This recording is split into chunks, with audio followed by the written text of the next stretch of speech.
OB, you made it hit, nigga. G06 going crazy.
Buddha.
This is my state, this is my team.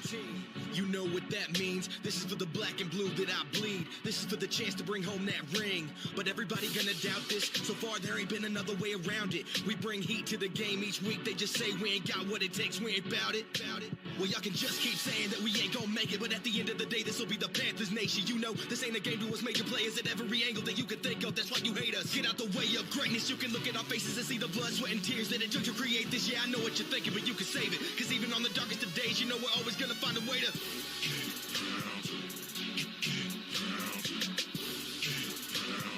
tell them what we gonna do, we gotta.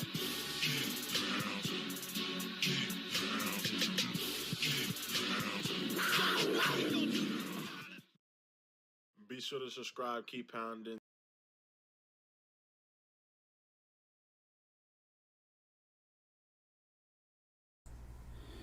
What is up? What is up? What is up? How y'all feeling today? This is Keep Pounding in all caps. If you found your way here, you're in the right place. And we got a lot to talk about today. Before we get started on this mock draft number 3 stream.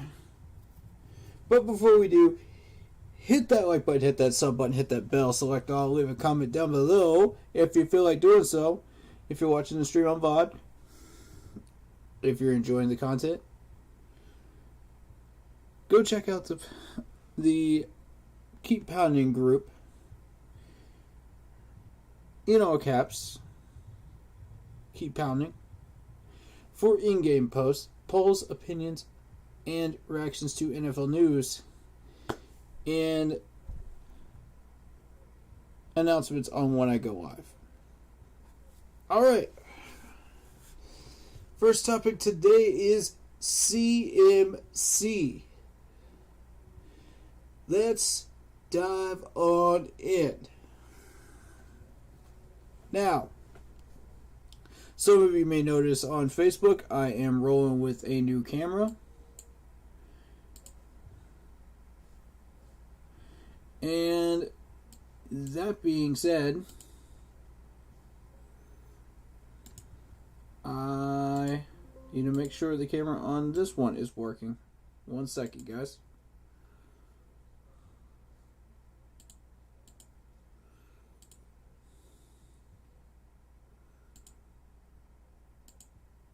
I don't know what's up with it, but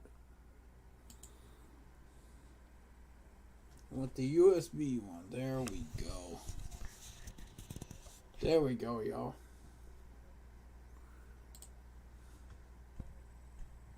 A little less light. Alright. So, how we feeling today?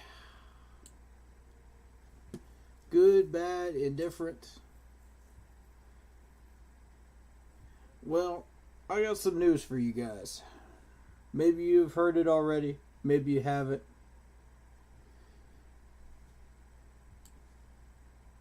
Matt Rule responded about CMC not playing the slot position. Shout out to Kaysen. What's up, man?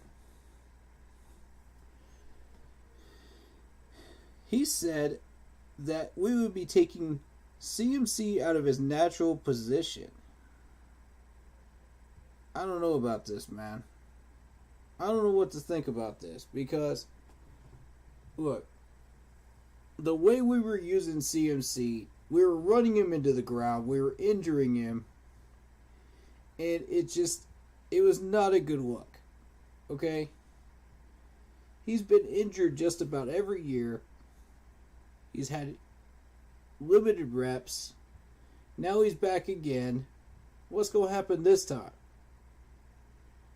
You know, God only knows. This man's got as many injuries as Cam Newton has in his career so far. I mean, this is ridiculous.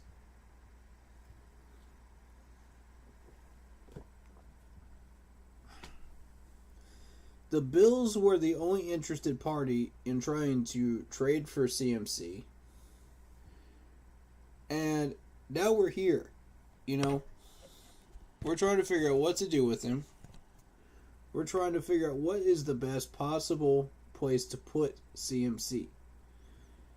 And I've suggested both the slot position and the running back position. Now, I don't know which one is the best place to put him, but if you're not going to trade him, you got to put him at slot position, or split time at running back and slot position. It's the only logical thing to do. And this is yet another example of Matt Rule handicapping this team. And I don't understand it. I don't get it, fam. It's frustrating me to no end. He doesn't understand. He clearly doesn't understand. This is a league that has not only just running backs just playing running back position, but they're also playing wide receiver position. They're also doing screen plays. They're also doing all kinds of other things. You know, it's not just, you know, it's not just running backs just being running backs. You know, this isn't the old days. You know, we got hybrid players, man. Look at the defensive players. They're hybrids. Everybody that, at least I want to say a tenth of the league now are hybrid players. So you can't just let him dictate.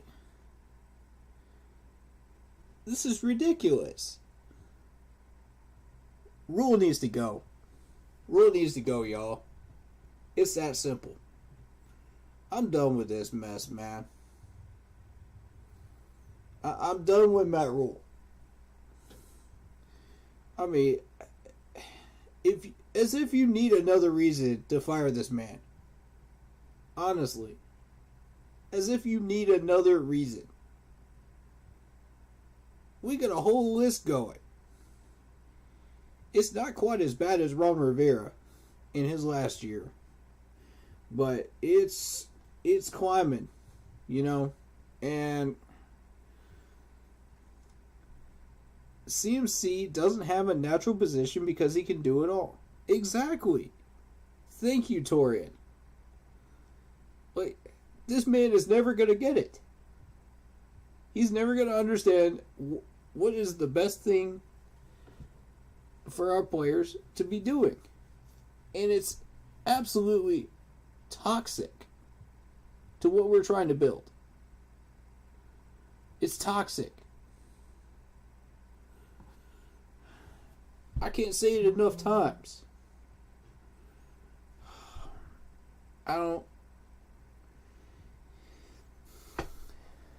While he's out there dancing away, enjoying himself in the coaches' dances and stuff like that, you know, he's still finding ways to screw us over. Scott's actually working, and he's actually trying to fix this team.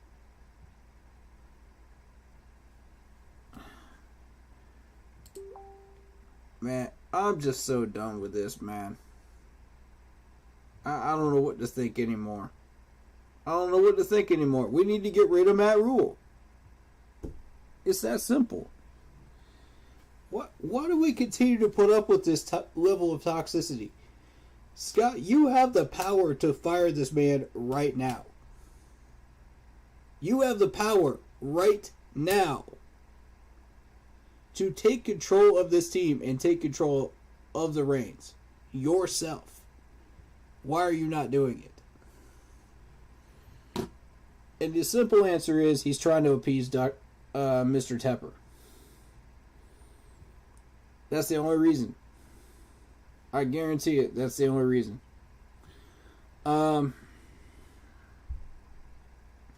Otherwise, I cannot understand any other reason why he would be doing that. We got so many offensive hybrid players out there. It's crazy now.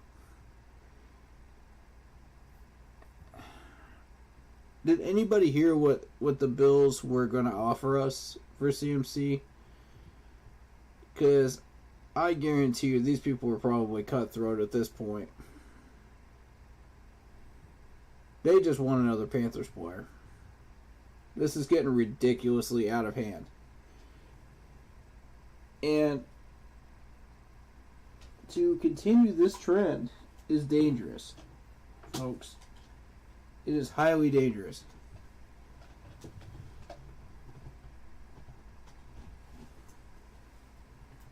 Excuse me, yo. I gotta plug my laptop up. But still, this has got to stop.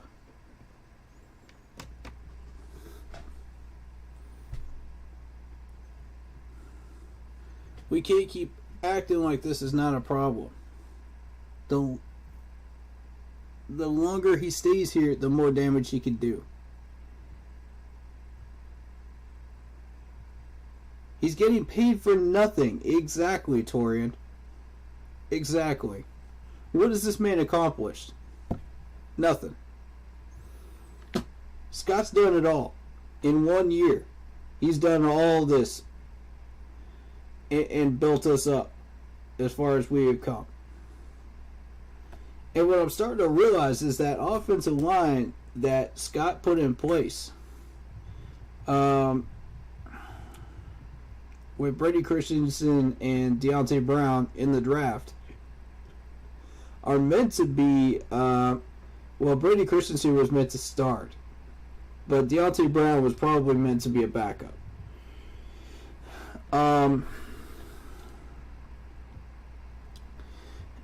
The point of that line that he built was to be second and third stringers to the people that he's getting now.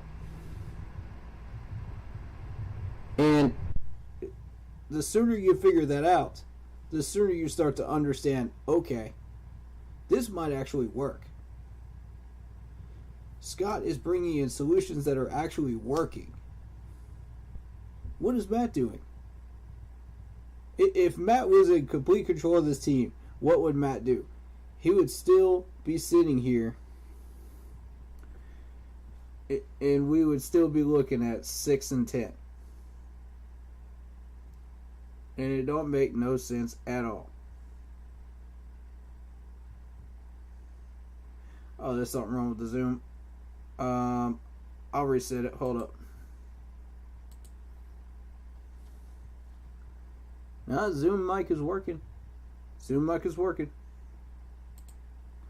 Try it again. See if there's something going on with it. If I need to reset it again, I will.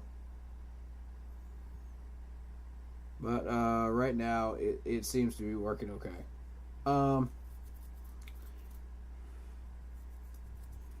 But yeah, I guarantee you, if Matt Rule was running this entire team and Scott was not here, we'd be sitting at 6-10, 6-10, 6-10, 6-10. We would never get anywhere. This is not college, Matt. You don't take 7 years to recruit in the NFL.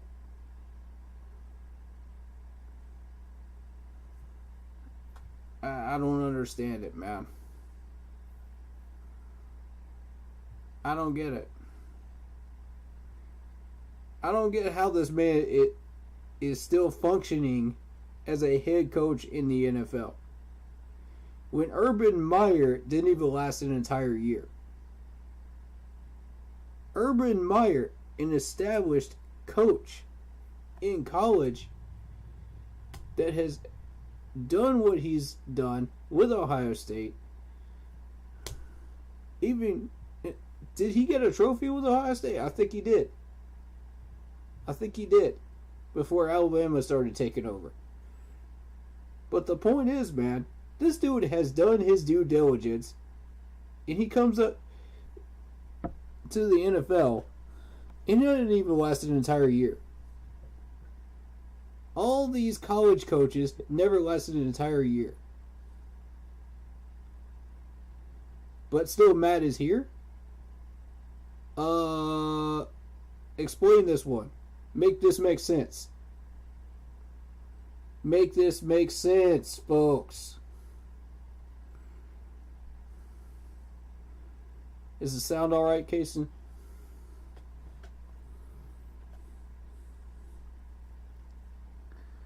You good, dog? I'm gonna try to get him in on this stream here, man. Cause we're about to do a mock draft today. Okay. The mic good, my man? Let me know.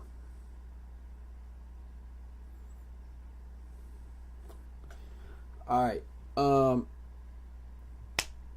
While Matt Rule is dancing around, Scott's getting work done. That's the point I'm trying to make with this stream. With this first hour of this stream, man. Scott is not screwing around. That's the mentality we need in Carolina. Yeah. I got you, buddy. Hold on.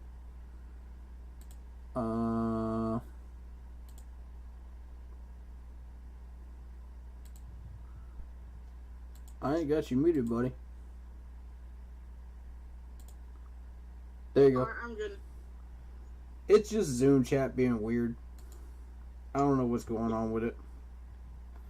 But I was trying to hear you, and the mic thing was like going up and stuff, and it wasn't even working.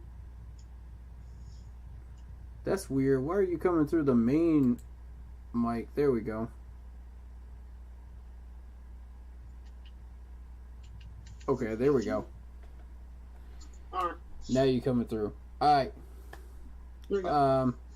So yeah, what's your take on this whole thing of Matt Rule not wanting to put CMC in the slot? He just being stupid. I mean, honestly, at this point, he has no idea what he's talking about. Yeah, if you go back to Chris McCaffrey's whole year with Cam Newton, he's been a beast with the with the slot. Like, how many times have we seen CMC get hurt and limited reps? This is year after year after year. This is mismanagement by Ron Rivera and Matt Rule. And now you're not even going to consider putting him in a slot position? Which, I mean, we've been requesting that. We've been leading the way, folks. This channel has been leading the way on that request. Have we seen CMC get hurt? And I haven't seen a single channel or a single person that has been leading the charge on that except for us. Consistently. this is mismanagement by Ron. And somebody finally asked him that question in a pro day. And it's like, well, nah, we don't want to take him out of his natural position. We don't want to take him out of his natural habitat. You know? At this point, I don't know what Matt Rule is doing at this point. What else do you expect him to do? We got Chuba Hubbard back there at running back. We can split the carries. It's fine, Exactly. guys. And we got that running back from Tennessee. Yeah. Like, I don't understand why we can't split the carries. It makes no sense to me. Makes 0 sense. Plus, it's an added weapon. Now you got to deal with CMC in the slot, not just at running back. It's an added dimension to this offense. You know, you got Ben McAdoo running things with his quarterbacks, but hold on now. CMC is deadly dangerous just on his own. Put him in slot too? Ooh. That's fire right there. That's fire. And you're not even willing to consider it, Matt. I don't get it. What I'm thinking Matt is doing is trying to ruin our team. I don't believe he wants to make this team a great team. I'm convinced that this is the running theory I've got right now. Dead on. I think he's trying to sabotage us, man, because he knows he's on his way out. He knows he is. We're not doing anything in 22. Of last year. Everybody knows it.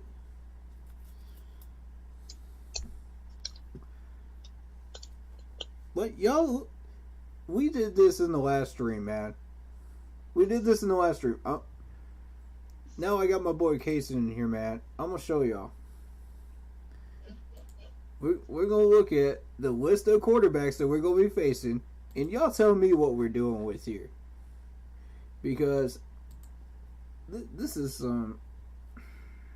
Come on, man. Let me make sure I can get it on the screen for y'all. Because y'all need to see this, man.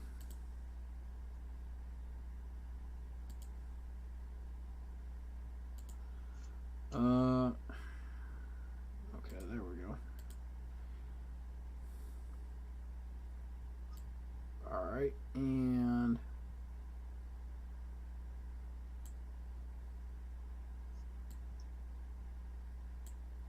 I think we got it. Alright, so this is the list of quarterbacks we're dealing with. Obviously, you're dealing with Tom Brady twice. It's division. I don't think we're making it out of... Marcus Mariota. Yeah, I don't see us making it past Tom Brady twice. I just don't see it. We might get lucky once. But I just learned some very, very interesting and upsetting news today. This just in before the stream got started. Julian Edelman got traded to the Bucks. They got traded to the Bucks? Julian Edelman. Really? Yep. At first I thought it was a lie because I saw it on TikTok. At first I thought it was April Fool's. Yeah, that's what I thought. I'm with y'all, man. I thought that was April Fool's. I swear I thought that was. Julian Edelman signed with the Bucks, man. Yikes. Heard it from my boy David, man. He's a reliable source. Alright, so we got Brady, we got Gronk, we got Edelman. It's the New England Patriots of the Buccaneers. Y'all think we're beating these guys twice? You're delusional. You were straight delusional. We ain't winning a division in 22. It ain't happening. With Matt Rule as coach, it ain't. I don't think it's. No. I don't think it's possible. No. As long as Tom Brady still is in the league and in Tampa Bay, it's not happening. All right. And not only that, once he's gone, you still got to deal with Gronk. And now we got Edelman in the division too. And Godwin. Well, Godwin was there before Tom Brady ever showed up in Tampa. Oh, yeah. So, but let's not diminish that as the threat, though. You know? That's still bad. And Tampa Bay is only getting better. Okay? Last year was a fluke. They gonna come back with a vengeance. Alright, so we still don't know what's going on in New Orleans right now. Sean Payton's gone. So we got Jameis Winston still in New Orleans. Now, here's something interesting I read. Breeze tried to come back, and the Saints cut him. Say who? Drew Brees tried to come back, and the Saints cut him. That's why. I don't understand either. This is why you don't fool around and find out. If you're a veteran quarterback with a franchise for that long, loyalty goes out the window. Once you try this Brett Favre stuff and this Tom Brady stuff, man, loyalty goes out the window. You ain't getting away with it in New Orleans. That management put up a statement, man. Yo, Torian says Gronk is a dinosaur. He doesn't have it like he used to. Ooh. I have to disagree with you on that one, my friend. All you gotta do is look at the numbers from the last 3 years. You ain't even gotta watch him on the field. Just look at his numbers. The only reason he has not been thrown to is because he's been doubled. Which is smart by the defense. Yep. And even then, you still can't stop him. Good luck. He can block. Good luck. That's all I got to say. That's the best tight end in football. Even Greg Olsen couldn't light a candle to him, even in his best day. And all due respect to Greg Olsen, man, because we got nothing but love for him up in here. Nothing but love. I got his jersey. You know. I have a jersey of him, poster of him. Yes, sir. Yes, sir. But when you compare him to Gronk, it's like a little different. Right. It's apples to oranges, man. It's apples to oranges. Alright, so, yeah, we got some confusion going on in New Orleans. And even if Breeze tries to come back, they're not going to let him. So it looks like Winston. Now, they are still looking for a quarterback. I don't know that they're 100% sold on Winston, so they may reach for a quarterback in the draft. We'll see. And we'll go through that in a bit. Because let me just see where they are in the tank order here, man. Where are they? They are 18th. 18th as of right now. So that takes him out of the running for Malik Willis. That takes him out of the running from Kenny Pickett as well. So if I'm New Orleans, I'm thinking, okay, one more year with Jameis Winston can't hurt us that bad. You know, Tom Brady's probably going to run the South again. Our best chance is wild card. Even with Jameis Winston, we can still get in. Because the Falcons are awful, you know. And this Panthers team, under Matt Rule, can't seem to figure things out. You know, even though we're building. It's still not going to be enough in 2022. So, you know, if I'm the Saints, I'm riding on Jameis Winston for one more year. I'm saying, okay, let's see what's in this 23 draft. Let's see what we can grab there. Now, granted, Sam Howell will be still on the board right around that time unless we trade with Philadelphia to that number 16 spot like I'm suggesting. We're sitting right in a prime spot for Sam Howell. And y'all want to ignore Sam Howell, but I'm telling you, Scott Fitterer sent his assistant director's scout to his pro day. He couldn't be there himself. Fair enough. Matt Rule couldn't be there. Good. That's a good thing. So, we got the best possible scouting we could get on Sam Howell. And this dude said he was slinging it. And I mean, balling out. during that pro day. So, I'm telling y'all, don't sleep on this dude. And for once, Dean Jones actually puts out an article about not sleeping on Sam Howell. And actually putting out his actual opinion. Not just going with the Twitter trends and everything else. And I applaud him for that. Thank you. Finally a decent article from this dude. It is about time, my man. More like that, please. Please, more like that. So I saw a second one today where he discussed, obviously, Baker Mayfield, and I think there was one other player. But the other two were the ones that caught my attention, and they were left tackles. Now, here's why this caught my attention, because remember, we could still play around with the draft picks from 23 and 24.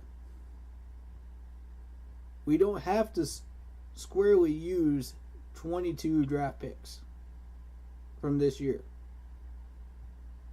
You know, if we want to trade for a left tackle or something, we could use one of those picks. So here's my question, man. If we were to trade for one of those tackles, you know, assuming one of them is a Pro Bowler, you know, would it be worth it? What would we give up for it? I don't know what we could get for it. It's interesting. Maybe a Ian Thomas. I don't know. Possibly.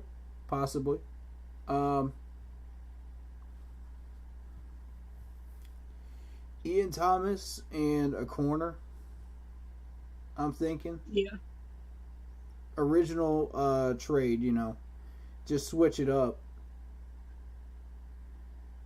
Because if you go and trade for a left tackle and using those picks from 23 or 24, that eliminates our need to go for a left tackle in the first round at number 6. Y'all follow me on this, because this opens the door for us to go quarterback or defensive end, linebacker, or something that catches our eye, that we really, really feel is a cornerstone pick, and we are not going to ignore it. Now, imagine we trade down and we pick up Sam Howell, who everybody is saying is another Sam Darnold. I disagree with that. I don't know where they're getting this from, but I disagree with that. I've seen him at the combine. There's no way. Okay? Y'all, just because he didn't have the greatest combine out there doesn't make him like the next Sam Darnold. That's some nonsense right there. A lot of quarterbacks had good combines, and they came up to be bust. Exactly. A couple of the big names did, including him. So you can't just be like, well, such and such is a bust just because they didn't have a good combine. That's like saying, oh, well, such and such a player is a bust because they didn't have a good 40 time. Like, you can't just judge only on the 40 time. You can't just judge only on the combine. You got to look at everything. That's what these scouts do. That's their job. You know, and I've seen that countless times where these players get passed up on and then they become absolute superstars for the team that gets them. And they get a gold mine player. Now, if that should happen to Malik Willis, I'm happy to take him at the number 6 pick, you know, if we should trade for a left tackle. I'm good with it. Only if we trade for that left tackle, though. And it better be a Pro Bowler.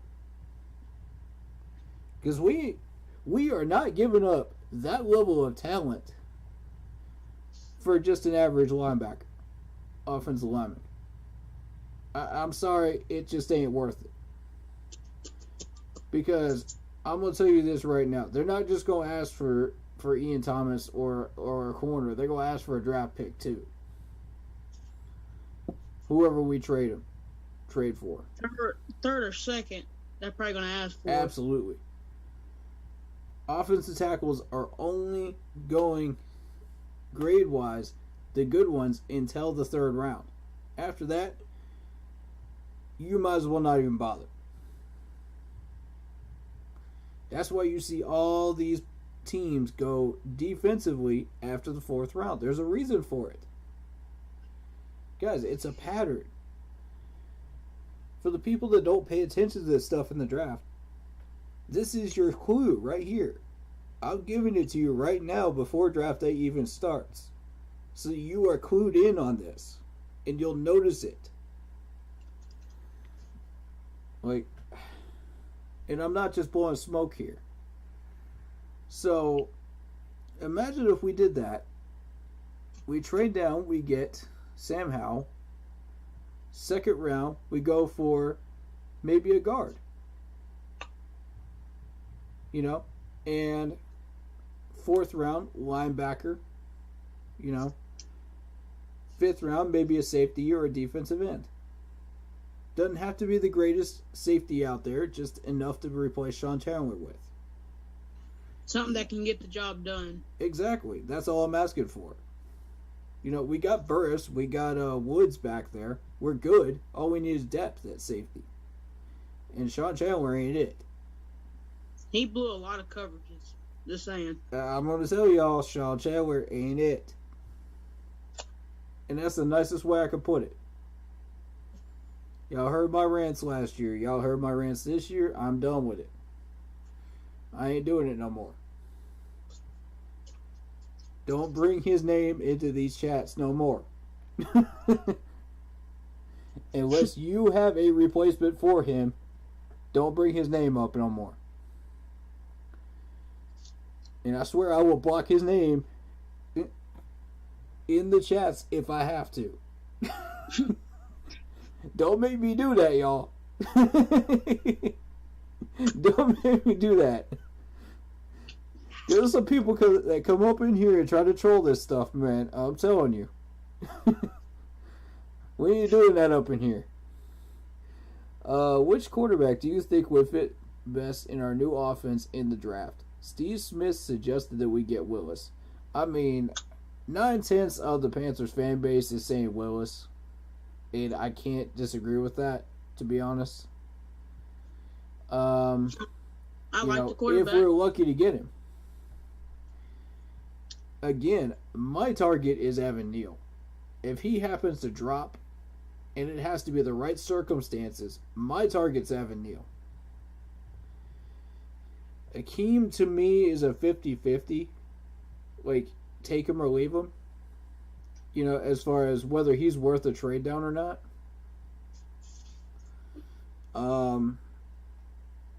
But that's where the management has to really mull things over. That's going to be a decision that takes all month right there. You know, it's going to be determined by what the draft order is. Who falls where. And hopefully we don't have to make that decision. So, I'm going to ask you, dude, since you're on Zoom with us, man, what's your take on it? Is Akeem worth that number 6 pick, or should we trade down? Trade who again? If Akeem is on the board and Evan Neal is gone, and we can't get Malik Willis, and Akeem is the decision that we have to make. Is he worth the number 6 pick, or do we trade down? No, that's a tough one. It's like a 50-50 maybe. Yeah. But Exactly. It could happen, could not. I don't know. Scott has been mulling this over for about 2 months, I guarantee it. And he still doesn't have an answer for y'all. And if he doesn't have an answer for y'all, we can't possibly provide an answer for y'all. I'm just saying it right now. Oh, goodness. But yeah, we're gonna run into some mock drafts where that's gonna happen. And it's not going to be fun, to say the least.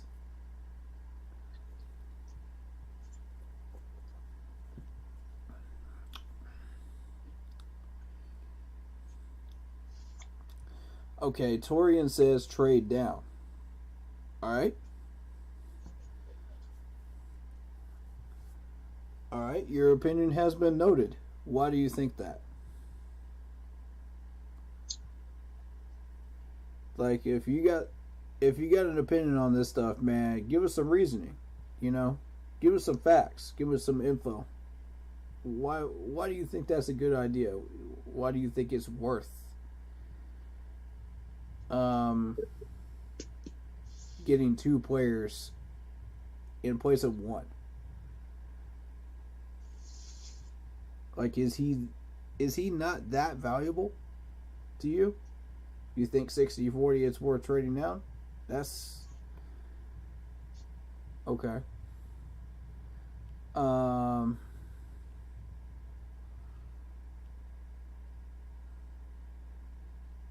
know, and also shout out to Joshua Rogers. Appreciate you. Y'all hit that like button, hit that join button if you're enjoying the stream. Share it with your friends. We're doing this stuff for free.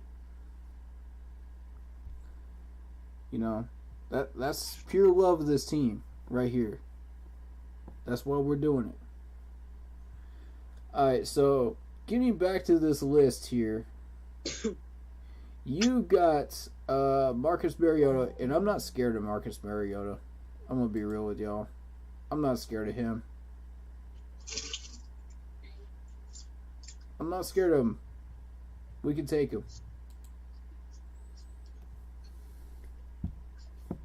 We can take him. The Falcons refuse to build around their quarterbacks. They refuse to build anything that's worthwhile to where they can have a successful team. Except for 1 year in the past 20 years. That's it. Y'all remember the last time the Falcons were in the Super Bowl? It's been years. Not counting 2016. It's been years, y'all. You have to go back to the 80s. Arthur Blank just will not do it, man. All these GMs that they've been hiring in Atlanta will not do it. So it's basically like battling Cam Newton. Twice. We can do that. This defense could do that. Please. They just moved the biggest dart thrower out of the South. And now you got Marcus Mariota. I guarantee you, he's still got those feet. So you got to watch out for that. And that's what's going to hurt us is that rush. Because we had trouble with that rush defense last year. Y'all remember that. And the pass defense. Not as bad as the run defense because some of the running backs just ran circles around us. It was like these defensive tackles weren't even there. We let Washington run all over us. Absolutely. Inexcusable. We got to do better. And we just got a defensive tackle through free agency that should solve that problem. Now, I'm not counting on it, but we'll see. But yeah, facing Marcus Mariota is basically like facing Cam Newton. Essentially. Torian says, if all fails, grab Howell and sign Cam for 1 year and let the rookie learn from the veteran and even use Cam in certain packages in the red zone. That would mean PJ would end up on the practice squad, which I approve of. I'm okay with that. Because you don't want to cut him. You want him on your roster in some capacity, but you don't have to put him in the active 53. You know, if you decide to do that. And I agree with that plan. That seems like a solid plan to me. I like it.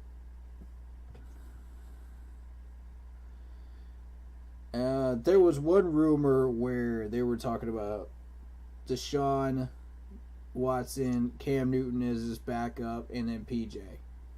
And I mean, that would be a frightening quarterback room. That could battle Tom Brady right there. I feel like.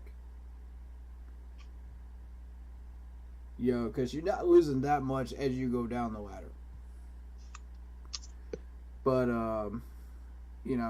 unfortunately, it was just a rumor.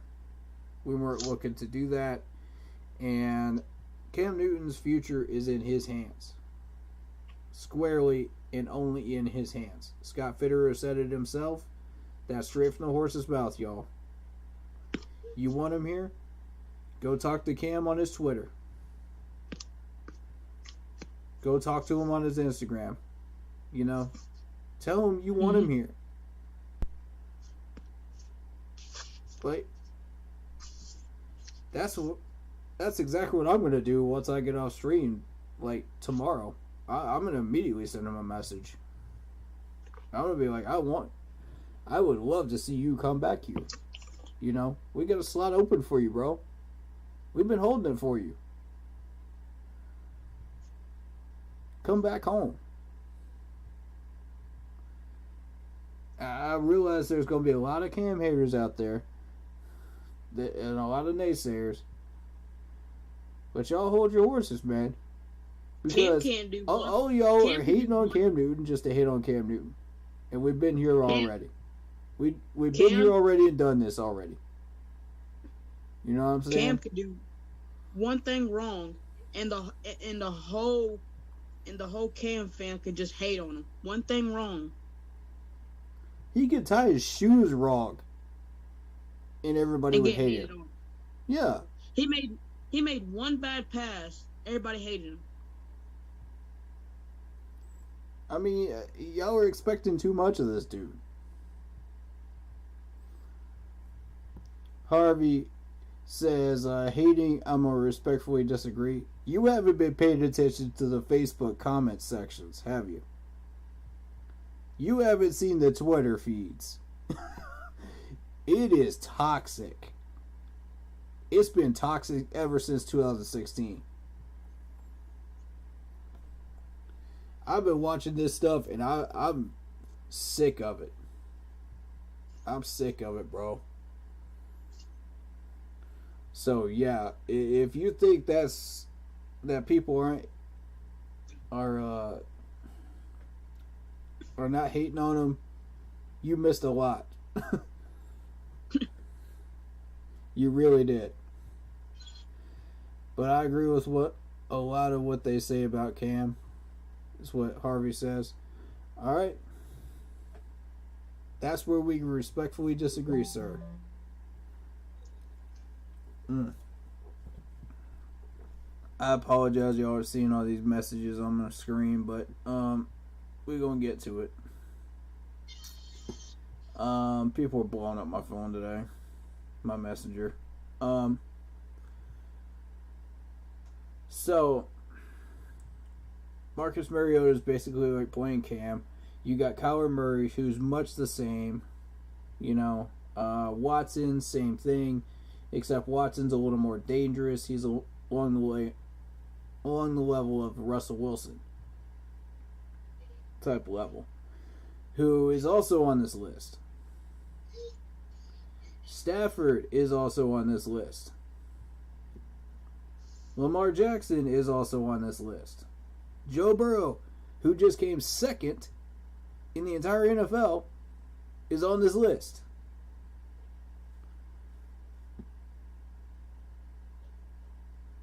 Y'all, let's be real. We ain't getting out of 22 without some battle scars. It just ain't gonna happen. We could put up a respectful 5 or 6 win schedule, but that's about it. You know, Daniel Jones, nobody's scared of Daniel Jones. Nobody's scared of Drew Lock. That's 2 wins. Jared Goff, nobody's scared of him. That's 3. Trey Lance, that's 4. Nobody's scared of him. Drew Lock. I can see a win against Marcus Mariota as well with the Saints. Split with the Saints. That's 5. Now, the rest is where we got a problem. Because we're not beating Stafford.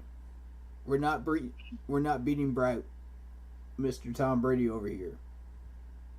That's not happening. Watson and the Browns. We ain't beating the Browns. That was Watson at the helm. But Watson is going to be... If we beat the Browns, it's probably going to be by a field goal. If we do. Yeah. Our offense better be on point. Because the Browns' defense don't screw around. That's a strong defense. Has been since they started building it. Back to the comments. Harvey says, but I think Cam has lost it. He proved it last year and with New England.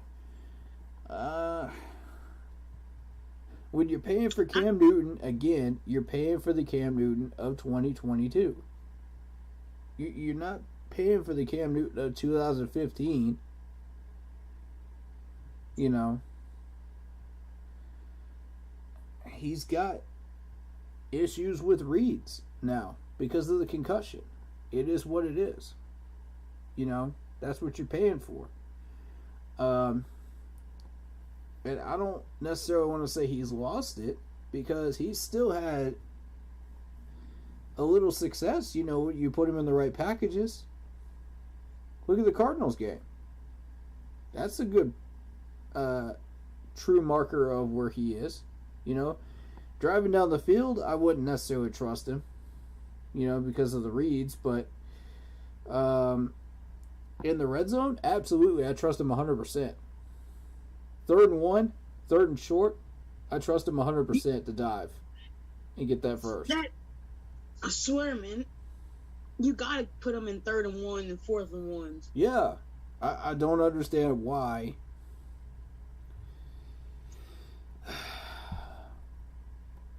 Like, it does not make any sense what they did.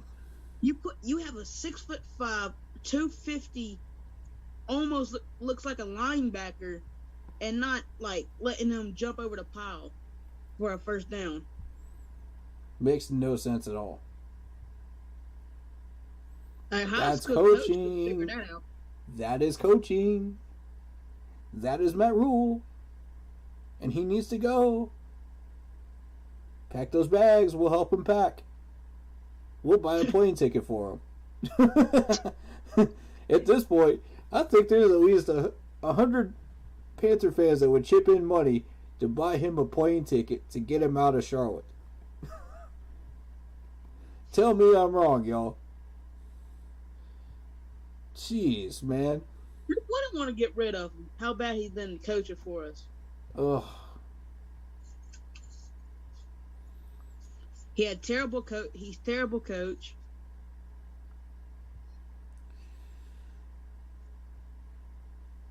Okay, Harvey says, yeah, I saw that quarterback list that we were playing this year, and it would be tough. But our defense must play a lot better with less time on the field and the offense running the ball.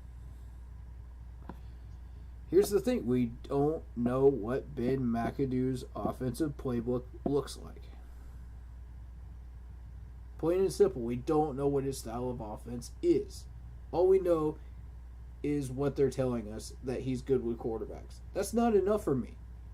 Is that enough for you? Because it's not enough for me. That's not enough to say, oh, well, this will be a win. because we have Sam Darnold and he's going to get a little bit better than he was last year. If y'all really believe that, you're delusional. I'm sorry. He's not going to overnight turn into a certain Jacksonville Jaguars quarterback, that made the Pro Bowl within 1 year. It ain't going to happen. It don't matter what quarterback coach you put with Sam Darnold, it's not going to happen. Anybody with Sam Darnold, really. Right. I don't think he can improve that much more. Maybe a smidge would be his ceiling, but I just don't see it. What I like is how they don't hate on Sam Darnold, but they hate on Cam Newton more. I don't get it either, man. I don't get it either. You hate on a quarterback that just came it came in the 10th week, and Sam Darnold been here for a whole year and a few months too, and he played like that.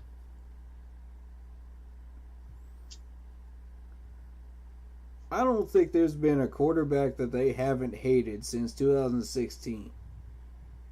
You know what I think this is? It's their frustration, and they want to blame the scapegoat for it in any way they possibly can, just because we're not winning.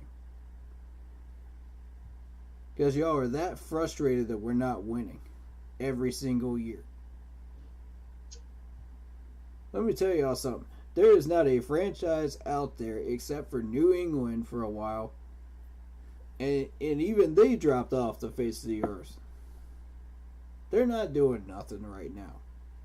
Nobody can consistently win that many years in a row. It's not going to happen.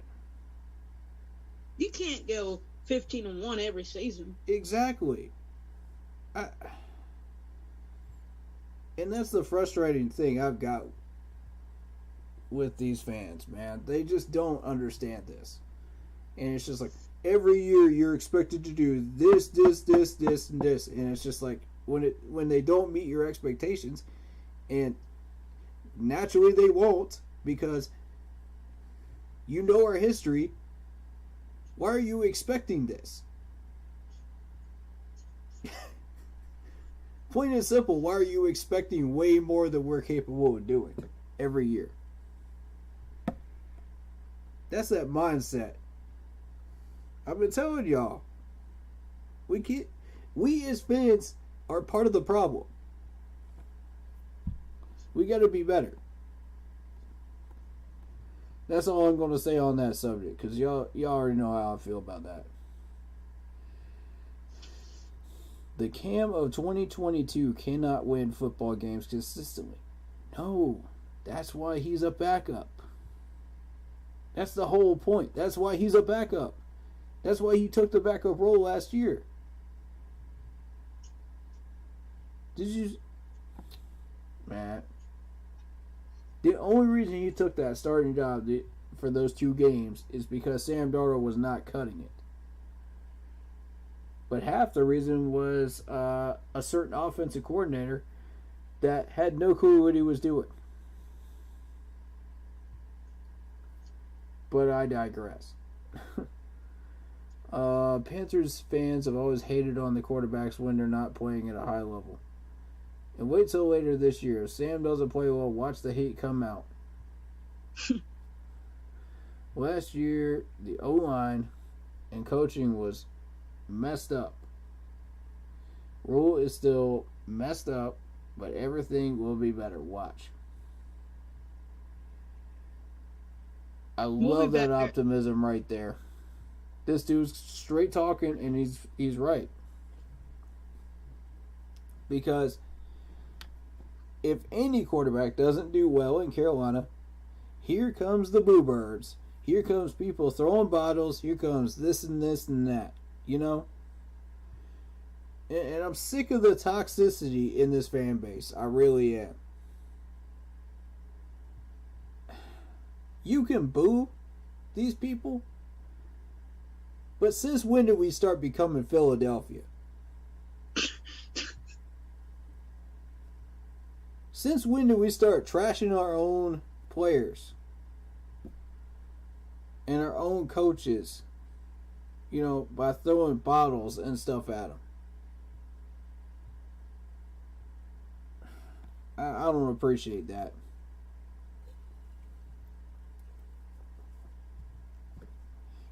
And I want to discourage anybody from doing that. And I'll say this again because I'm a YouTuber and because I have this platform and I have to say it. Y'all are obligating me to say this. I didn't want to have to say it. But I don't think anyone from our fan base is doing this. Don't do that. Alright? Stay on the straight and narrow and you'll be fine. Every time you put on one of these hats, every time you put on one of these shirts, you're representing us. Never forget that. No matter where it is. It could be in a concession stand of a baseball game. You're still representing us when you have one of these shirts on. Show some proper respect. Whether it's at a Hornets game. You know what I'm saying? Like, come on. Now, I will say this. The fans were in the right to boo Matt Rule.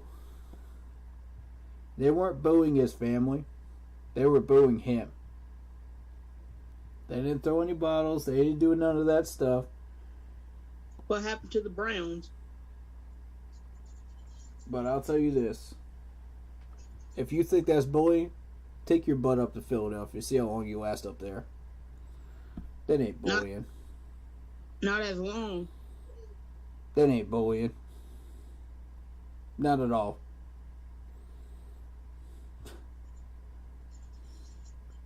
These people will make you bleed before you get out of the stadium in Philadelphia. That's how bad they are. And Eagles fans that are coming up in here, y'all know it's true. Don't even try to deny it. Y'all done seen it on tape. Because y'all throwing bottles and stuff at the baseball players too. Don't think I haven't noticed that. I watch baseball too. Come on now. Alright, so... Football pitcher is a baseball. Yeah, we do not want to become Philadelphia with that type of reputation. We gotta clean this fan base up. You know what I'm saying? I don't expect it to be perfect. But I want it to be where it's decent. Yeah, at least respectable. To where people want to come here and know that they're going to get respected by our fan base. You know, whether you play good or whether you play poorly. I don't want it to be toxic. That's what I'm saying. Right. You're at least going to be respected as a person. That's what I want. I don't think that's too much to ask. So, that being said,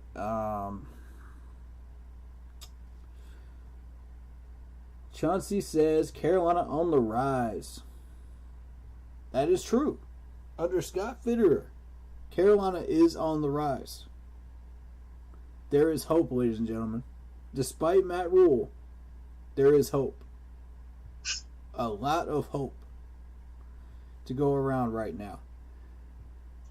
If Scott can accomplish these things in 1 year, imagine what he can accomplish in 20 years, ladies and gentlemen. This is a general manager. He's not a head coach. He's a general manager, which means he's going to stick around if he does a good job for a long, long time. And he did that much progress for us in 1 year. Oh, yeah, he's going to be here for a while. Tampa ain't get rid of him for a long time. He'll probably retire here. I'm betting on it. If he keeps up what he's doing. No doubt. But, yeah, this is the list, man. We got to rebuild in 22. There's just no way around it. I hate to say it, but we're not ready.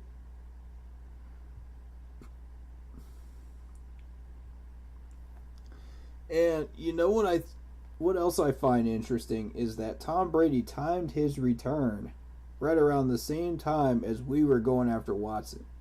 Y'all notice that?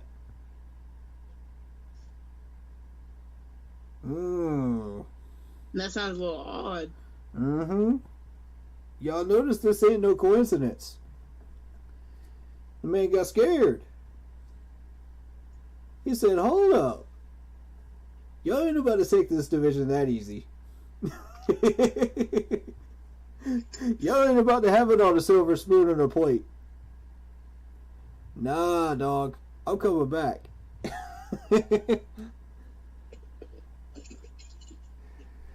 The thing is, like, I don't know what he's trying to prove. He has nothing left to prove. What is his goal?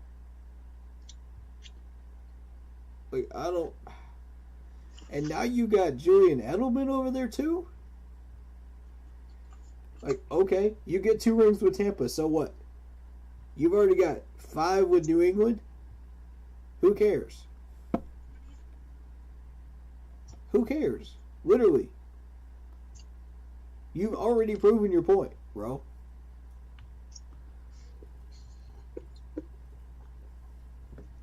People are calling you the GOAT. They already are putting you in the Hall of Fame. You're already going to get a bust. What's the point? All you're doing is just adding to your stats. Adding to your trophy case. Yep. You know? So what? Let somebody else win, man. Jeez.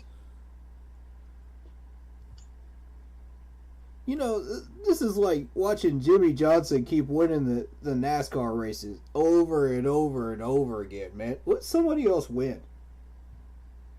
Exactly. There's other teams, man. It's like watching the New York Yankees win the baseball every year. Nobody wants to see that. That's not entertainment. That's boring. Yeah. That's not entertaining to us. And not only that, cheating while doing so.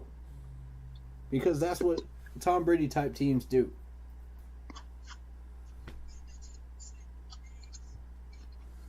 I ain't even gonna bring up the Yankees. This ain't the place to do that.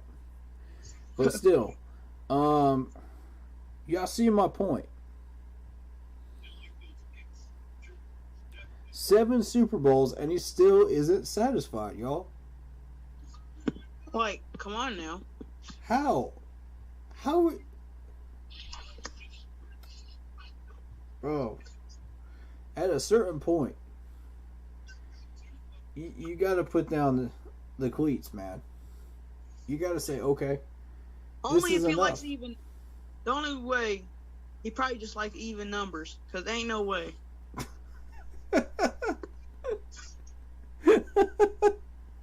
He ain't trying to put a down payment on another mansion. What's this man want another mansion for? You only got 10 fingers. How many do you need? For real, though. How many cars does this man have in his garage? Probably like 52 How many of them. boats? You don't need any more. Stop. Go. All I can do is just go home and lay down on the couch forever, and you'll be fine. Oh, my God.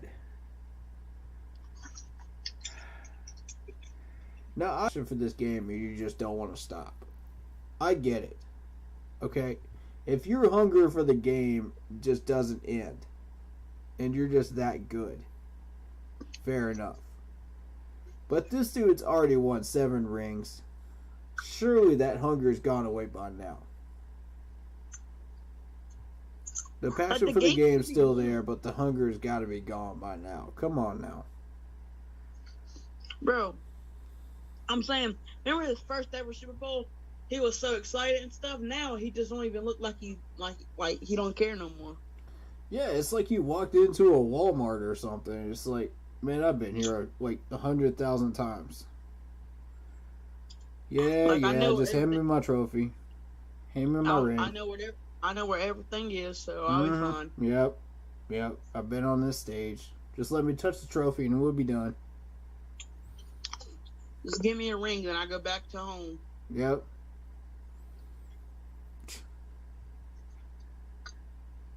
Man. Compare that to how excited our players got when we finally made it to the Super Bowl again in 15. Did y'all watch some of those reactions of those players?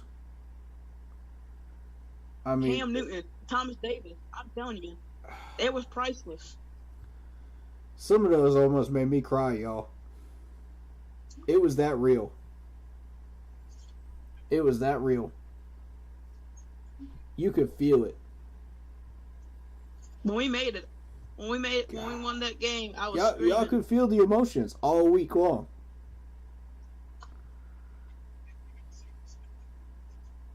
I screamed when we won that. Oh my God. That took the breath right out of me. It doesn't matter if you lose the Super Bowl. At least you made the Super Bowl. Exactly. It don't matter if you lost by 100. You still made it. I get it. The trophy is important. But there's things that are bigger than a trophy. Like your life. Exactly. Like role models. Like being household names. Even if you lose the Super Bowl, your names are still cemented in Panthers history forever. Yeah. Forever. Okay? Just because some of these guys don't make it to Canton, Ohio, doesn't mean that their names aren't listed in that Ring of Honor somewhere at some point in the future.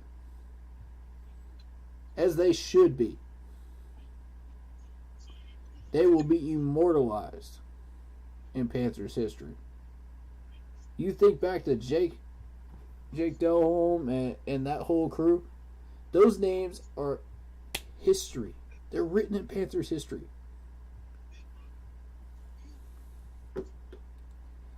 This NFC Championship replica ring is real, y'all.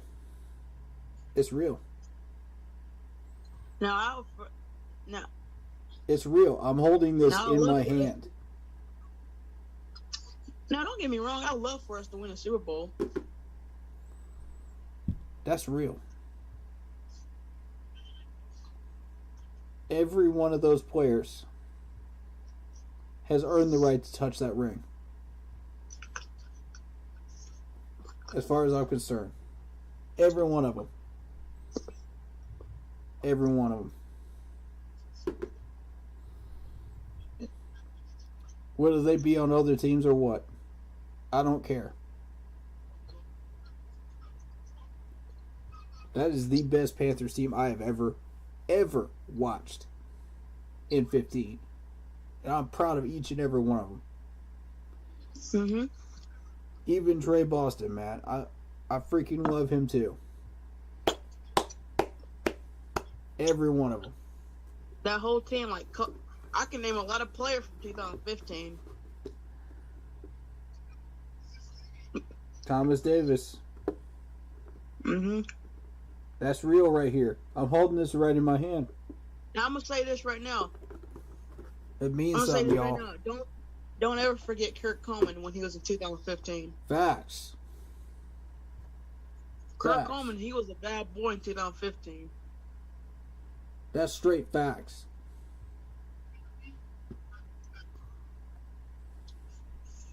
Every bit of this is real. And we can do this again under Scott Fitterer. It is possible.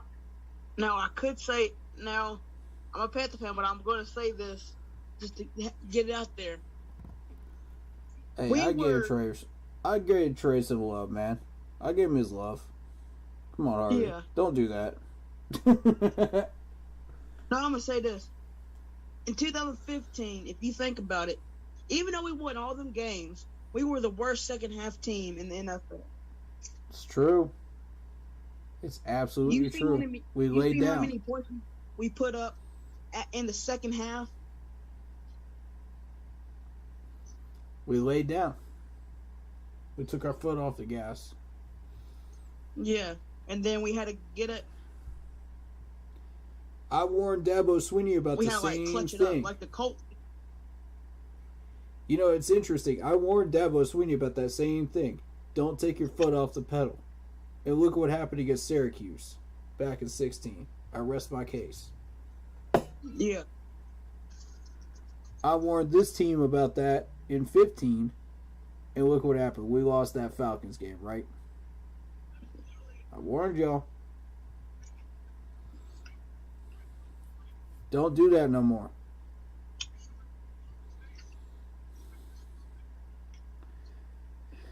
So you must love the player off the field, because Boston still hasn't gotten off all those burnt marks. Wow.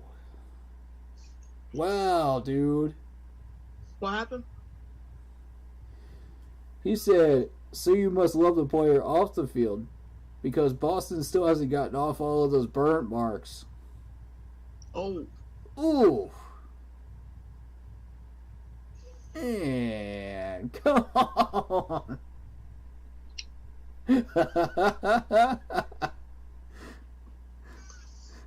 Oh. That's not right. Oh, that was savage. That was a savage one. I gotta give you that one. Props to you on that comment. Man. Hey, I love these guys on and off the field, man. They're great people. You know, whether they perform on the field or not, they're still great people. And I would still have a conversation with them, sit down to dinner with them. Absolutely. And have a normal conversation. Because at the end of the day, they're still people. They're still human beings. But yeah, he did get burnt. It is true. Mm-hmm. It is true.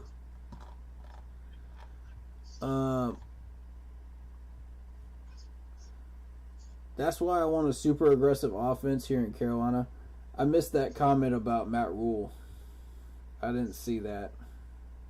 What was it about? I don't know. Rivera didn't know how to keep it hot. Boston has been toasted and roasted repeatedly, year after year. Yeah, it's true. It's true, man. It is true. But hey, man. Give him credit in 2020, man. Right before that contract hit, this man was balling out in those last 4 games. Y'all can't say he wasn't. Of that 2020 season. Because he knew he was about to get a bag. That's why. Every time he's about to get paid, he balls out. So he says, you know what? I'm going to try to get that extra little incentive boost on that contract. That extra little guaranteed money. And just make sure I'm still on this team, man. And then once he gets his bag, he's just like, man, I have no idea where I'm supposed to be.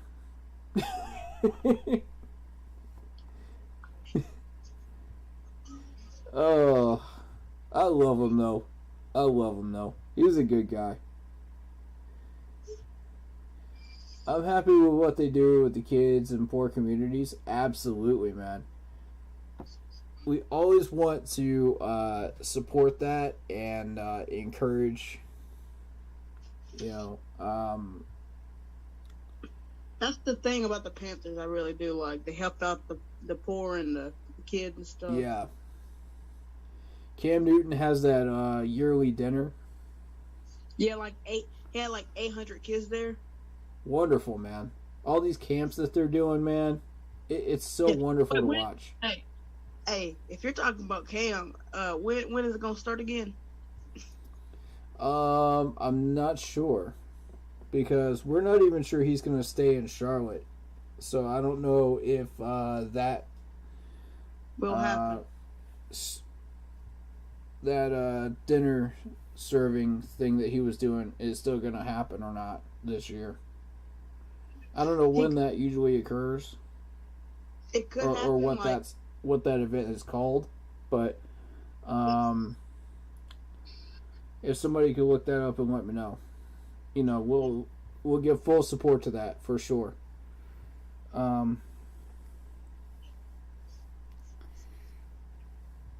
If y'all want to chip in money to that, go to the event and donate. Please do. It helps out everybody in the community of Charlotte. And he makes the kids smile. That's the problem with him. Yes. That's the biggest thing, man. Like, you could see his whole pad. Every time he gave a kid a football, they screamed out. That's the whole reason they numbered these footballs, these in-game footballs, is because he started doing that. And it's such a wonderful thing, and I'm glad that became a thing. Because that encourages lifelong Panther fans, you know what I mean? Or football fans in general. The more these players do this, the more they're going to want to come out. And the more they... Because if you go back to 2015... You watch baseball players do this for years, too. Yeah. If you go back to 2015, every time he went up in that goal line, every kid was, like, sitting in the front row waiting. Yeah. There was one or two people that told me they tossed a football with one of the players, you know what I mean? Before the game. And one time he told him to keep it. And I was like, bravo, sir. That's what happened to me. Bravo. Oh, that was your story, right? Yeah. Because it was Hassan Reddick who gave me that. There you go, man. He said, oh, he just found the ball near the field goal, and he's like, you want it? And I said, and we were just throwing the ball for a second, and then he said he had to leave to go get dressed and stuff. That's what keeps these kids coming back, man. That's the future.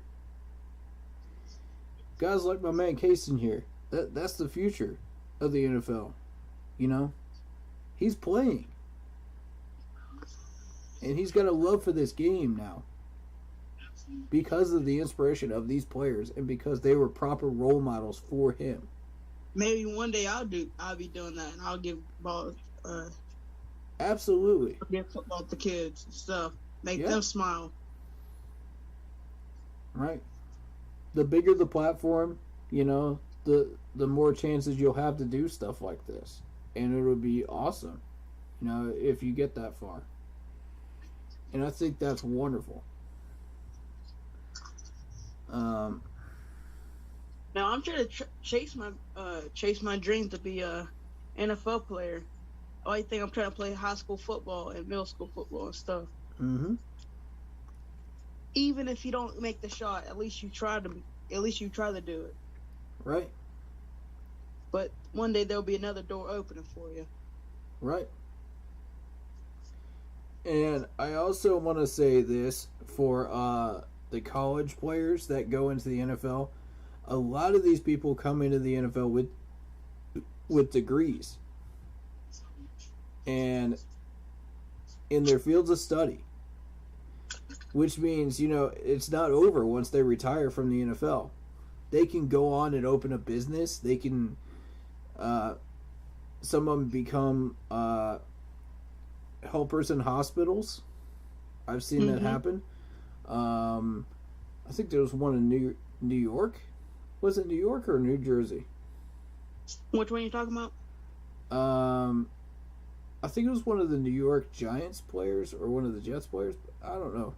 But I saw that on NFL Network or one of those videos. that was floating around. I was watching a game, and I was watching the Giants, and they said one of the linebackers helped out kids and stuff. Yeah, one of them became a helper in the hospital wards when COVID hit. And I said, that's one of the bravest things you could do. And COVID is a serious thing now.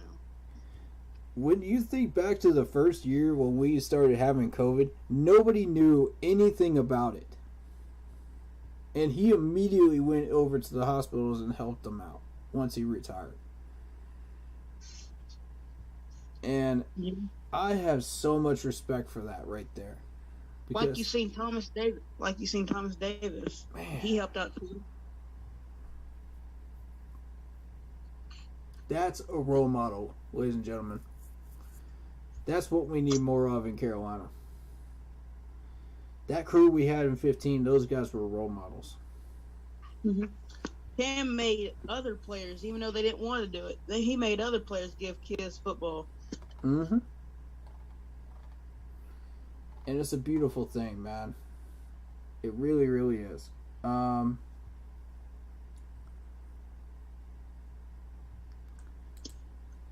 So, we are looking at $31.3 million in cap space right now. Mm-hmm. We need about 10 of that for rookie contracts. A little bit more for emergency situations, with injuries and whatnot, because we are bound to have a ton of those. And the rest, we can either spend this year or move over to next year. Mm-hmm. Based on our needs and the fact that you just saw the best linebacker just go to the Rams. Mm-hmm. What do you think we should still do in free agency? Is there something we should try to spend a little money on? Maybe. But no, he resigned, didn't he? I know that we had talks with Stephon Gilmore. Mm-hmm. And we also talked to Cam. So, it's not like we're not trying to sign these guys back. We are. But what I'm it's trying up to to think them. is what linebackers are in that free agency. Well, I am glad you asked. Because I'm about to find out. Linebacker list. Bobby Wagner, as you saw, just went to the Rams this week. Joe is still out there. Mm-hmm. Anthony Barr is still out there. Hitchens is still out there. Dante Hightower. AJ Klein. Ooh. Hello. Now that could be a pickup. That's an immediate starter for us right there. Yeah. I don't care if Livu has to sit in the second string to AJ for forever. AJ needs to come to Carolina and he needs to start. So, what position is Bring Damian him home. Wilson? That's what I'm trying to think. Like, is he a middle linebacker left outside, or? He started out as an outside linebacker while learning learning under Thomas Davis and Luke Kuechly. But I would feel just as comfortable putting him at middle linebacker. Honestly. I feel that strongly about AJ. I really, really do, y'all. I felt that way back then, too. And I expressed it on several social media sites.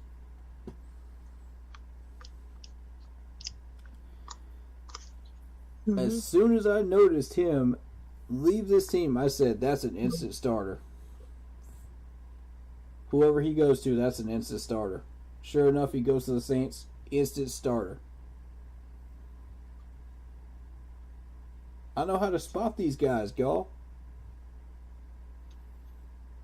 I know how to spot this. I knew that 15 team upside and downwards.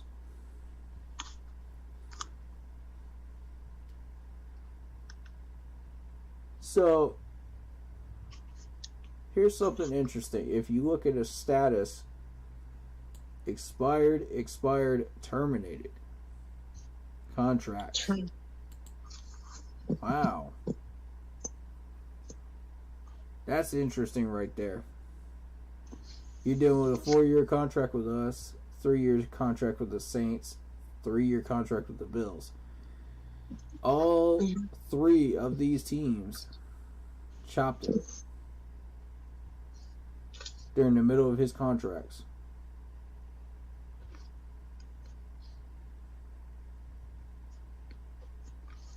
Or at the end of them. I think at the end. Because 100% earned here, 100% earned with the Saints. And it looks like 71.1% earned with the Bills. Wow. He was making about $6.4 million per year with the Bills. $5 million with the Saints. That's how much this man is truly worth. That's an accurate number, y'all. Oh, I know he's in his middle 30s. Dude can still play, though. He's still at least a half a step better than Luvu. At this point. I can tell you that right now. I've been watching him in Buffalo, man. The only reason that man was second string is because the starter was way better than him. Mm-hmm. And that was a drafted middle linebacker, by the way. For AJ to still be doing what he's doing right now, even at 30, is impressive. If you think about the linebackers and what they're doing out there as of right now, the older ones. Most of those guys are retired, y'all.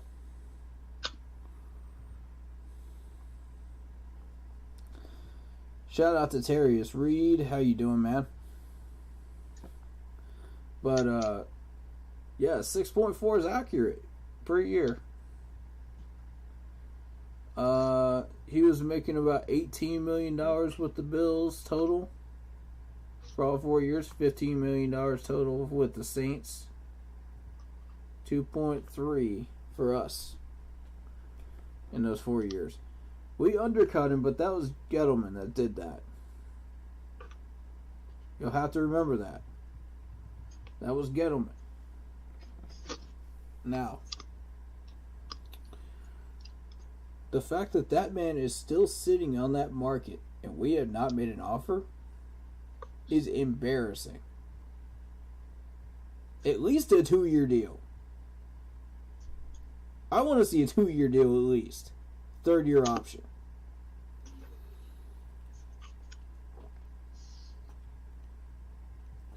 Who are we trying to get again? AJ Klein. AJ Klein. Our former Super Bowl representative, AJ Klein. Second string to the great Luke Kuechly and Thomas Davis. But a very, very close second string to these guys. He's a starter on about, I'd say, 25 teams in the league. Right now. Yep. Right now. In 2022. Even at 30 years old. Yeah. To get him for that price? Sign him up, coach. Sign him up. Oh, that's a steal. That's a take right there. That's a steal. That's what that is. We are foolish to pass this up when we are looking for a linebacker right now. Scott, please hear us. Get him home. Please. Let him come back to us. Let him come back home. Bring him back, please. I'm begging you. Like, if we don't get him, we need somebody dominant to be God. that linebacker. That is the biggest name I have seen on this list in a long, long time. The Bills have been hogging all our previous players. Anytime we can get even a shot at getting one of them back, I'll take it. In a heartbeat from that 2015 squad. I won't even hesitate to pick up that phone if I'm Scott. I'll be calling them up. Absolutely. If they've got even a hair's width of the talent that they had in 15, bring them back. That's a big name right there. I'm surprised teams haven't picked them up yet, to be honest with you. I don't understand why. Like I honestly Jet don't get it. or something like that. 9.7 in guaranteed money. 9.7. 26.5% snaps.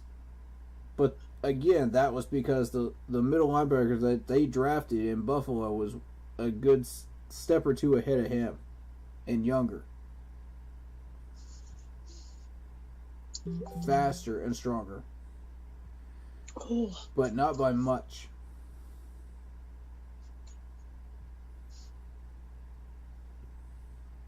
Alright, so we've still got Alexander Johnson, KJ Wright, Rashawn Evans, John Bostic. John Bostic's interesting. 2.5 per year. A little depth. Maybe.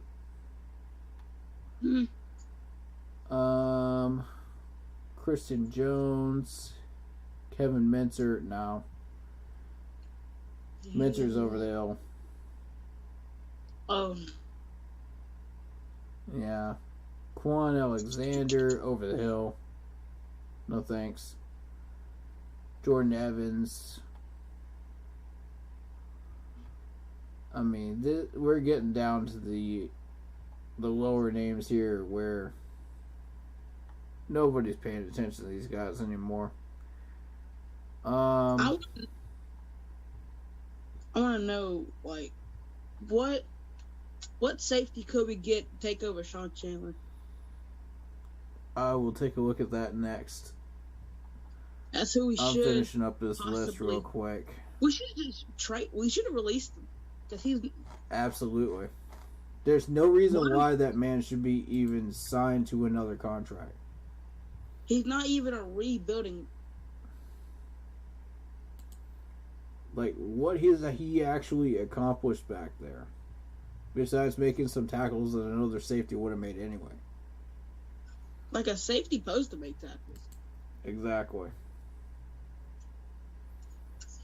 I mean, that's probably one of the main roles of being a safety. I mean, if you're playing defense, it's probably the main role is tackle, but still. Okay. Safety, come on. What is he? A strong safety? I believe so. Or a free safety? Tyrann Mathieu? What? Why are we not calling him? I forgot he was on this list. I thought he resigned with the Chiefs. Not re-signed, no. He was with the Chiefs, but not re-signed yet. I thought he resigned. Oh, well, this is why. This is why. Look at that guaranteed money. Only reason I think we don't 26.8. pick him up because the Chiefs probably want a lot of money, and I mean the Chiefs probably want a lot of draft picks and players. So Look at that guaranteed money, 26.8 mil. That's why. yeah, that's probably why. 14 per year. You're talking maybe 3 years. You get him. Maybe 2. Kareem Jackson, Terrell Edmonds, and we don't even have to have one of these top people, as long as it's better than Sean Chandler, in my opinion. And don't get me wrong, Sean is probably a great guy off the field, but he's terrible on the field. Terrible. In certain situations, absolutely terrible. I have a question for y'all. If we don't spend any more money on free agents, and after we sign our draft picks and undrafted free agents, will that leftover money roll into next year? If so, we might be in the top of the league in money for some big free agents. Yes, it does roll over. That I do know. It just depends on how much you're willing to spend on trying to replace injuries. You know, that's what that leftover money is for. And whatever is not spent after that is what goes into next year. And, when the NFL rolls over on their official next calendar year day. Where is Star Lutielli? He is with the Bills, last I checked. Did you hear about Colin Kaepernick as scouting for throwing stuff? Yeah, I heard there were a few teams that could We're be in looking the for running for him, but I don't know that any of them have made any offers. Otherwise, it would have made national news by now. Yeah, As big as I don't know what that NFL name done, is, it would have been all over ESPN by now. huh? As big as the Colin Kaepernick name is, he would have been all over the news by now. Yeah. They waste no time with him.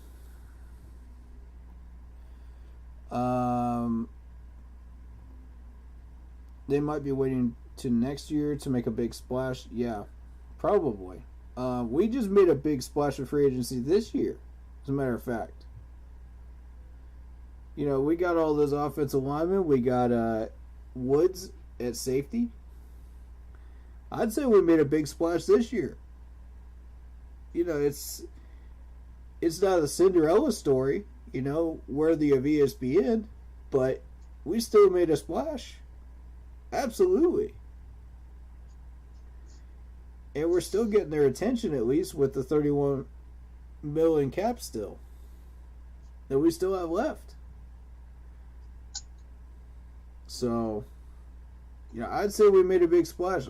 Scott did well. I would love for Star to come home. Man, me too. Me too. Preach it, brother. We're going to will AJ and Star back home, man. We're going to will it. We're going to make it happen.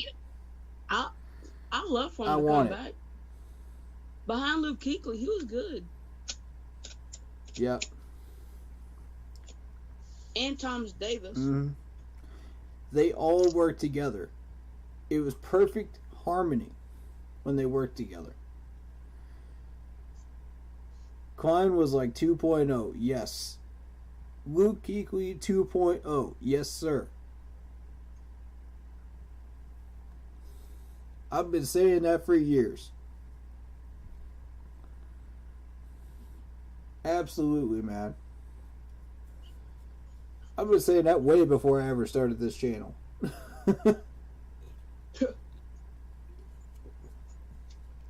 Way before. Second I saw him in training camp, I said, there is Luke Kuechly 2.0 right there. That dude's a monster. Yes, we should have paid him. But who was in charge then? Gettleman. He was lowballing everybody. I mean, granted, the players that he got by lowballing, you have to respect that.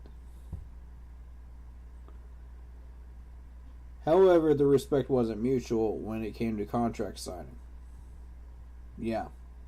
And that's where it backfired. You have to have the respect of the players to keep those contracts going. And if you don't have the respect of the players, you see where that landed them. In hot water, you see how that ended up with Steve Smith. You know, even Thomas Davis left. I feel like the Thomas Davis leaving was more so to follow Ron Rivera. But still, you know.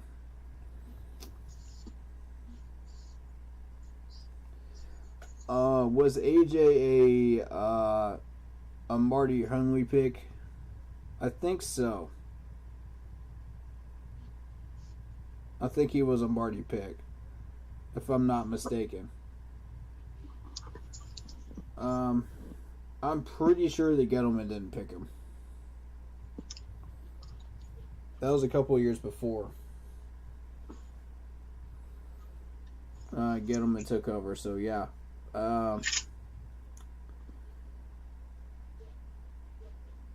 Here's Rodney McLeod, or Rodney McLeod. I don't know how to say that last name. What's his name again? Rodney from the Eagles on the safety list here. Rodney McLean or McLeod? Yeah, McLeod. That's what I'm going to call him, McLeod. No offense on him, but if we're both wrong, please correct us. Now there's names in NFL that, like, what's They're that tough dude to from say. Tampa, that D tackle? Came from the Lions. Oh my God. He's a good player. but I can't think of his Ndamukong Suh. Yeah, I can't think of his whole name. Ndamukong Suh. Yeah. I feel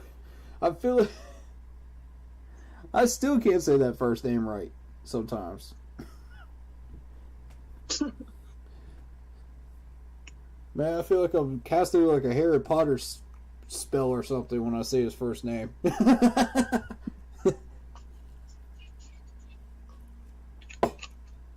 I love you, dude. He's awesome, though. He's a lot bigger in person than you see on TV, though. Lot bigger. Mhm. The guy's built like a tank. He was half a head taller than some of our players. Let's put it that way. Mhm. And I'm talking lineman. Like a big offensive lineman. He was a half a head taller than those people. Bigger shoulders and just built. I was like, man. Those TV cameras don't do this man justice. Not at all. We got Ricardo Allen, formerly from the Bengals, on this list. Interesting. 1.4, call it 1.5 mil per year. 400K guaranteed. Interesting. All right. We'll look into him in a minute. I think that's an interesting one. Just trying to think anybody else that catches my eye. Anthony Levine from the Ravens. They already signed their other safety, Tony Jefferson. Mhm. So we'll see about that one. Michael Thomas got re-signed to the Bengals. Justin Reed went to the Chiefs. That's a big name right there. If we could have got Justin Reed, man. But How look much at that is he guarantee going- how money, much is though. he going? 20. That's the problem. Yeah, look at that guarantee money, though. 20.5. Yeah, I don't think We ain't doing that. I don't think we can do that. Dean Marlowe is a big one.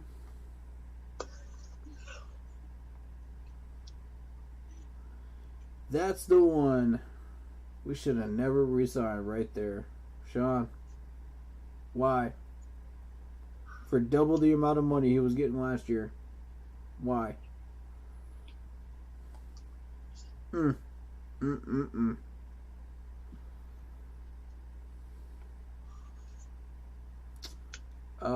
Jordan Whitehead ended up with the Jets. Don't care about that one.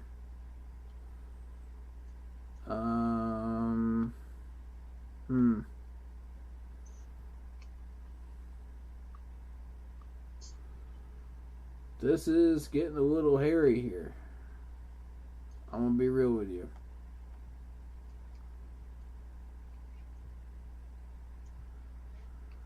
What do you think of Armani Watts from the Chiefs? Amari Watts. Mm-hmm. I didn't hear too much. How much is he going for? $780K 700. per year, 632 guaranteed. That's an interesting one for me. It depends. Cause it's kind of tough on each. Yeah. It depends how he plays. We may I don't know, but if we give him a chance, if we sign him, we should sign him for a 1-year contract I agree with that. and see how he plays the first year. If he plays good if he plays good, we should re-sign him. Maybe about a 5 to 3-year contract, maybe. Yep. Under $1 million. Yeah. Javon Curse got re-signed by the Cowboys. That's a major name right there. And for $5 million? Wow. Can you imagine if we got a chance to bid on him? Wow. I'll take Javon Curse. Absolutely.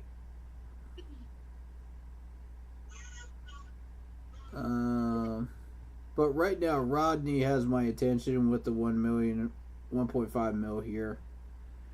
I think, if I was Scott, I would be willing to pay a little more, to replace Sean Chandler with just a little bit better of a safety. You know what I mean? And I think Rodney fits that bill.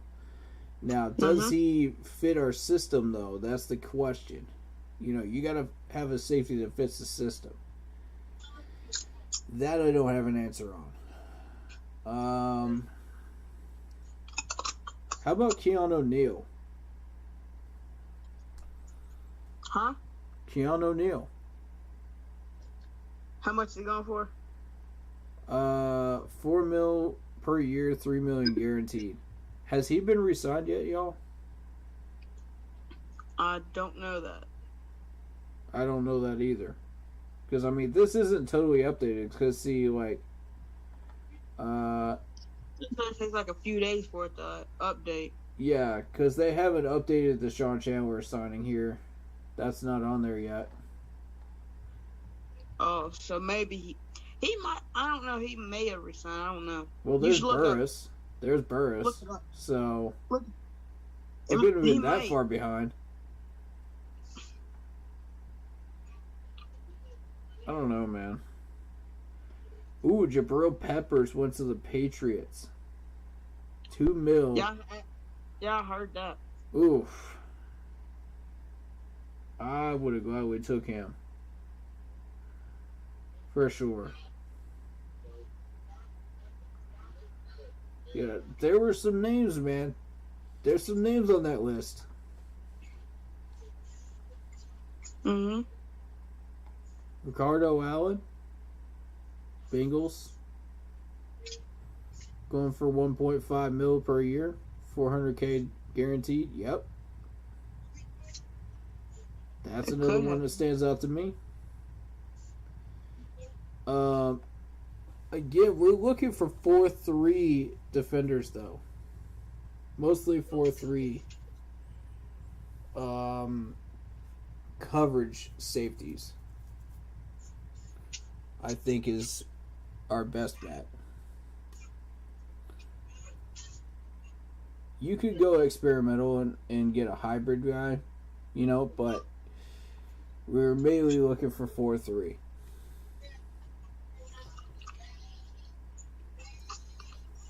Hey, I'm gonna go get me a drink. I'll be back real quick. Sure. Yeah, absolutely, guys. That's what we're looking at here.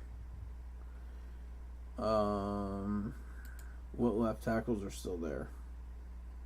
I think we looked at that already. I don't know why we didn't pull the trigger on Peppers. He's an instant starter over anyone at that position for us. Yes, absolutely, Harvey. I agree. That frustrates me that we didn't go for him. You know? Man. If I had known Jabril Peppers was on that list, I would have pushed him hard on social media. Absolutely. You know? I'm not shy about doing that. If I really, really like a player and I think he's the best fit for us, I will push that player to the moon and back. You know, if we've got the money to afford him. And we did have the money. So, you've seen me do it before, folks. This ain't new. I'm not afraid to go crazy and push for these players if I really believe that they belong here and can help us. But he may not have wanted to come here because of Matt Rule, right? You're thinking because of Matt? And here's the thing, man. Robbie Anderson's out there on Twitter trying to promote us and try to get people to come here. Is he really the best spokesperson that could try to get people here at this point after what he did last year? I don't know. That's got me no. You know what I mean? No. If it's a defensive player, it needs to be Brian Burns leading the charge. If you want defensive players here. Because Brian Burns is the most recognizable defensive player we have. Next to Chin and Horn. So, and Horn's not going to be able to have that same pull as everybody else. Chin, maybe. I doubt it. He hasn't been here long enough. But don't get me wrong, Chin's a good player. Yeah. But he hasn't exactly earned the credibility to go out and push for these guys. He hadn't earned that extra vacation yet, you know? That extra vacation time. Not quite yet. Not like some of the rest of these guys have.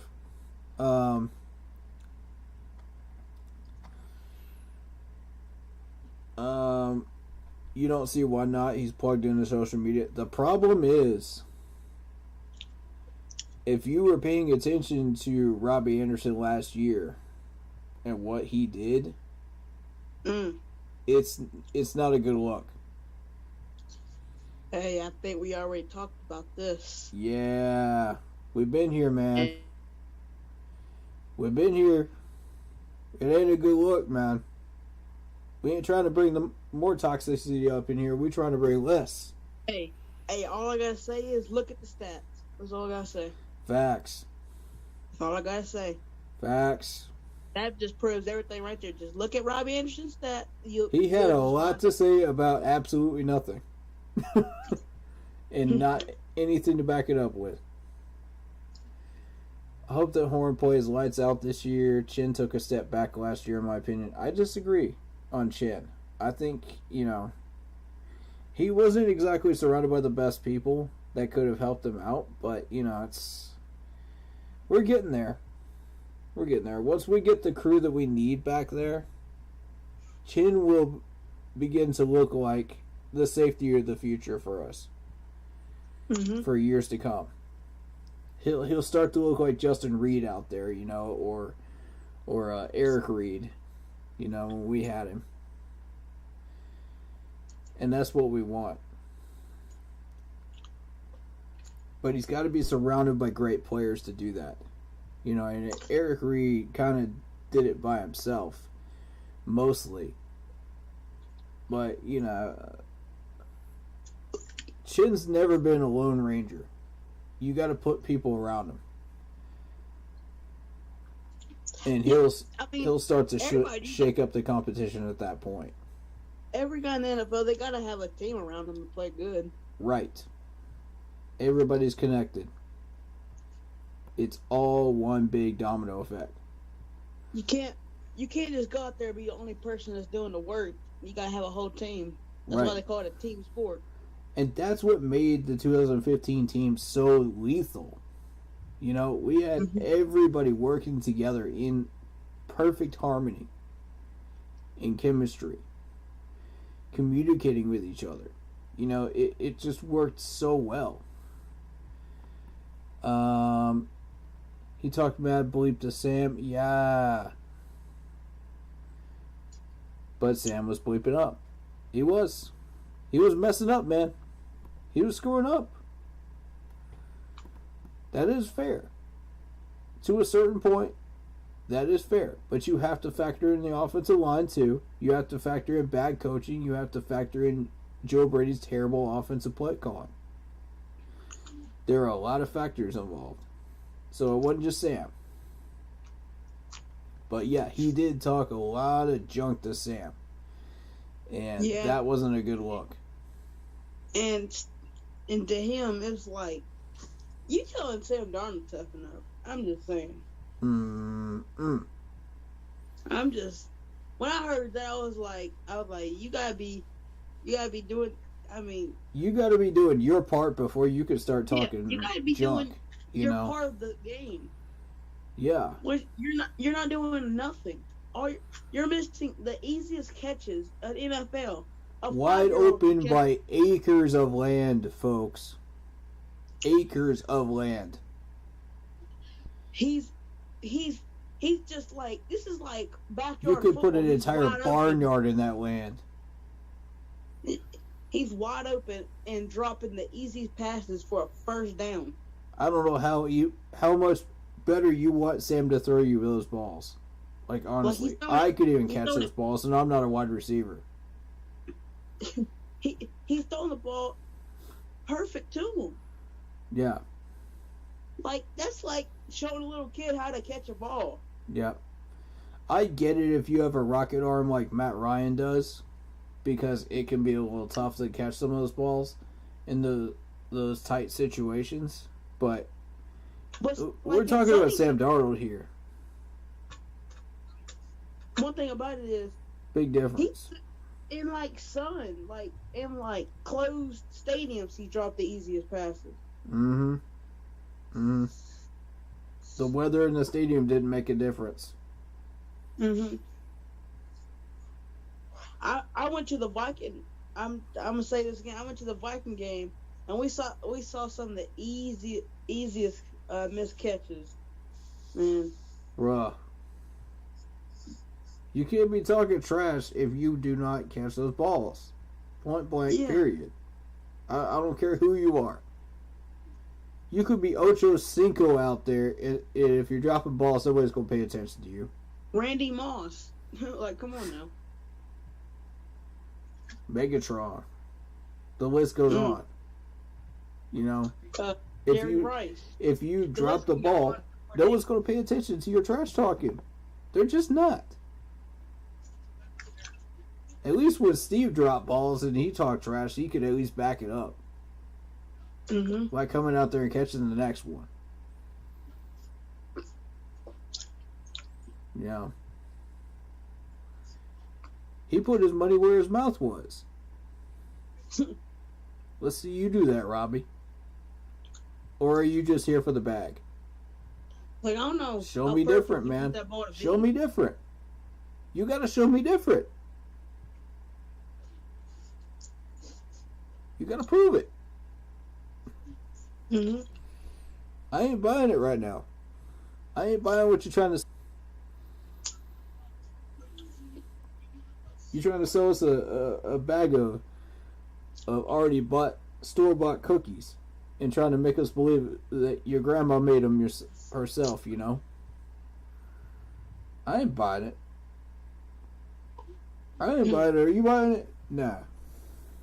About Robbie. Nah, dog. I don't know anymore about Robbie. We might get him for a maybe second or first rounder. That's what I'm thinking. Is Belichick still interested? I haven't heard heads or tails. I hope so, because we can. If he is, I'm down. You know, him for a pick, straight up, nothing else included, just him for a pick. Mm-hmm. Take who we get. I think he said something about a third, either a second or a third. What did he say about Robbie again? When Belichick was discussing it, there was something like he said a second or a third for Robbie was the conversation. No, that's a steal. Right. That's actually fair trade value for Robbie. I'll take Here's that in the a thing, heartbeat, man. Carolina. If he's actually going to perform to the level that you're expecting him to perform at, and not just be there for the bag, then yeah, that's fair trade value. But if you're dealing with the Robbie Anderson that just wants a bag, 5th round pick, I'm sorry. I can't elevate that until you prove me wrong. It ain't worth it to me to even move him.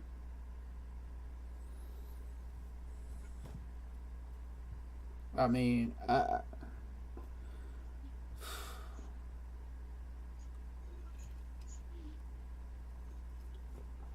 that's what I'm feeling on that.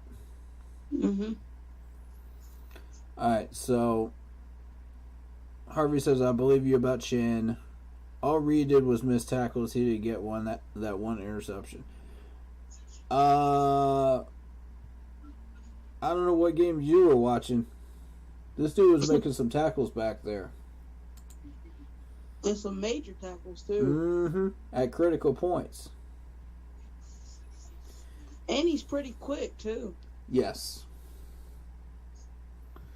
One of the best safeties in the game at that time.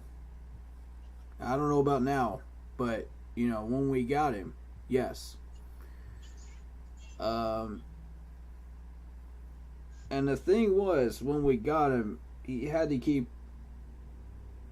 the bad publicity to a minimum. And he did just that.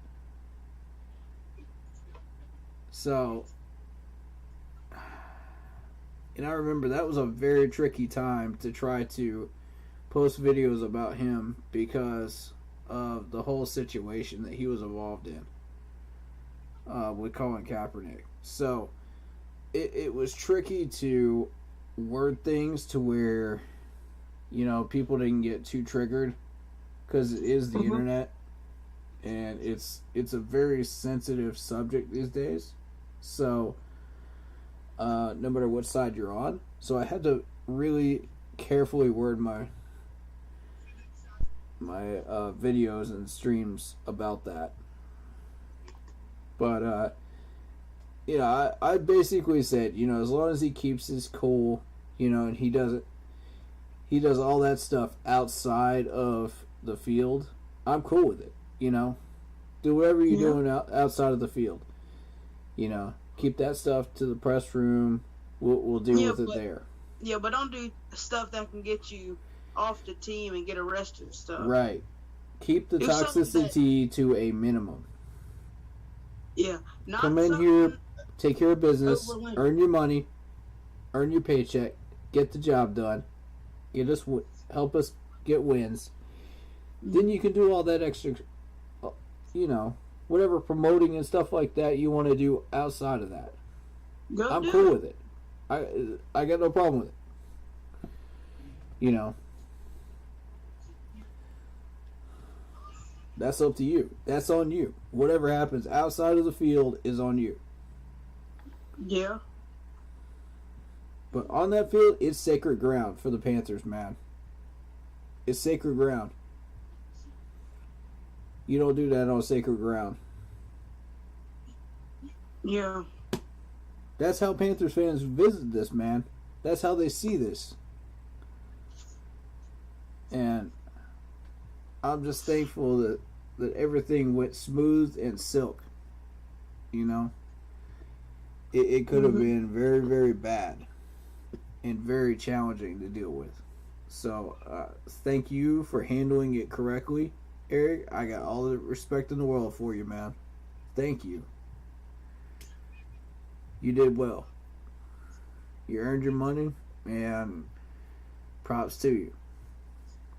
You took care of business on the field, too. And I'm very sure that he's a good guy, too. You know, when you really get to know him and talk to him, sure.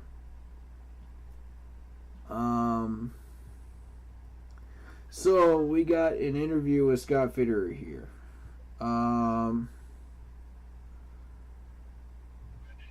He and Matt Rule and assistant general manager Dan Morgan. And if that name sounds familiar to you, yes, he was a former linebacker of ours. Dan Morgan. Who? Oh, yeah, Dan Morgan? Mm-hmm. Number 55? Mm-hmm. Yes, Yep. sir. That's how you can tell the people that have been here since the very beginning. They recognize that number. They know it by heart. That's a major player right there back I have then. a Dan Morgan jersey. I think I do. Now, I'm not making promises. I think I do, though. Mm-hmm. I might have one. It depends. So they're all sitting around the team cafeteria in Bank of America Stadium. Notice all of these situations where they're doing all this scouting and stuff, it is near a cafeteria. Weird coincidence, right? But okay. Talking about what's next after the team's pursuit of Deshaun Watson. They sketched out a plan, went upstairs to their offices, got David Tepper and Vice President of Football Administration, Samir, on the phone. I'm not even going to try to say that last name, but, you know, out of respect for him. Wait, what's his name? Wait. Samir Don't say his last name. Solomon. Sullivan? Solomon, I think is how you say it. What's his first name? Samir. Oh, Samil Yeah. Sullivan. I don't know. So, a few hours later, we resigned DJ. We got Matt. We got Johnny Hecker. We got Bradley Bozeman. We got Dante Jackson taken care of. So, they did a lot of work, important work, and they did it quickly.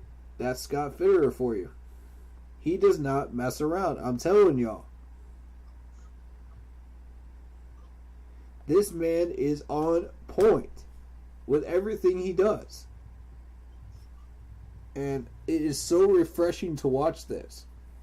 After years of Panthers football, our management has no direction, no idea what we're doing, no plan, no nothing. Not making splashes in free agency or resigning periods. Nothing. We just let these guys go. Well, here comes Scott Fitterer in 1 year. And look at all this. Look at all this, y'all. 1 year. If he can do that 1 year, imagine 20 years later where this team's going to be.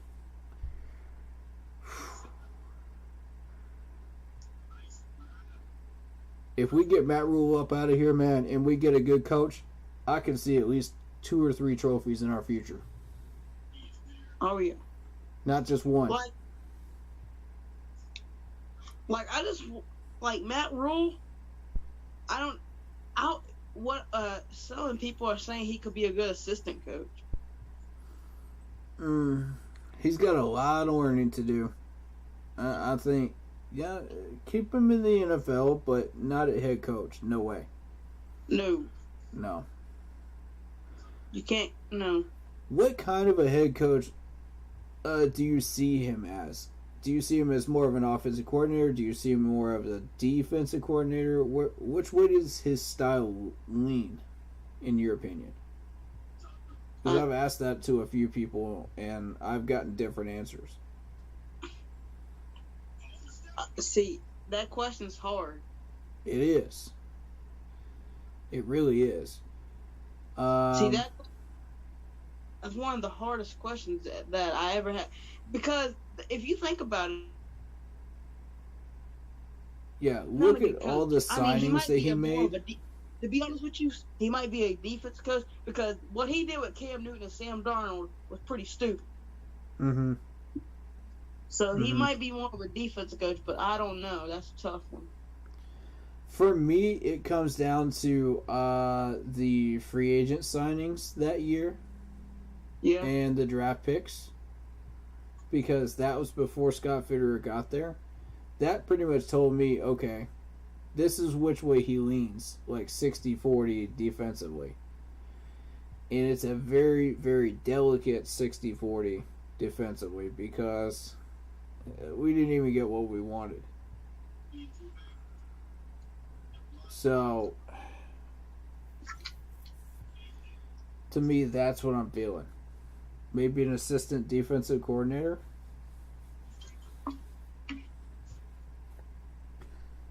You know, if you still want him to work with Phil Snow, that's fine. I have no problem with that. The two of them are best buds. Fine, let them work together. But I want Phil Snow leading the defense, though. If Matt sees something that Phil doesn't, that's positive and helps us, by all means, mention it. But at this point, that's where I see Matt ending up. You know, maybe a job up in New York with the Giants or the Jets. So, I'm going to ask you this question. If we fire Matt Rule, who do you think we as the coach? Well, here's the frustrating part for me is watching Eric Bellamy after several rounds through the carousel not land a head coaching job. That's the top guy for me in the NFL right now. I might be willing to give Urban Meyer a shot. Even though he failed in Jacksonville, they are hair trigger about their coaches up there. And, yeah, or down there considering we're in Carolina. But still, yeah, their fan base is hair trigger. A lot more hair trigger than we are. And their ownership is too. The thing about Matt Rule, he don't show tough love. That's the thing about Matt Rule. Right. He don't show no tough love. Urban Meyer does. Yeah, he shows tough love.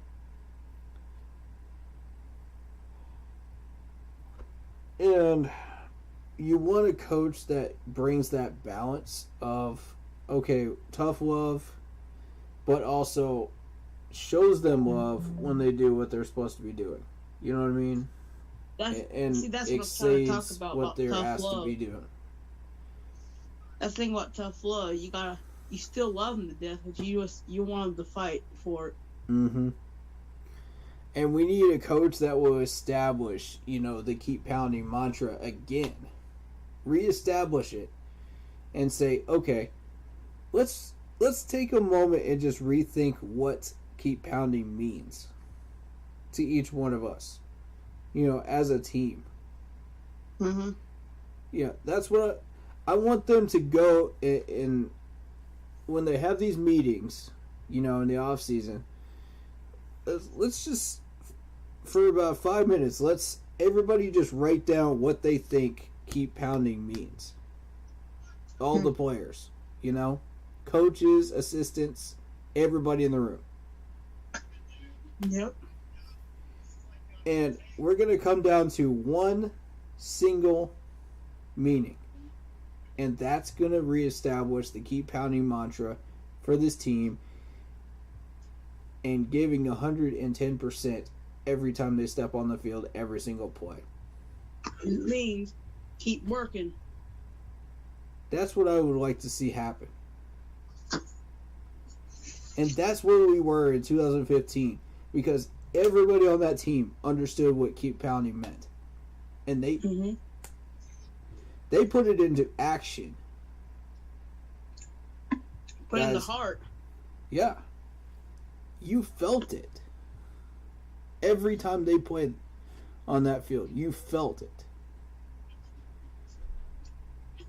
You felt shivers every time they started chanting keep pounding in the stands. Oh, one thing I'm gonna say this when it was scary, when they yelled out Luke Kuechly. His first name Luke. It shook some people up too. All the announcers were just like, they're not booing these players, they're saying Luke. And all the Panthers fans were just laughing. They were just like, yep. They're just having a good time with it. I'm telling you, every time Luke Kuechly made a tackle, you just heard his first name. It doesn't matter if it was a 50. No matter if it was a 50-yard game, they're gonna still yell Luke Kuechly if you got the tackle. Right. Like, it was such a beautiful time to be a Panther fan, man. God. Oh, that was the golden age right there of Carolina. 14 and 15. It don't get no better than that. I want that back. I want to have that again. Yeah. I want every player in that locker room to understand what keep pounding means and put it into action, like that 15 team did. And work and stuff. No matter how good or lacking in production you are. I want to see you guys put your everything onto that field. Blood, sweat, and tears. And I will not complain to any one of you if you do that. You will never hear me say a word.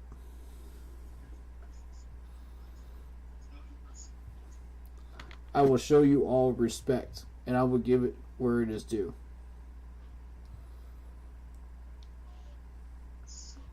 So, again, Scott and the management, if you're listening, please do that. We need to reestablish that desperately. That's a change in culture. That's a change in mindset. That's how we do this, man. That's how we start that train in the right direction.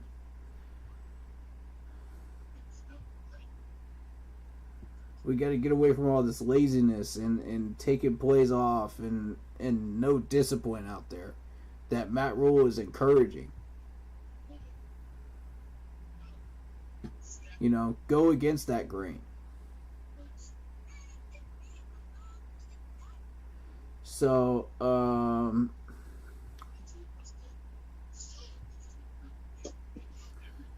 Fitterer said this. That morning after Deshaun said no, Matt and Dan and I were sitting around the cafeteria, and it was like an attitude of, okay, what do we want to do?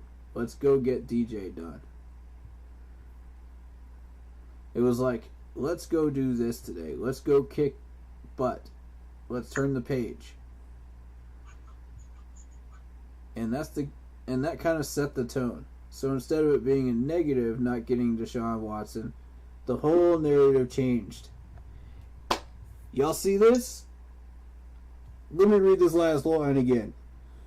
So instead of it being a negative, not getting Watson, the whole narrative changed.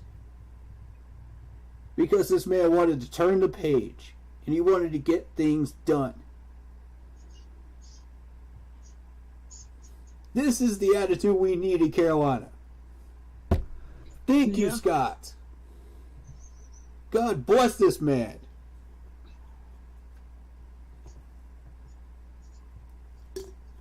God, we've been needing this for years. I love for what were we talking about again? My bad. We're talking about Scott Fitterer changing the whole narrative after Watson wasn't signed. Oh. Yeah. He said, let's go do this today. Let's go kick butt. Let's turn the page. Let's get things done. Let's not turn this into a negative not getting Deshaun. The whole narrative changed. The whole thing changed. Yeah. The whole culture changed. The whole mindset of the management changed because he was not willing to just sit there and be stagnant and settle for another 6-win team. He said, no, I've had enough of this. This is the attitude that has been screwing us up for years. It is time for a change. That is my GM right there, baby. God, I love this guy.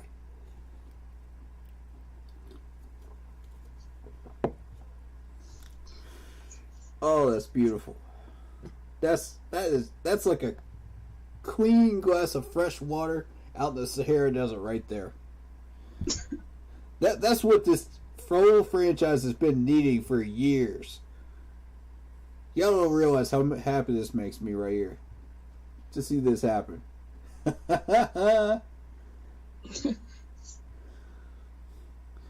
Scott said, I thought it was important. The good thing is we went upstairs and we called Dave. And Dave very quickly went through the process with us and Samir. What do these guys make? What are their ages? What are their price points? What's their injury history? How many games have they missed? So when you go through that with DJ, he's 24. He's the most consistent receiver in the league yards-wise. And he always plays. He's banged up. But he's always on the practice field and he always shows up. That's what you want. That's the type of guy you want to reward. Mm-hmm. Oh my God, the mindset is just, it's beautiful. It's beautiful.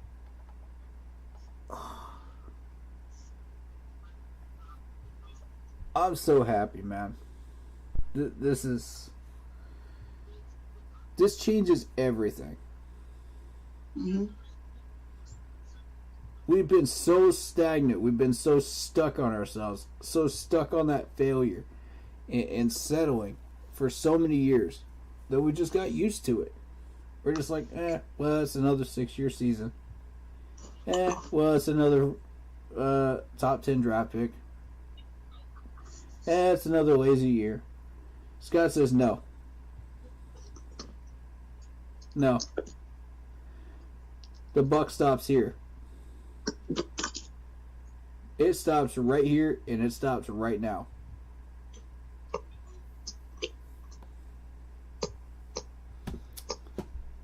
That's beautiful. He has a plan. They prepare for the draft.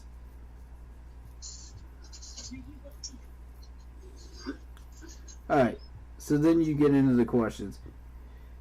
In the last year and change, there are things about this job you didn't realize were going to be part of the job description.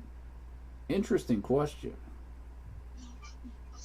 Are the things about this job you didn't expect to be a part of the job description? Oh, I got one for you. Matt Rule.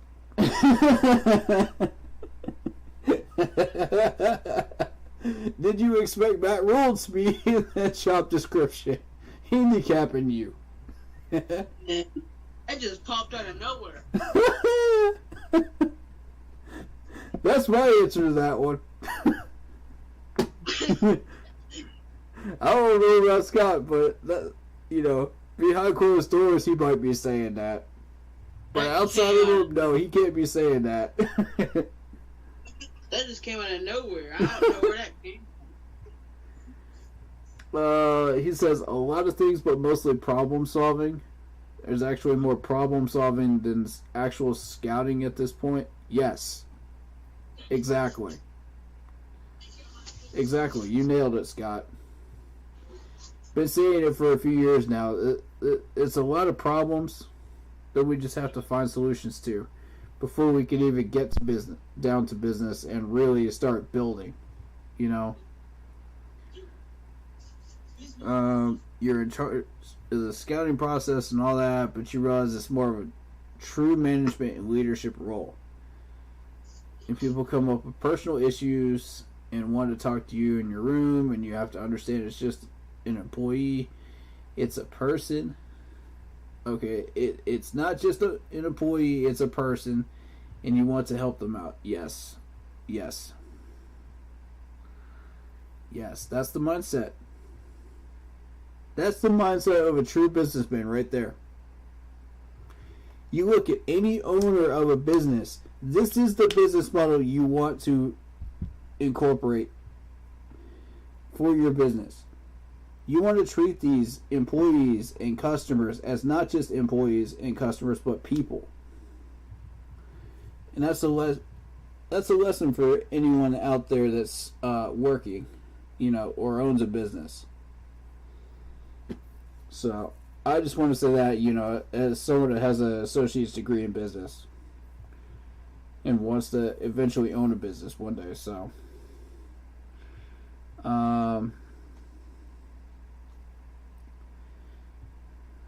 there's a lot more of that than I ever knew that John, Snyder, Fitter's former boss and Seahawks GM, had to deal with. Yep. It's fun because you never know what's going to happen every day, but just when you're getting ready to scout and watch tape, somebody walks in. Yep. That's how it works, man. You can't do your job until you help these people out. You got to problem solve. And I wish it wasn't so much problem solving as it is just scouting in this team. It would have made your job so much easier, Scott. It really would have. But, it is what it is. I think now leading into the draft will be that time. We have a new film room down the road, so we can hide down there, shut the door, watch the tape with the guys. A lot more time with Matt and Dan and Pat Stewart, the director of player personnel, sitting there watching tape than in the past.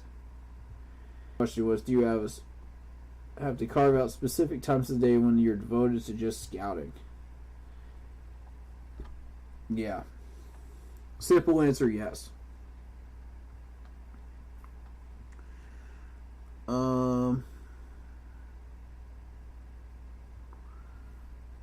When you think about what you've done so far, there are still two big needs on this team, left tackle and quarterback. How do you balance the need to fill both spots in the context of the 6th overall pick in this year's draft?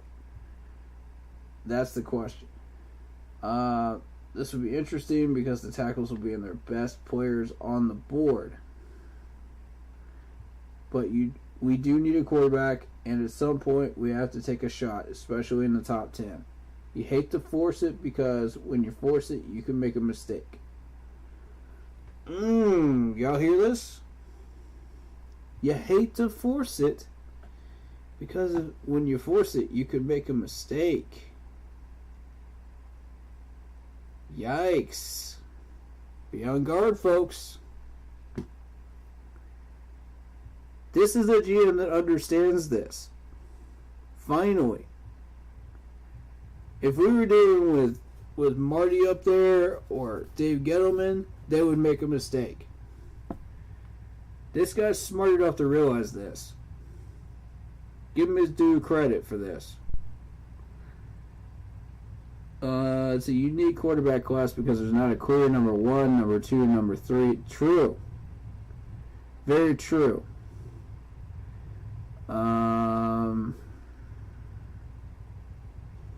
Like, who's the proven starter that can come in and play for you? That's the conversation we have to for the next month. Quarterback or left tackle. And we could always go pass rusher because Brian Burns is coming up. And they're picking up his last option to extend the rookie deal. But we would like somebody to balance him out, for sure. I agree.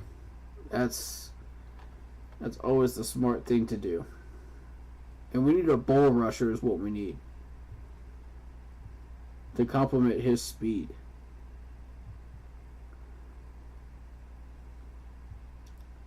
Looking at quarterbacks this year is not without risk.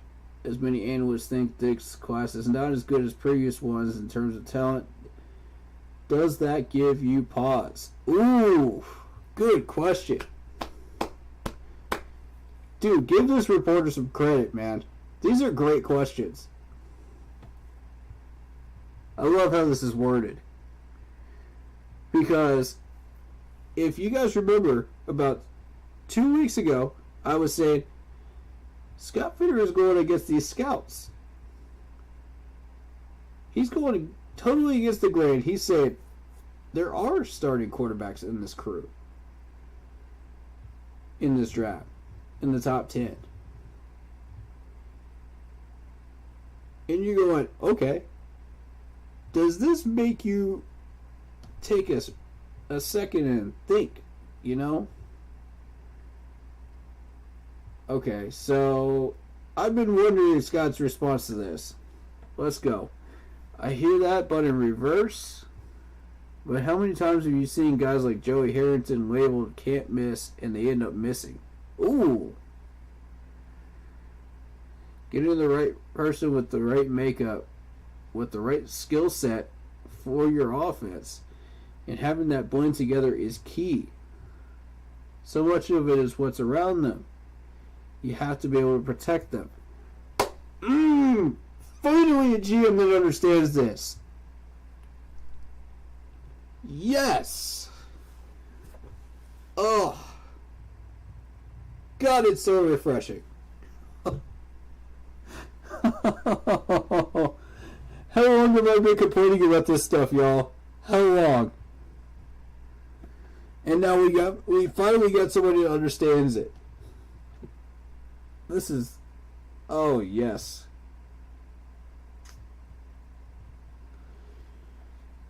Give me more of this stuff, Scott. Give me more. Feed me more of this. Let me read this again for the people that didn't completely get this. Okay. So not only is he saying, okay, there are a lot of people like Joey Harrington that were labeled can't miss and they end up missing. Not only is he saying that, but he's saying, okay, here's what you're looking for. And here's what you want to do. You want to protect them. You want to put people around them. You want to have them blend together. That's how you build an offense, ladies and gentlemen. That's how it's done.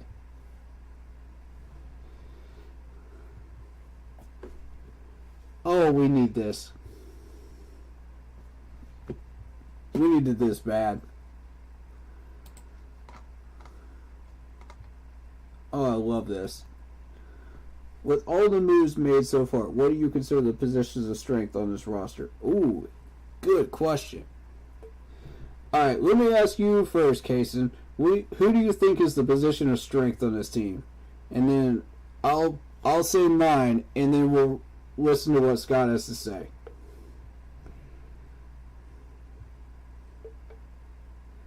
You muted, buddy.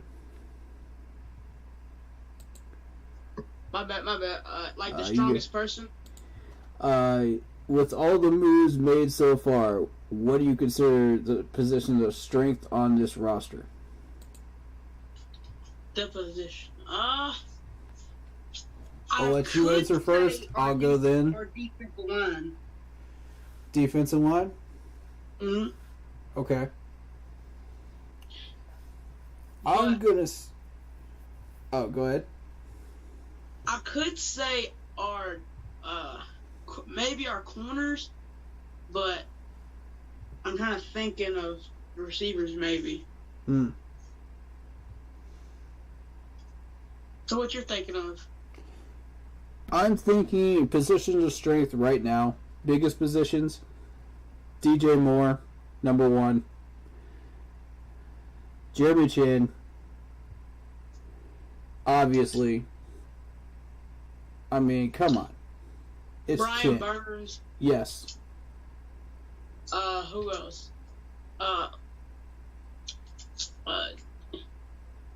Maybe Dante Jackson could be one. Yep. Maybe that's a strong maybe. He's had some moments where he's been undisciplined out there. Shaq Thompson, maybe. That's stretching it. It's pushing a little bit. It is. Christian McCaffrey, when he's been healthy. If Chris McCaffrey gets healthy, he's a tough player. Mm-hmm. Mm-hmm.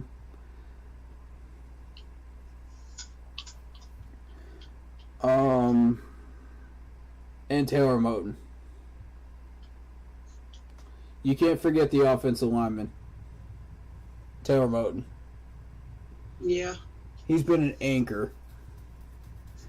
And before there was Taylor Moton, there was Ryan Khalil. A lot of people forgot about Ryan Khalil. But I'm going to tell you something. When you watch Ryan Khalil behind that center, he was barking out orders. He was telling you, okay, be there, be there. This is who you're going to block. This is who you're going to block. I remember Ryan Khalil. I mean, this dude was... He made things so simple language-wise for you that there's no way you couldn't miss it. Exactly. And it's like, okay, red 25, blue 15, you know? And they knew it, you know? It's not this long string of language that Teddy Bridgewater and Cam Newton were trying to figure out with our former offensive coordinator. You know, chop that down, man. You don't need an entire playbook just to run one play. It's so dumb. And people wonder why we spent so many timeouts trying to make sure that we're on the same page. Man, please. That issue was plain as day to me. We never had that issue with Ryan Khalil under center.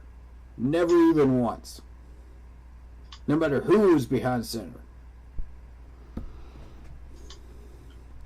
It was tough. So, people completely underestimated what Ryan Khalil was doing here. And how good he actually really was for this offensive line.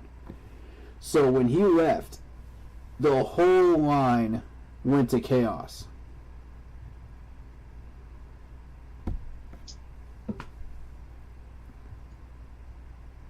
I never agreed with taking him out of this roster. I never did.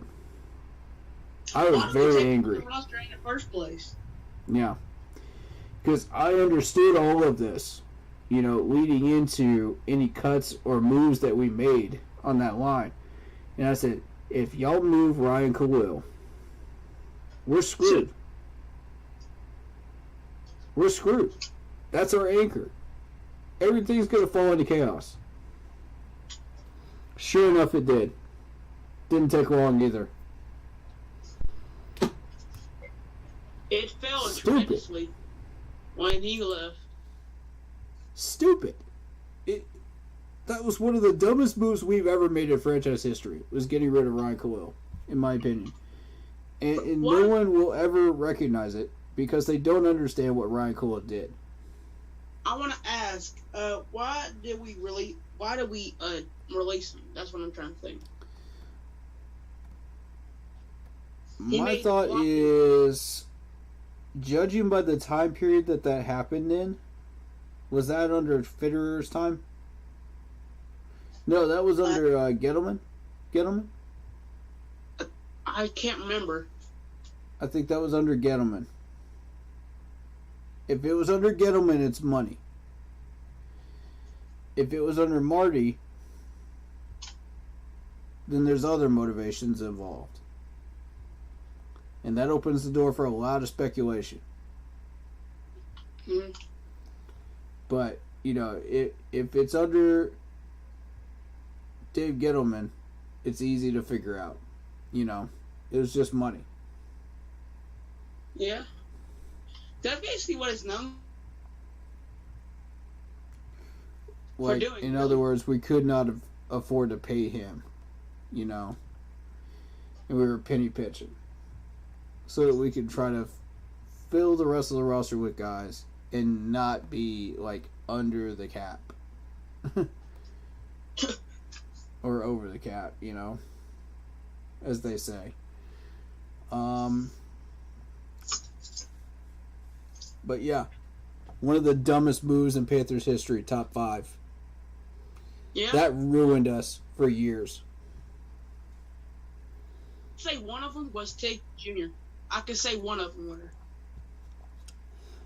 Yes, Tedkin Jr., yeah. I'm with you. That was not a smart move either. Probably one of the top 10 dumbest moves in Carolina history. Yep. Mm-hmm. Another one, Letting Thomas Davis go. yeah, and Jonathan Stewart. Yeah. Jonathan Stewart I could see because we had Christian McCaffrey coming through. So I get that one. They had their eyes on CMC the whole way. And fair enough. I mean, yeah. I can understand that one. But I think everybody is on board with this one. Letting go of Steve Smith was the number one. No question about it. I was a little... Now, was he traded in 2014 or 2013? 14. 14. Now, that one... Now... He did play a full season under Cam Newton. Like, one of them, I was actually kind of mad because I was a little bit of a Steve Smith fan, too. Yep. Biggest mistake in franchise history was getting rid of Steve Smith. Everybody lost their minds. Everybody. It was a chaotic mess in social media. You couldn't go anywhere without finding it in the Carolinas. Oh, yeah. It was inescapable. Alright, so... Why would you do something that stupid, though, if you think about it? The theory goes that Gettleman didn't want an egotistical leader, you know, in control of the team. Now, that's one theory. Number 2, it could have been money. Number 3, it could have been, okay, well, I don't have a good relationship with Steve Smith, da-da-da-da-da. That leads to the history of, you know, a business move. What are we going to do here? But you don't just cut the man. You got to trade him. He's worth something if you want him out of Carolina.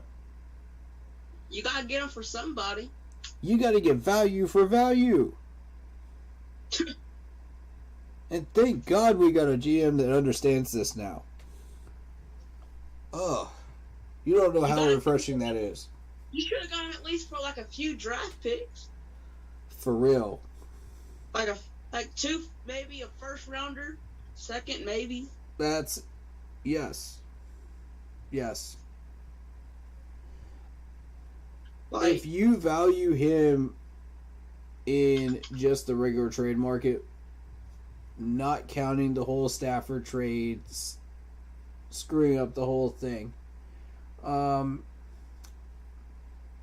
I would say probably a first and maybe a fourth during that time period.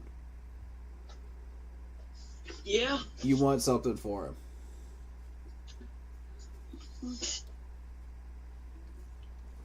He ain't going to be cheap. If it was me, I would ask for a first and a player. And maybe a third or second rounder. That may be going a little too far. But a first and a player. For sure. High caliber player. Like at least a Pro Bowler. Yeah. Mm-hmm. Yeah. Correct. Probably an offensive lineman would be what I would go for. That's what I would request first. You know? Because I always look for the line first when I'm building. That's just me. Because I always want to protect my quarterbacks, no matter what's going on.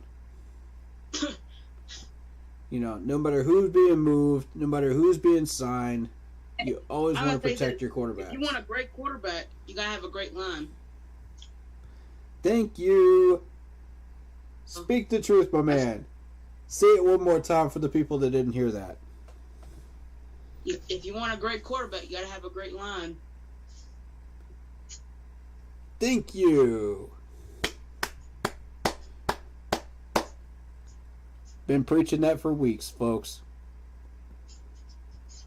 Sounds like a broken record at this point, but I'm going to keep saying it until people figure it out. Scott knows it. And you know what? That's the only person that needs to know it right now. Because he's the one building this team, not Matt Rule. I don't even care if Matt figures it out now. It's too late. It's too late to apologize. It's too late.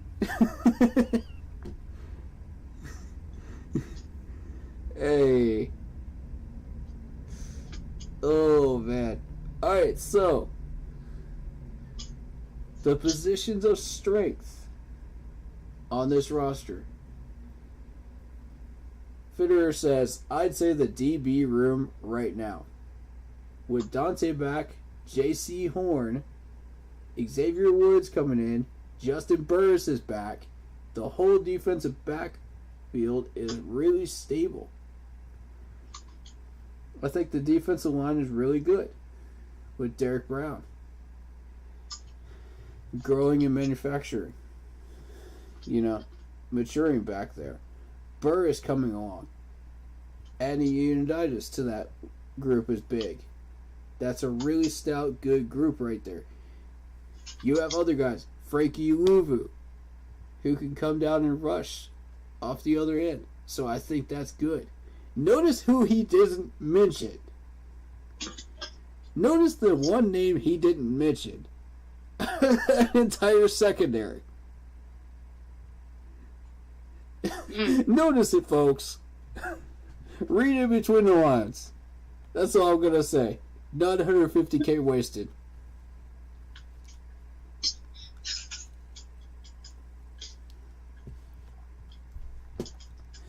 There's your proof right there. He never mentioned his name. Not even once. Now, the fact that he's not mentioning that name should tell you something. Why are we re-signing this man? I'll tell you why. Re-signing who? Sean Chandler. Oh. His name was never mentioned in this entire paragraph. And he's only talking about the defensive players. Never mentioned once. He talked about everybody but him. Everybody but him.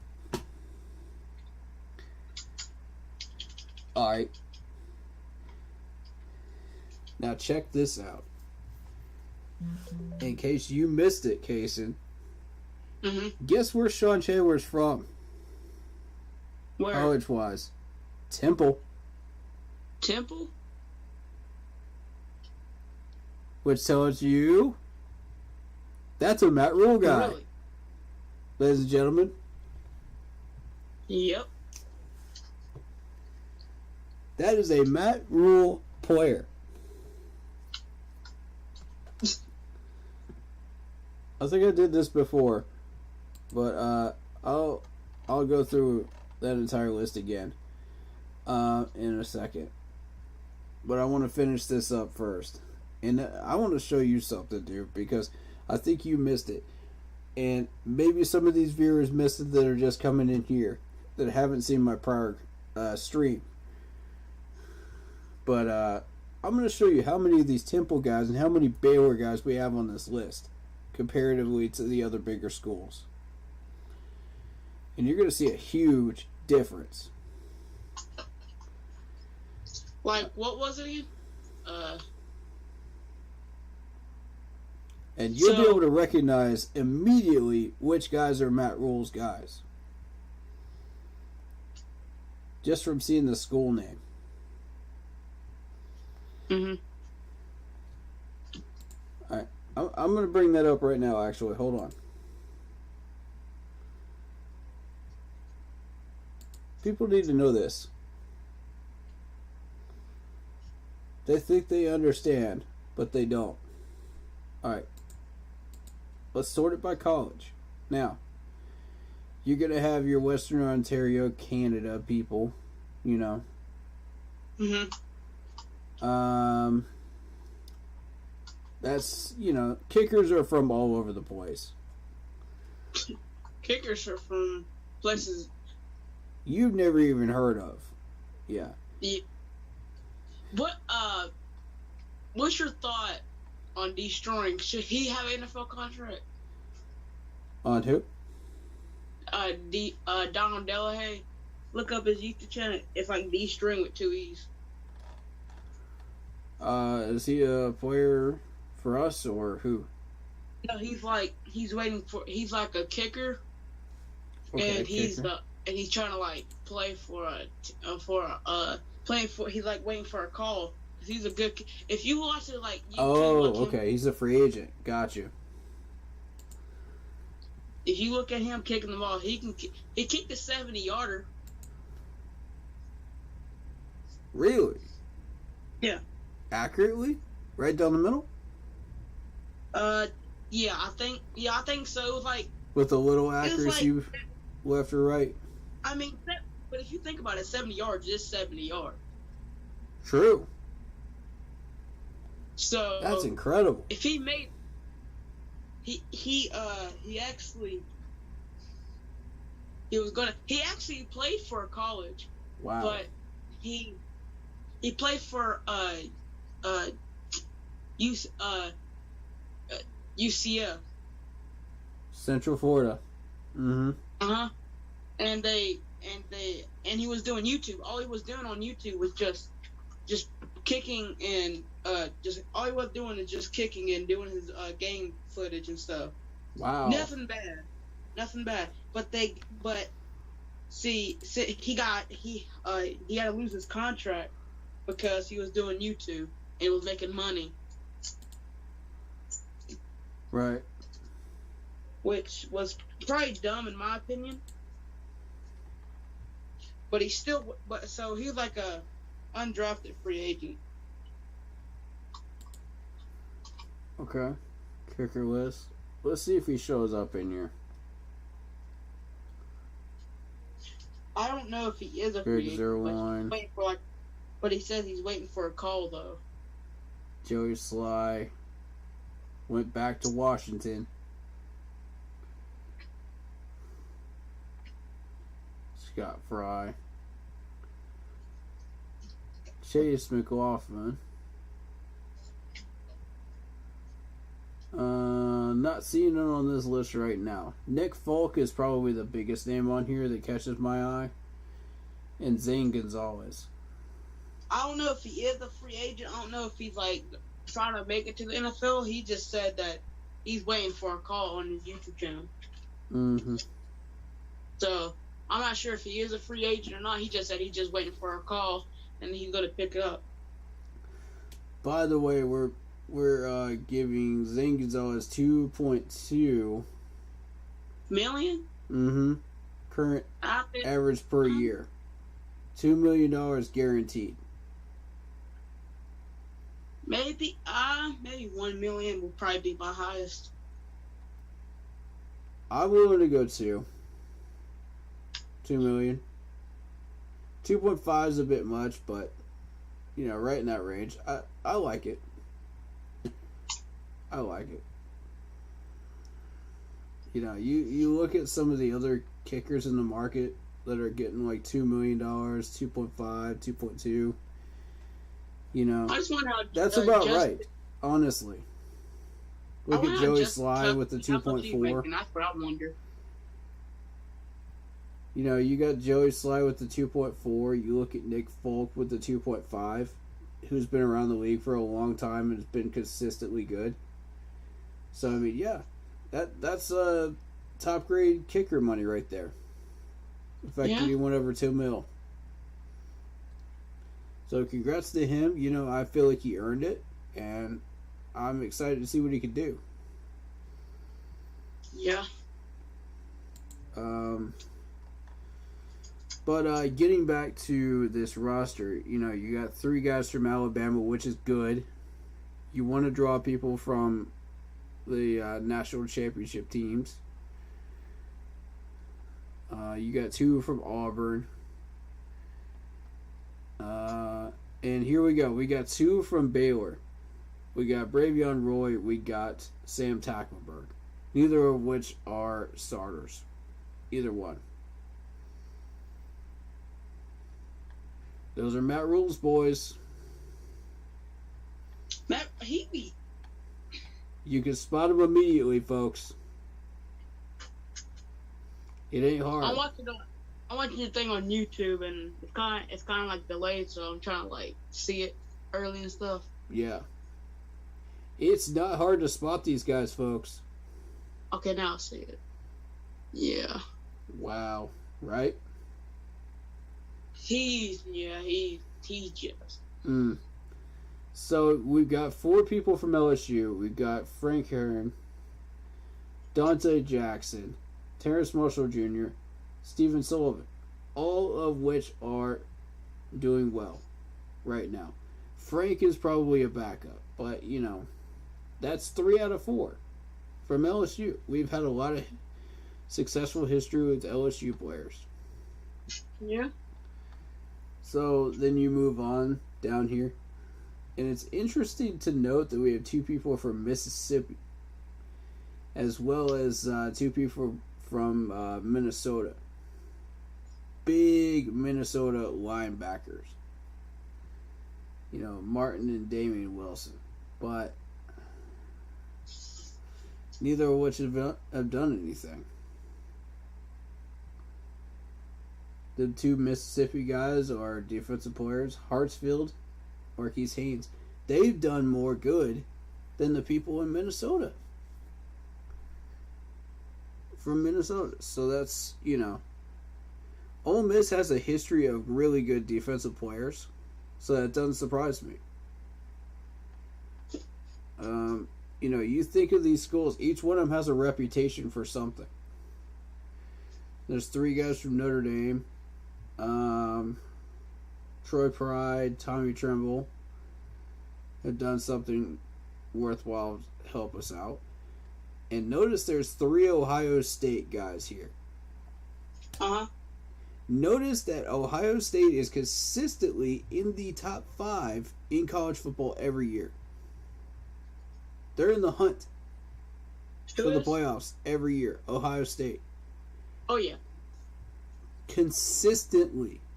That's the key, folks. Now, we're going to kind of ignore the Ohio one. Every once in a while you find that one in the bunch that's from a place like Ohio, on the offensive line that is successful, but not in this case.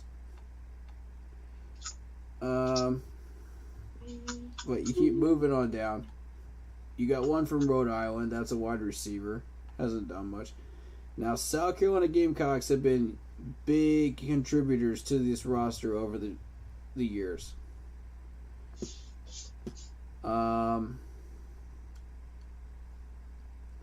We got Shi Smith. We got Horn. We got Dennis Daly. Dennis Daly's kind of for me, but that's 2 hits out of 3 though, right? Yep. I call that a success. Christian McCaffrey from Stanford. That was during the time Stanford was really, really good. Here's where we get into the Temple guys. Look at all these Temple guys. Ugh.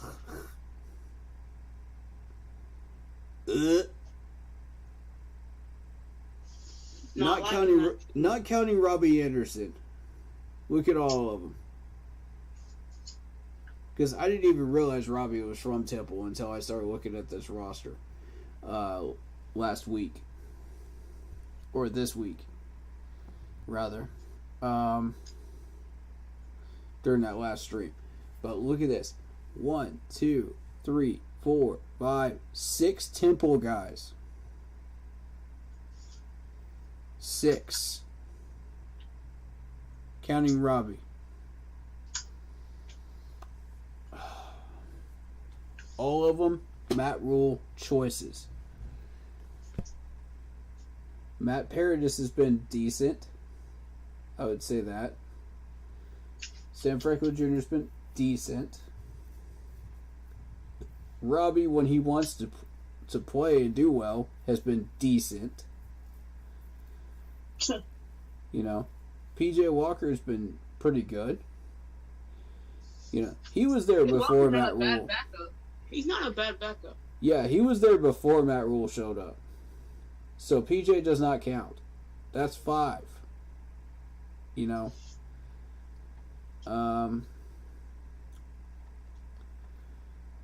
So I just kind of wanted everybody to see that. You know, and understand, you know, this is how you pick out these Matt Rule people. It's not hard to find them.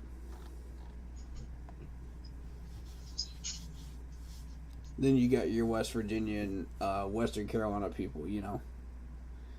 But, yeah. I didn't even realize PJ Walker was from Temple, actually, originally. That's interesting. All I knew about PJ Walker was he was in the Canadian League, and my YouTube partner Carol pointed him out to me. And that's what got the ball rolling on PJ. Because nobody was pointing this dude out until I started doing it. He was in the XFL, I believe. Yes. Canadian League, yep. And he was dominating that Canadian League, too. Yeah. Like, the numbers weren't even close, guys. And I said, you know, there's our third-string quarterback right there. I said, we don't have to look far. Go get this man. Sure enough, we did. And credit to Carol. She was the one that pointed him out, so she gets all the credit for this one. You know, I only get the credit for promoting him, so. But, thank you, Carol. You got us a third-string quarterback that is still here on this roster, even today. That's the lasting impact when you pick out the right people. And you listen to people that know what they're talking about here in these fan bases, you know, that aren't nutty, you know? That aren't coming up with a whole bunch of nonsense. You find your guy.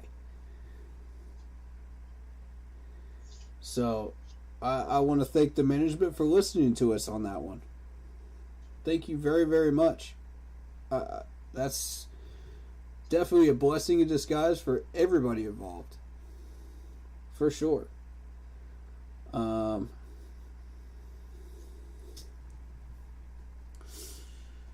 right. lastly, Panthers not locked in on a quarterback for the NFL draft.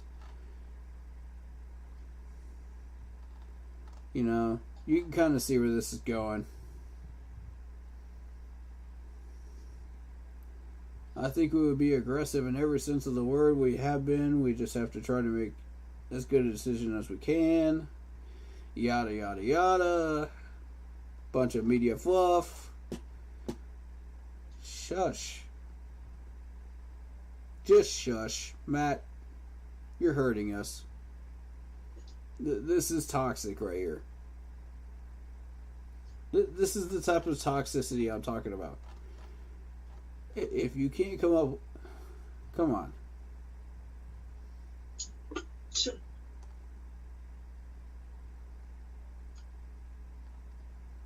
At least he thinks one of these guys will be a top 10 pick. Okay. Well, no duh.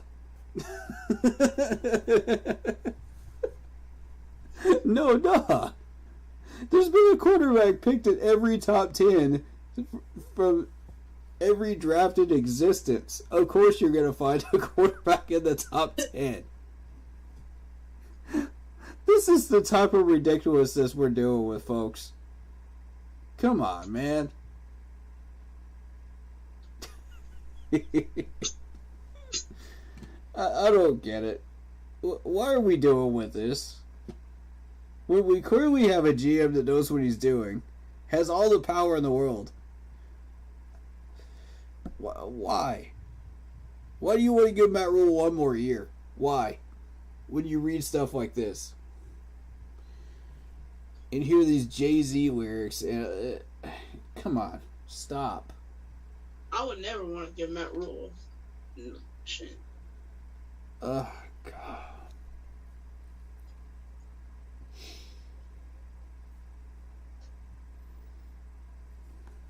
He looks like one of those, like, green aliens, you know, in those old sci-fi films.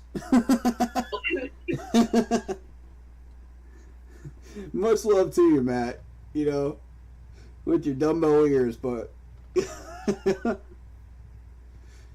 he's probably a great guy, though. I'm not saying anything in this. I'm not saying anything in this live stream that I wouldn't say to him in person, though. You know what I mean? Yeah. You know, and I would keep it business casual. You know, I would say, you know, you're probably a really great guy in person to get to know, and I think your family's great too. They're wonderful people, based on what we've seen. But your coaching needs a lot of help. I would never want to hate a family. That's the one thing. Mm-hmm. True, man. When somebody's getting bullied over their family, like, they can't do anything about it. Like, and that's why people. One day that happened to your family, so why do it to theirs? Exactly. There's so many instances of that, I can't even count them all. And it's just sad. It really is that people have gotten that low, you know, to that point. Yeah. Oh, Carol just sent me something. Hold up, y'all. What happened? Panthers will host Malik Willis, Kenny Pickett, and Matt Corral for visits. That is NFL rumors. Ooh. All right, y'all. Get the capes on. Right? My girl Carol never misses with this stuff. I'm telling you. When she sends me this stuff, y'all better pay attention, because this is how we got PJ Walker. I take everything seriously she sends my way. Oh, including this one.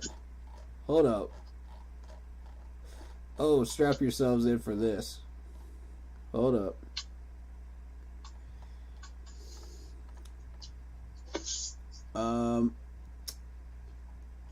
Let me see if I can find it.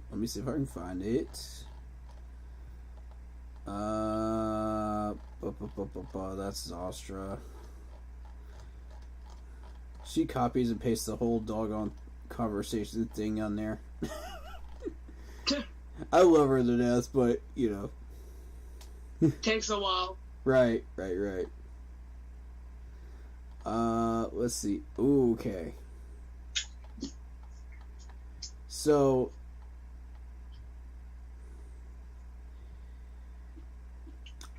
Ian Rappaport named the Seattle Seahawks and Carolina Panthers as contender for the former number 1 overall pick.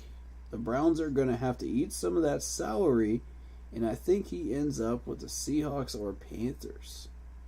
And we're talking about Baker Mayfield here. Alright. Here's where things get spicy. You ready for this? Let's go. Cam Newton was asked about this, and he says, we're not even in the running for him. We're not getting Cam? We're not even in the sweepstakes for Baker Mayfield at all. According to Cam Newton. When he was specifically asked about it. Now, which was the truth, guys? One of these things is not like the others. One of these things just doesn't belong. Who's telling the truth here? I don't like this. I don't like it when we get stuff like that right there. And there it is. Regarding reports that the Panthers are interested in Cleveland Baker Mayfield, I am told that's not true. Quote, end quote, Newton said.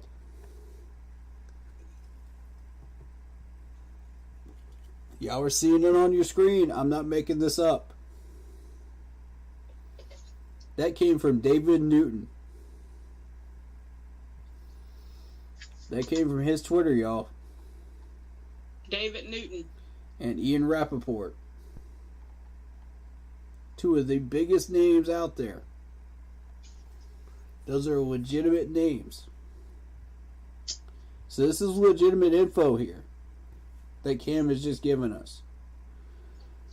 I tend to believe this one rather than anything Matt Rule throws out there as table scraps to throw people off the scent.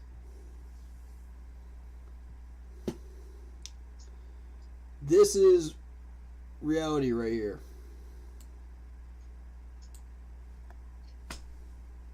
We're not even interested in Baker. Wow. Then who are we interested in? If we're not interested in Baker for trading, who are we interested in? Scott said he would be in on every trade. And I quote him on that too. So, that means either the Browns offered us something asked for something we were not willing to give, or this is dead in the water to begin with. I just wanted y'all to see that. That's real interesting to me. Alright. That being said, I think we've covered all the main conversation topics. If y'all would like to discuss anybody, we could do that real quick, but then we got to get on this mock draft because we only have time for one mock, but we're going to go straight through it. And y'all are going to see it my way on this mock. It's a little different So if you're not used to it, it gets real spicy real quick on trading. I can tell you that. So if you're not used to it, strap yourselves in. You're in for a show. This is ProFootballNetwork.com mock draft site. So if you'd like to do this yourself, here it is. Again, that's ProFootballNetwork.com/mock draft. Vietnam says, I had to do some work, but I'm back. Welcome back, my friend. Happy to see you back, man. So I'll quickly recap. We talked about Cam Newton. We talked about the fact that he said that we are not interested in Baker Mayfield via Ian Rappaport. That is legitimate. We talked about the status of the roster right now. How many people are Matt Rule's guys. We talked about various other things that I pretty much circled the wagon on since last stream. So, alright, let's get into this, man. Doing the mock draft? Yes, sir. Alright. Here we go. Alright, so we got Evan Neal off the board already. Malik Willis is gone. Adam Hutchinson is gone. Akeem is gone. Oh, that's trade down. That's trade down city right there. That is trade down city. That's 1, 2, and 3 off the board. Off our radar. Gone already.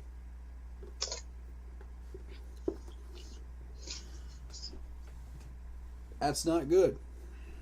Alright. It's good for my mock drafts because my target is down towards 80 anyway. My targets are down there. What are you offering for the 6th rounder? Let's take a look, shall we?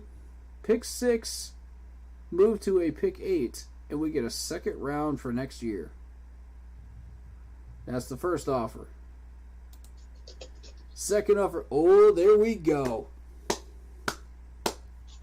That's the money. That's the money trade right there. We moved down to 23. We pick up a 55, an 87, and a 2nd and 3rd next year. Oh, that's beautiful. I'm going to play around with that one. Let's see if we can turn that 3rd into another pick this year.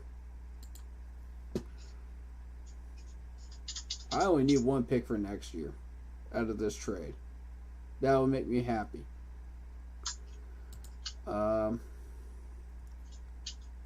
So let's turn that 3rd into maybe a 201 and a 215. Both of those are 4th round, I believe, right? 201, 215. Let's double check that.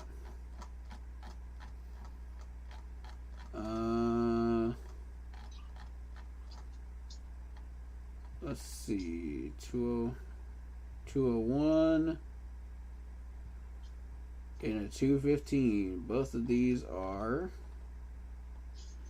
round 6. Uh-oh.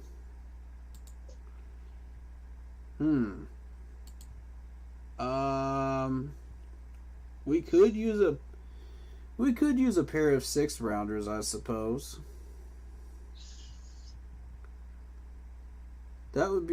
That's a tough sell for me. So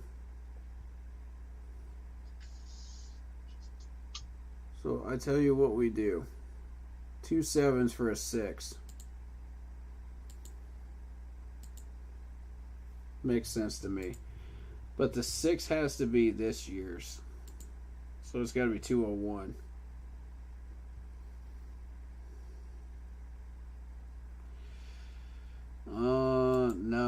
not 201, 215.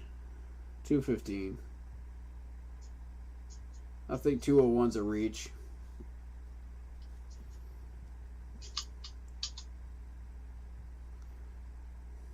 So that would probably be what we would be looking at with this type of trade.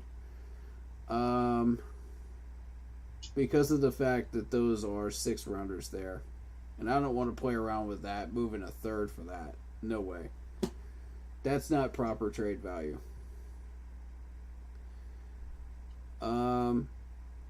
Based on that, I'm not going to send it yet, but this is what it looks like.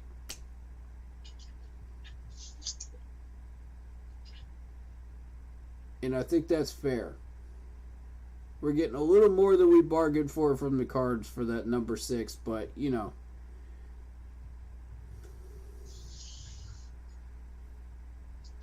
And that's not really realistic to what you would see on draft day. You would probably see like a first round and a second round. And that would be it, you know, for a number 6. The rest you just negotiate on your own. You would never see the 87, you know, you would never see the 215 in there. You wouldn't see the 27s or the 6. This is me being aggressive on this. And I'm overly aggressive when it comes to these. Now, here's what I'm going to look at before I make this move. I want to see what's on the board. I want to see what we're giving up by making this move. We'd be giving up Charles Cross.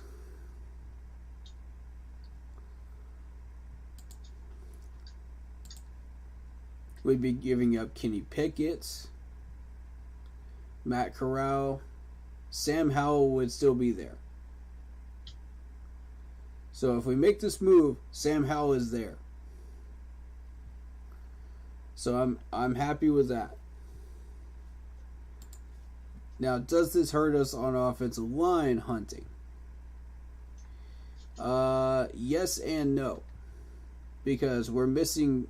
We would be giving up Charles Cross, which I don't mind. But we would be targeting Piet Fair from Ohio State down here. Is what we would do at 88. At offensive tackle. At offensive guard, we're still hunting for Hayes down here, Oklahoma, at 120. So to me, and Sawyer at 166. So this is not going to affect guard position at all, except to get those picks and make sure that we lock those in. Center. 85 is Alec Langstrom. Do you feel like we need another center? Do you feel like we need another center to back up the guy we got, the Pro Bowler? If he gets injured, yes. We could use one. How do you feel about our center options right now? It's kind of hard to say. Where at? Here we go. Where at? We have Pat Eflin and we have Sam Tacklenberg. Those are our backup options right now. How confident are we in that? That we don't want to go for a center? We don't want to go. Shoot. I'm not confident in Sam Tackleberg. I'll say that. Yeah, the other guy besides the other dude. Yeah. Sam is the third stringer. He's right where he needs to be. Pat, though. Pat is the question mark. Pat's been under center for a good chunk of last year. And I gotta tell you, there's some question marks there, man. Some big question marks. It's hard to think. For me.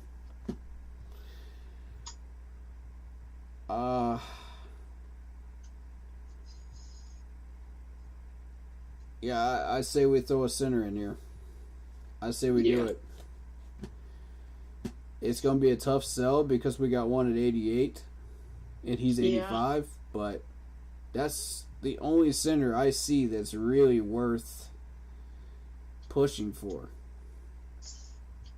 You look through this list, it's not pretty. I mean, Wyoming? Come on. The further on down you get, the more disgusting it looks.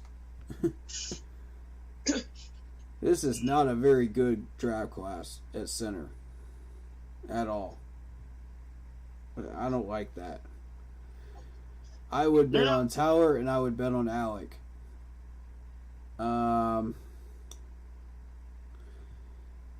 Maybe James from BYU. I would have to look at Luke in film study. Mm-hmm. And I don't know about Brock. Because Virginia Tech hasn't been known for a very good offensive line lately. So that's what we're giving up there. Wide receiver, we're not giving up anything we don't already have. Running back, we don't really need one. But again, if we were looking for one, James Cook would be power back. Tight end, if you want to go that direction, Jake Ferguson probably is your man from Wisconsin. But that's just on the offensive side of the ball. Mm-hmm. Defensively, okay, we're talking about an edge rusher, correct? That's what has been going around. Mm-hmm. So let's see if we can spot who they're looking at, or might be looking at. I'm thinking Trevon Walker.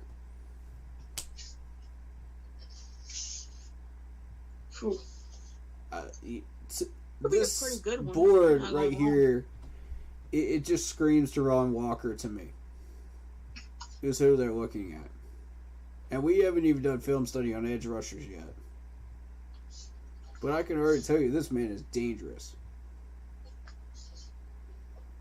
Because I've seen it. You seen him in, you saw him play in college? SEC championship and the playoffs.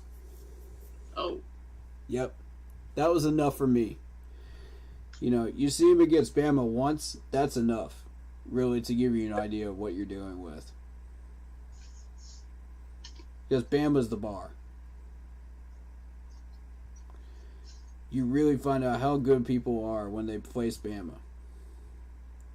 I mean, to their fullest potential. They have to bring everything in the kitchen sink if they want to beat Bama. Yeah, pretty much. Yeah. You got to play mistake-free ball. It's like playing the New England Patriots, you know? You can't screw up. Or you will get exposed. Yeah, that's possible. Yeah. I've seen a lot of players learn that the hard way during their first and second years. You know? They got their entire waist in the water, and they learned very, very quickly not to test Bama and be lazy. So, yeah, looking at this edge list right here, just up through number 50 here, it's got to be Trevon Walker. That's got to be who they're looking at. Mm-hmm. I don't see Florida State. Come on. Why would we look at anybody from Florida State? Florida State's not relevant. Michigan isn't relevant. Purdue's not relevant. It has to be Trevon. Mm-hmm. All right, so linebacker. If you're looking at linebackers, N'Kobe Dean from Georgia. Christian Harris at 45. Quay Walker from Georgia at 83.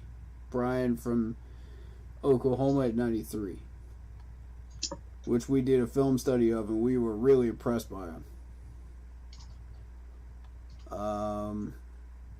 So, and I think I will draft him at some point. Hey, I gotta get off here. I got wrestling practice tomorrow. Alrighty, buddy. All right, see you, man. I appreciate you. See you. All right, ladies and gentlemen, that was Kason. Again, you'll be seeing a lot more of him as this mock draft streams and film study streams continue throughout this month of April.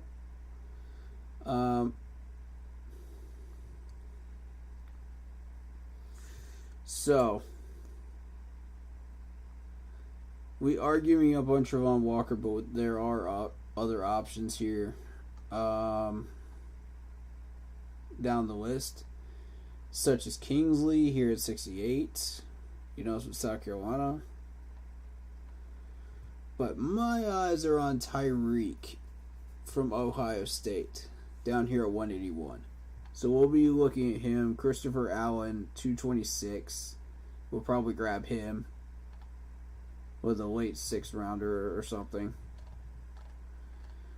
But, edge rusher is not really a top priority for me.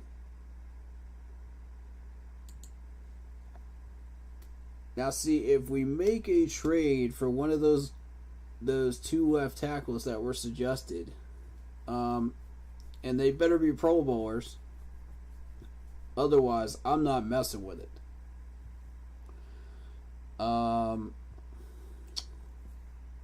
Then that frees you up to either go quarterback or guard, with the number 6 pick. Edge rusher is kind of a bonus at that point. Unless you're looking at Travon Walker, then it's not. That's a solid pick. At number 6, But you got to focus on the line first. You got to fix that. Then you can start playing around with defensive picks, in my mind. We still need depth at tackle and guard. And as we just pointed out with center, we're not totally satisfied with Pat Eflin. We're not totally satisfied with Sam Tackleberg. So a center is a good idea too. So, again, there's another option on the board for management to look at is center. And you're going to see that on multiple draft boards of mine around 88 projected. You'll probably see me draft him quite a bit in trade downs. Assuming we make that trade for the left tackle, then we go for, depending on where we trade down to in the first round, Sam Howell would be on the board. First round, you pick him up. Second round, you make sure you get a second round with the trade, whoever you trade with. And at that point, I would go guard. Third round pick, if you happen to get one and get lucky with this trade, but I doubt it on draft day.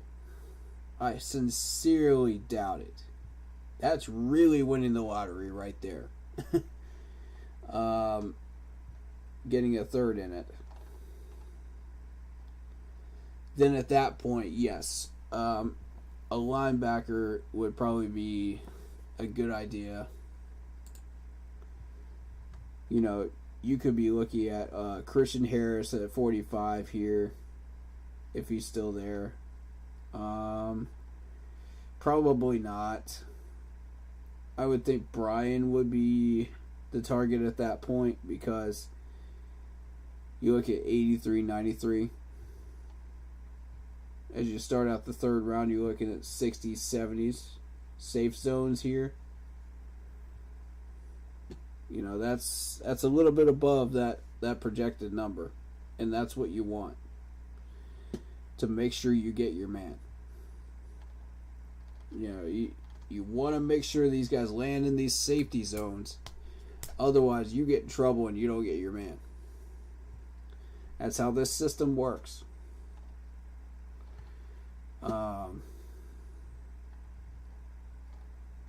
So then, yeah, after that, then I would go 4th round. If you picked a linebacker in the 3rd round, then yes, defensive end would be an option at that point in the 4th. With who's still on the board. Based on this system, the PFN,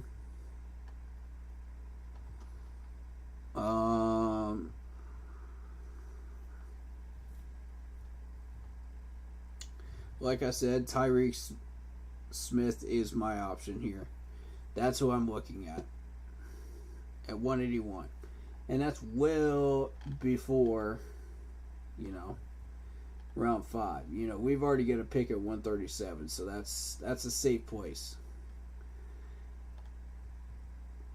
And I would think Tyreek probably lands bottom 4th, early 5th. If I had to guess, plus or minus 20 picks, you know, give or take a few. That's probably the right range.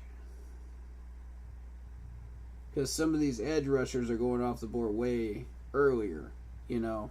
So, you know, people like Dominique would probably go off the board.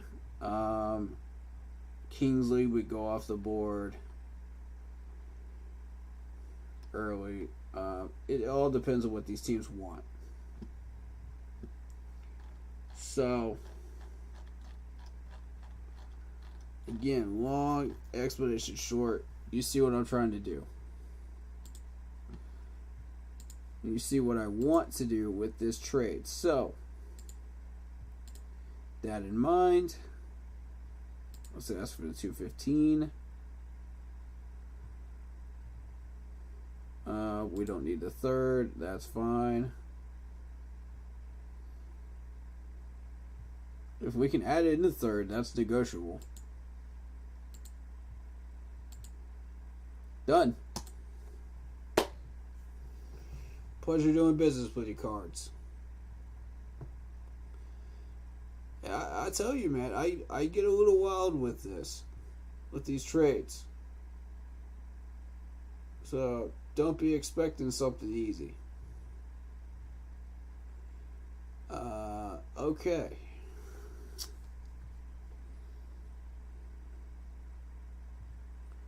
So the lowest number I would be able to pick up safely.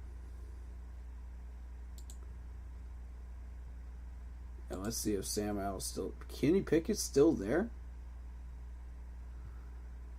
Interesting.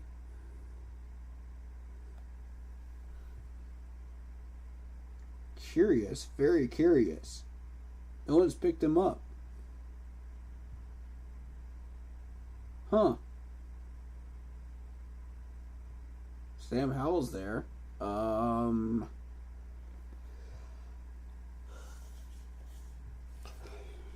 That's an interesting scenario I've never run into yet. Kenny Pickett or Sam Howell.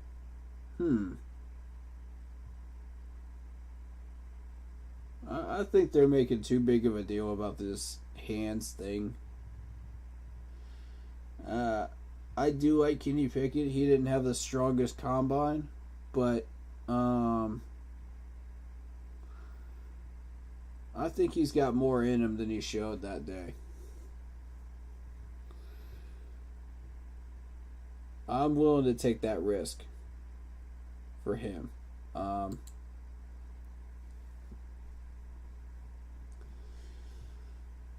You know, I mean, that's if you don't consider any trade offers, which we're going to take a look at anyway. Let's just see what pops up.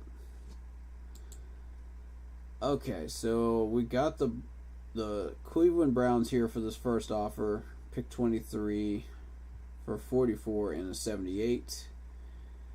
Our 5th round next year for their second. That's an upgrade there for next year's picks, right? That seems to be a fair trade value. I do like that. You know, a 44 and a 78. Sure. You get 2 picks out of that. I like that. Plus an upgrade. That's good. That's proper trade value. That's a good example of what proper trade value looks like.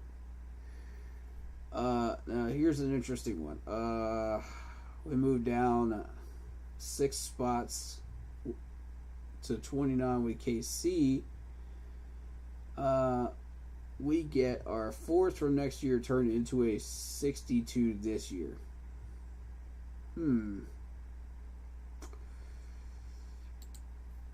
Now here's the problem I've got with this.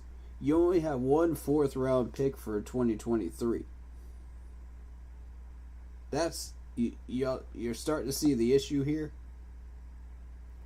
Look how many 2023 picks these guys have. That's not good. That's an unhealthy trade right there. I can't abide by that. So, I can renegotiate it, but I can't abide by it or accept it. So, not as is anyway. Alright,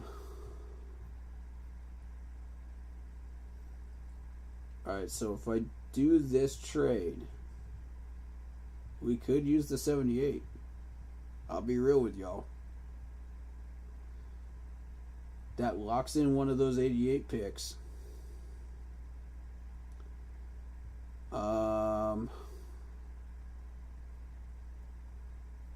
But does that give us a chance at Sam Howell? That's my question. Like, how long will Sam stay on the board?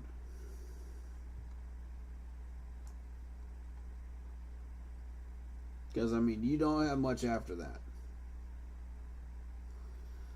It's not the greatest board on the planet, you know?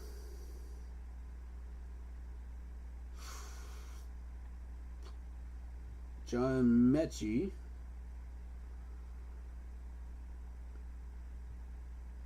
Wide receiver from Alabama at 63. You know.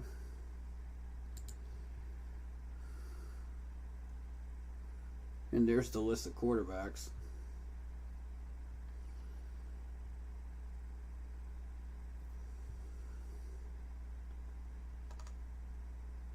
As you can see, after Sam Howell, this is what you got. You got Ritter, Carson Strong, you got Ellaby, Zapp, Purdy. That's no thank you. None of these guys fit the bill for what we need. None of them. So how gutsy are we willing to be here? That's my question.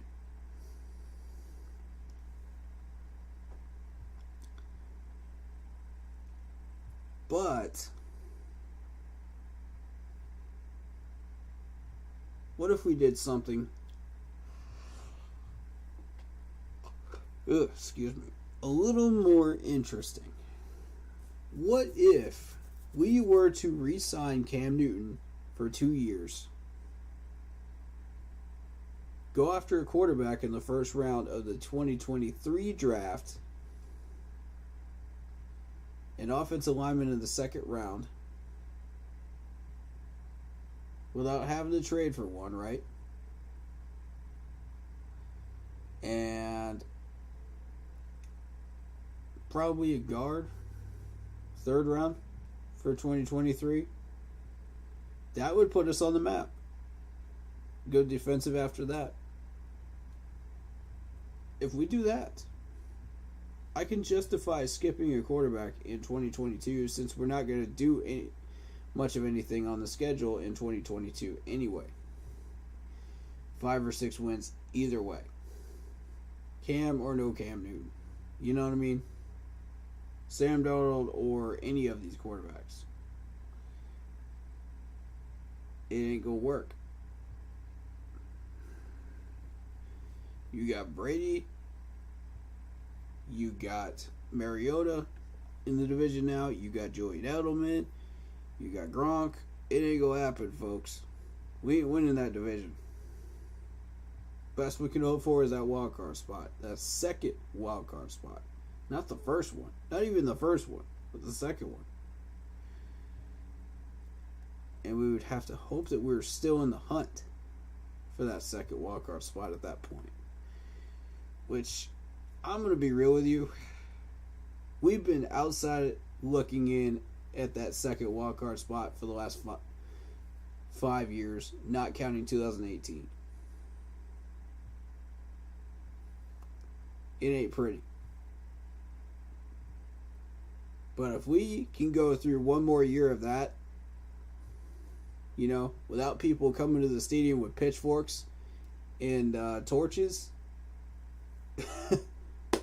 I think, you know, if people realized that we had a plan going here and we knew what we were doing with this building process, some of these folks might be willing to wait a year, you know, for us to be competitive. And hope to God that Tom Brady finally retires so we have a shot at the division title. Then, yeah. I think people would be a little patient.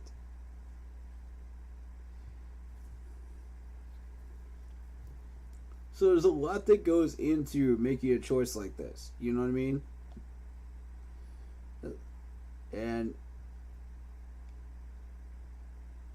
the management has to consider every option.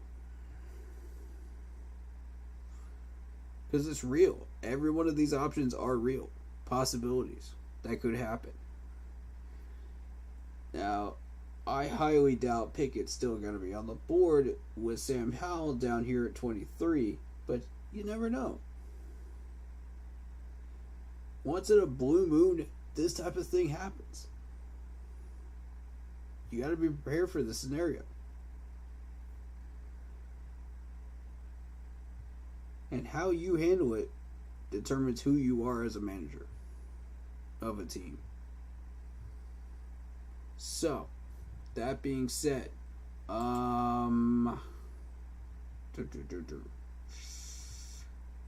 that's a really good offer. Excuse me. Yeah, that's a really good offer. I'm revisiting this one.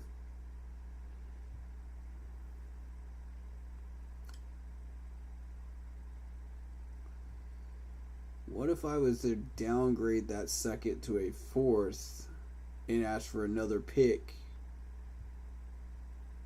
Maybe a fourth or fifth round pick in this year's draft in exchange for that trade value shift there.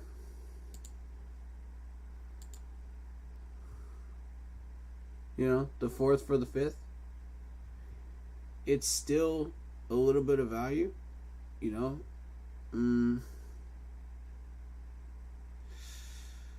Ooh, that's tough. I really would love to have the 118 right now. I don't want to ask for too much, though. It's a delicate balance. It really, really is.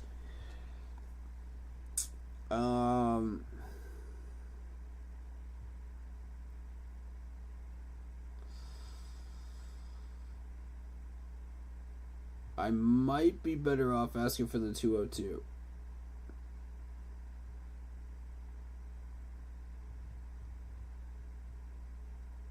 I'll try the 118. Let's just see what happens. But, I mean, chances are, I don't know.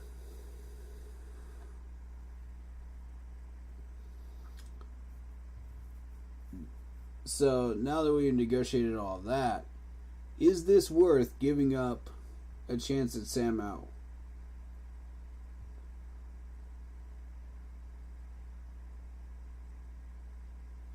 Alright. I think in this particular draft, we're going to roll with the scenario that we re-sign Cam Newton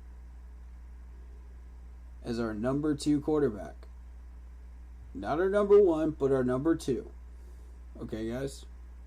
And we're putting Cam in during red zone packages. We're sticking with Sam because that's what the management said they wanted to do. So, therefore, we're rolling with Cam in 2022 is backup. Therefore, I am comfortable skipping on a quarterback in this particular mock draft based on the circumstances. Now, a lot of y'all are going to disagree with this, but this is what I'm going to do. That being said, I'm going to fortify the line. I'm going to go for a linebacker. I'm going to go for a pass rusher, probably a pair of pass rushers. And we're also going to see what safeties are available. Maybe we could get one to replace Sean Chandler.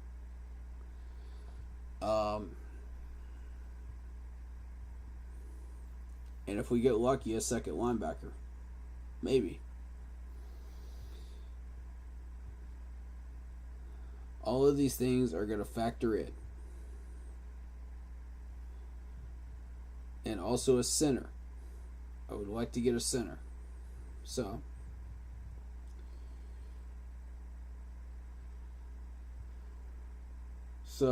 I'm going to propose this. Let's see what happens. Done. Alright. Let's see which one of these guys picks up. The Buccaneers just picked up Pickett. Sam Howell goes to Washington. I can see that one. I can see that one. Uh-oh. There goes Christian Harris at 39. And Christian Harris was one of my targets. So, see, that's the risk you take.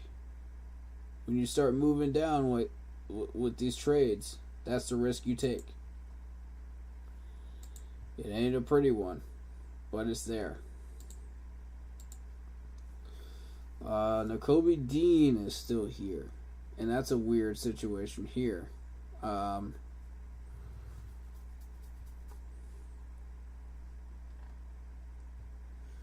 We do have 2 picks. We can get more if we wish to. So let's see what these offers are before we go looking through players. Eagles want me to move my 44 in my 4th round next year for a 51 and an 83.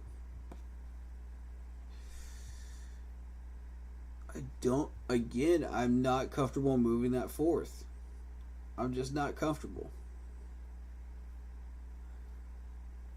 It doesn't feel right. Okay, this I can see. Tampa Bay wants me to move the 44 down to a 60. They want to improve my 4th to a 2nd. Okay. That's a more viable trade offer right there. That makes sense. I could work with this.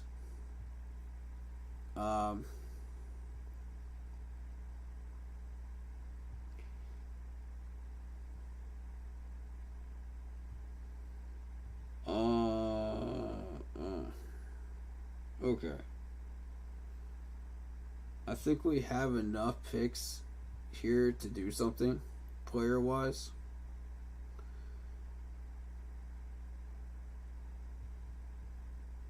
Yeah, we got 10 picks.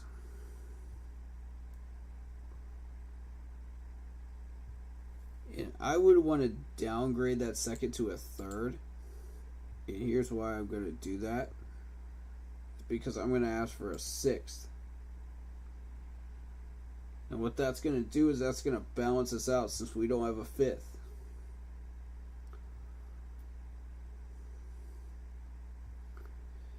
Alright, so that is the trade proposal. If they don't like the 6th, then I'll ask for the 7th. Not a problem. You know, we can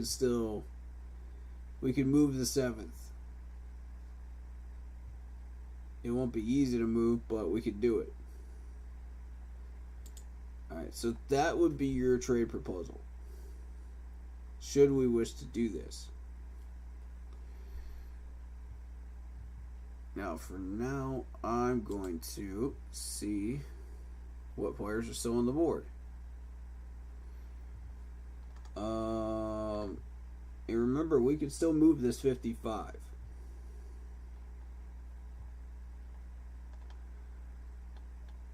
We can still move the 55 safely. And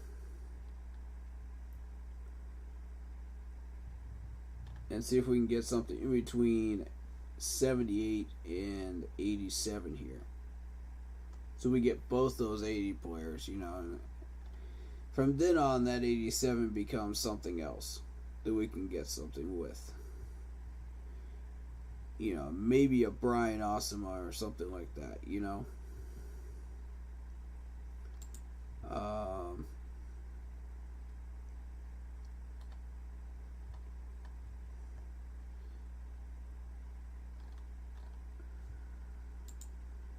Defensive tackle.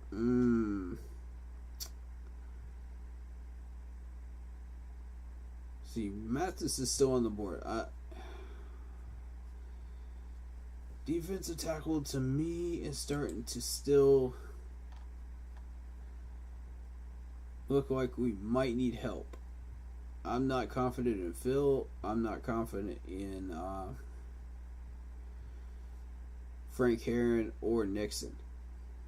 So I feel that we need a defensive tackle. And it hasn't been on the board yet. It hasn't been mentioned by the guys yet. I really wish it was.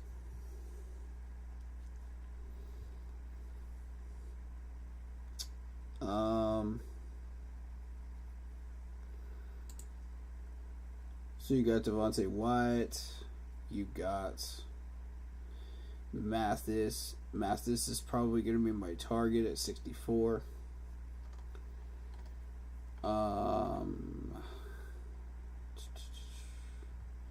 That's once we move this 55 down a little bit.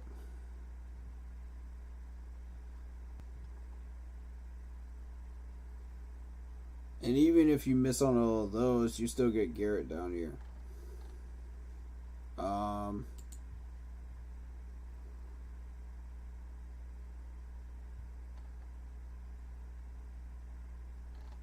Let's see.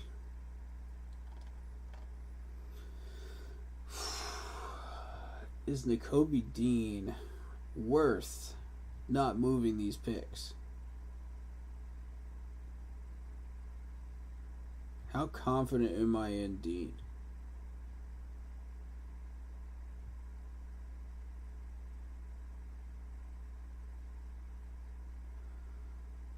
This is an interesting situation here.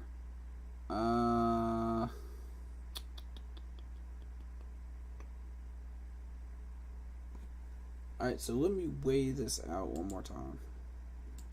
Because we're not targeting a center until probably...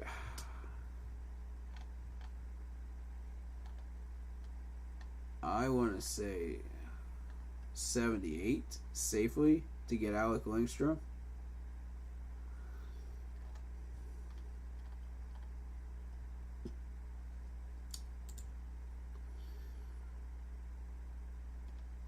Guard we don't have to worry about at the moment. Tackle is 88. You know, we're getting way on down there, you know, for those. Quarterback is now off the board, so we're not worried about that. Cam Newton got signed for the second string, you know, in this scenario.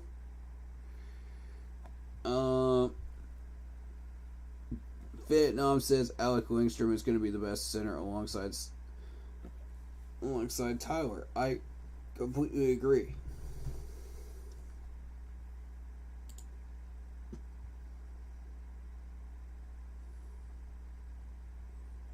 Hmm.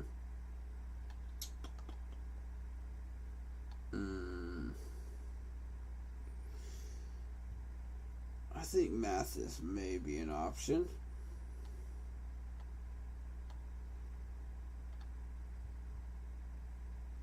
We have a lot of options here, to be honest.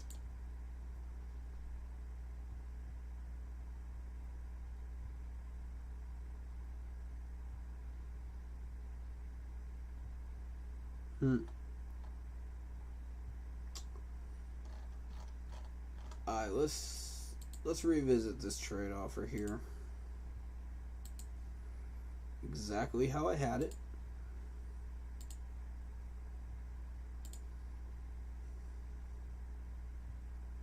$60, huh?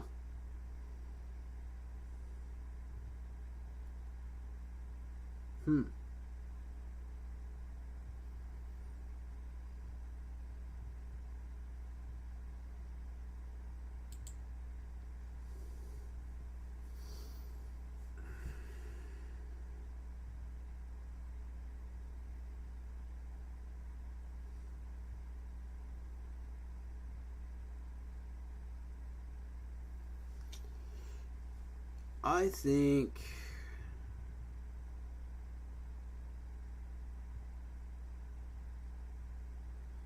if I'm going to target Brian down here, I think that's a deal.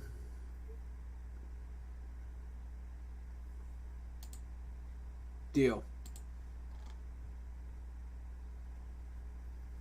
Yeah, there goes Devontae Wyatt. There goes Dean.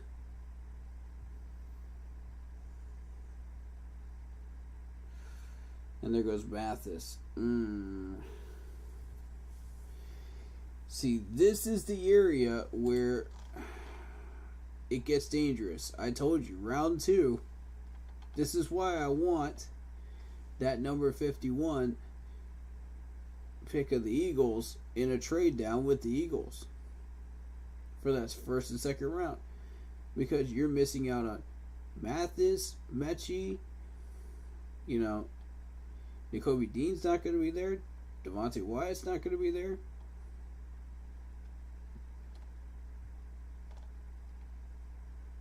Christian Harris may get taken before we get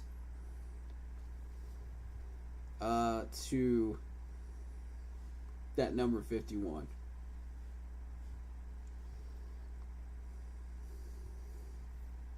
So again, if we're targeting Brian,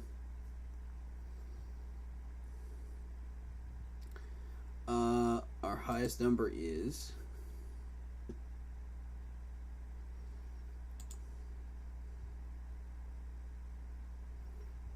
okay, that's a 142 right there.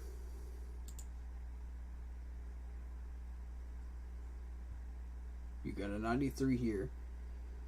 Safety. We haven't even looked at safety yet. Not impressed. Weak room right there. Weak room.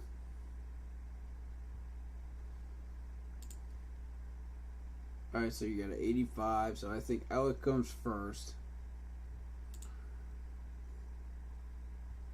Marquise Hayes is 120.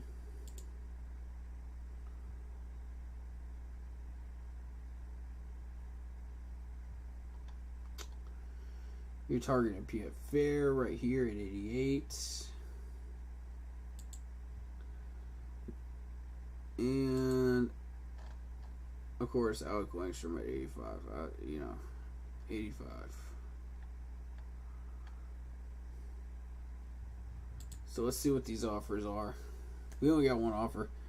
Okay, 55 gets moved to a 102. And our 6 gets upgraded to a second round. Interesting.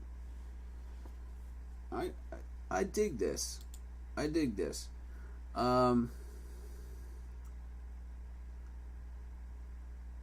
Because you can manipulate that second round around here. And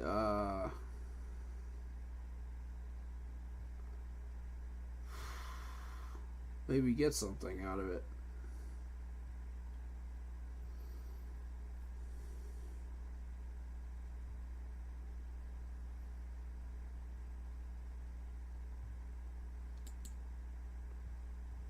Alright, so what if I ask for a 5th?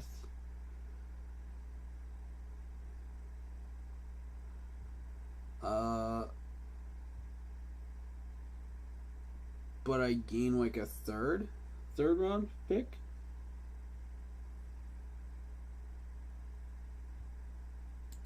Maybe a 158?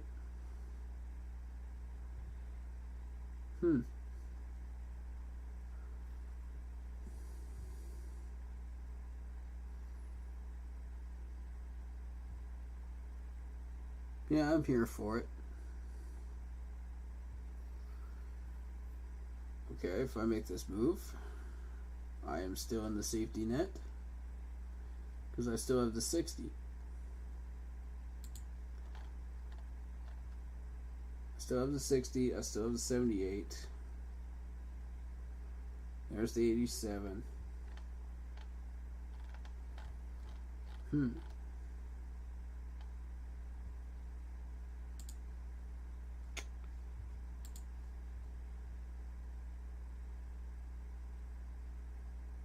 That's a little further on down than I really want to go, though. That's the thing. 102 isn't exactly my hot spot here.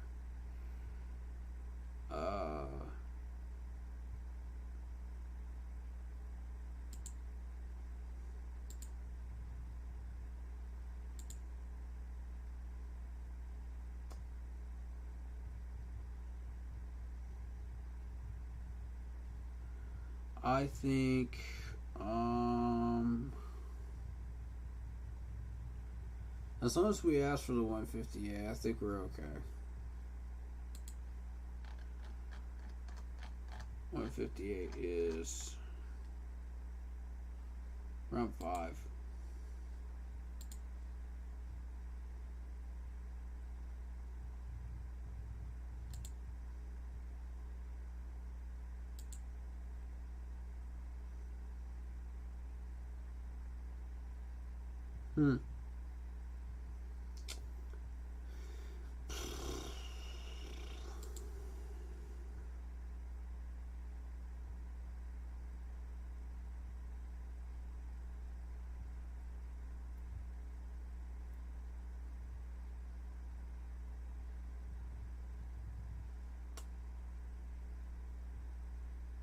Tough call here, but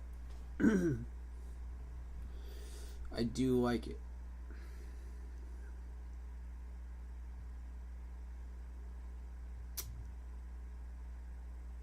Let's see the original.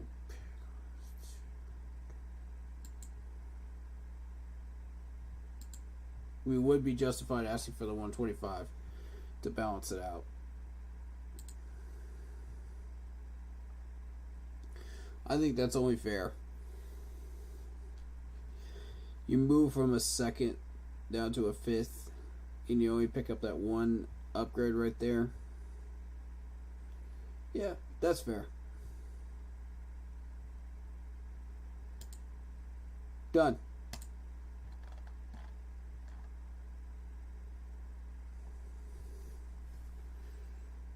Alright. Now here is where things start to get interesting. We pick up a 5th if we move down 4 spots for next year. If we move down 40 spots with this one, we pick up a 2nd rounder next year. Curious.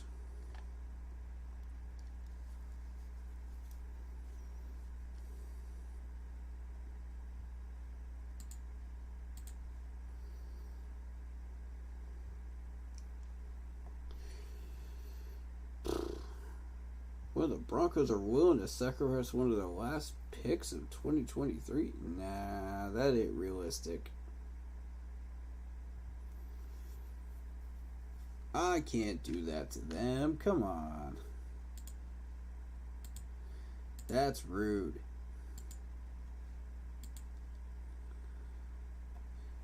Now, see, the Rams don't need this second round pick. Look at this list. Y'all don't need this. You got a third, a fourth, a fifth, and look at all these sixes and sevens. Come on.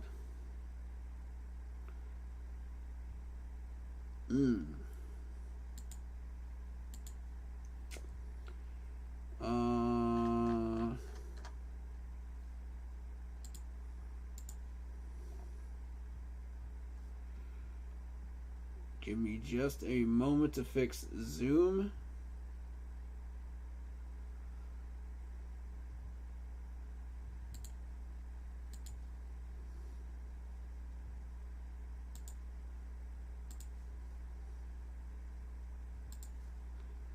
There we go. And we're back. Alright.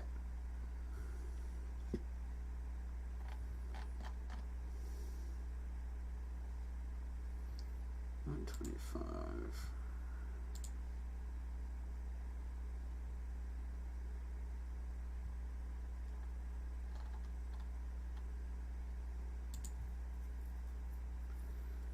There it is. There's where we start digging into the 100s.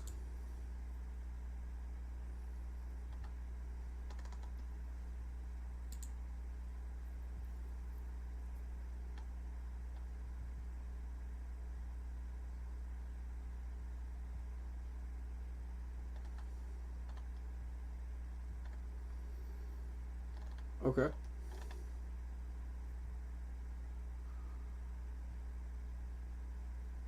Yeah, the target here is Haskell Garrett. That's 142.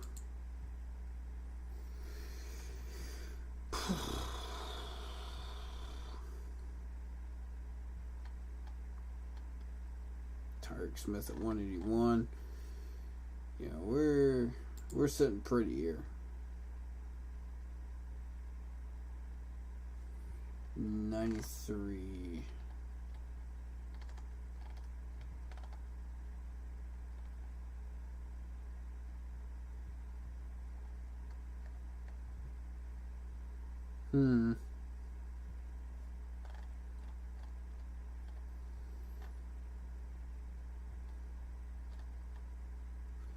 We do have the 78th pick and we do have the 87th pick due to trades.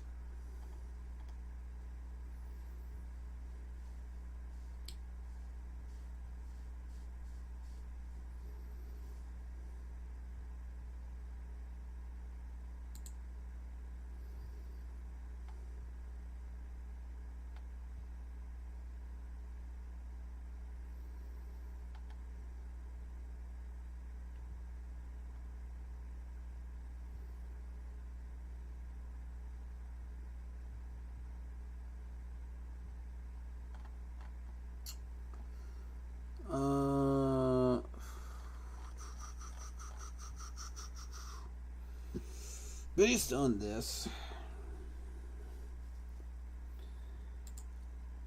I think we may be able to go fishing here.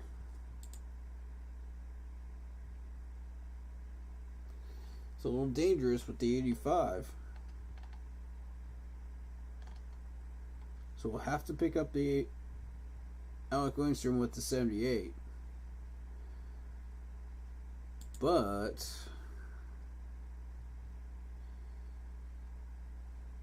like I said, it is possible. 88. Fair.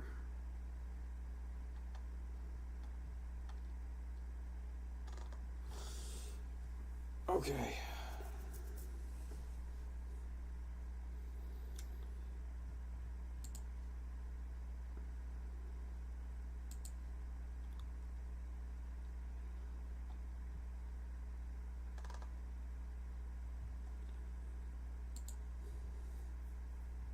Alright, I do like this, I think.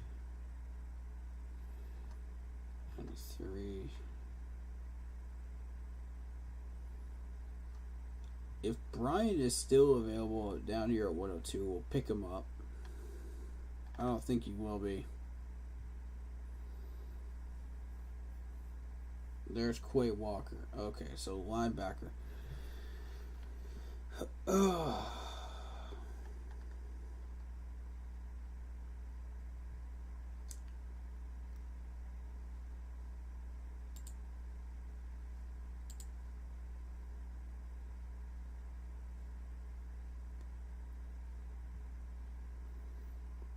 $62 is $64. We gain a fifth.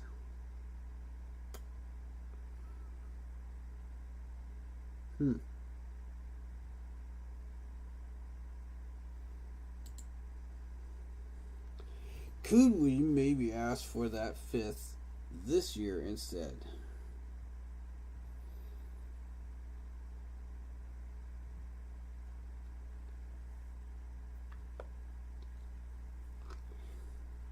Excuse me. No, perhaps not. We have enough picks.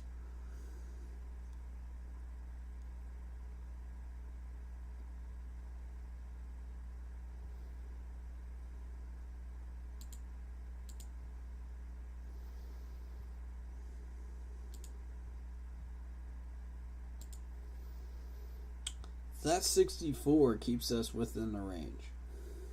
Plus, we might get another offer. I kind of like this one right now.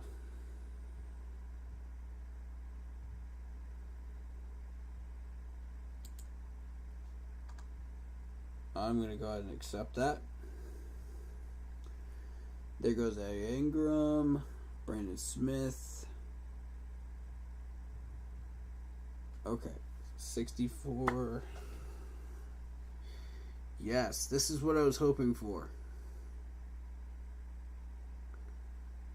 The 64 down to a 71, the 199 up to a 119. Interesting.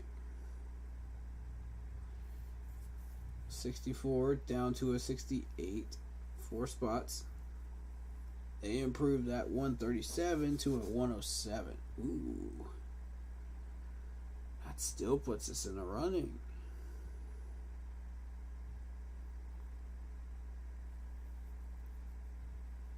I like that one.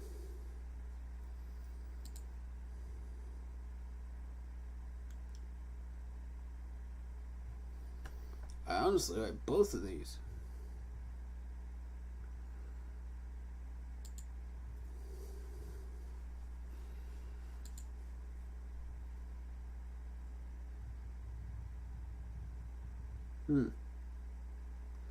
Yeah, I'm willing to move to 71. If it means my 199 gets to a higher rating.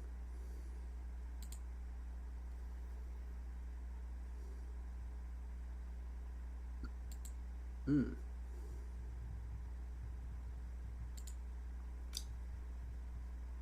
$71 does not interfere with anything I'm doing.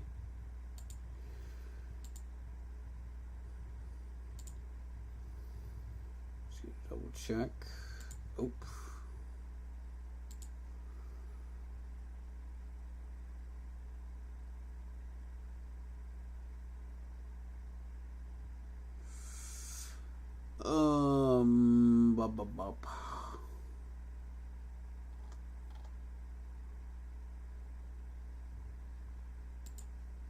Yeah.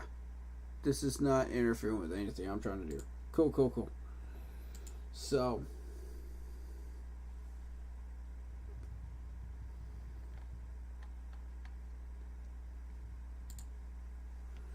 I'm going for this Ravens trade. I like it. Done.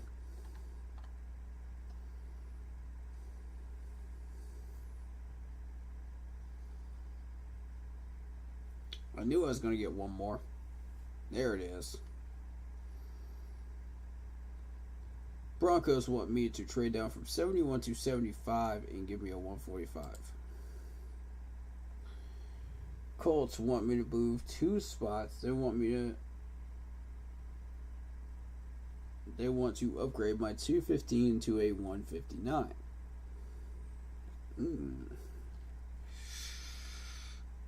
That's an intriguing one. I kind of like that.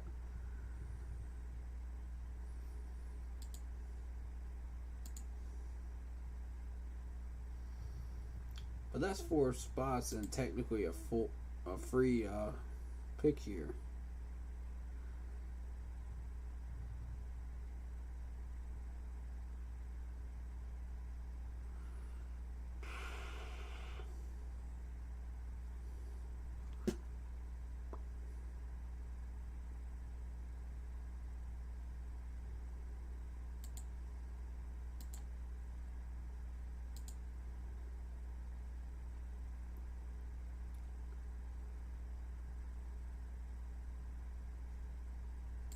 They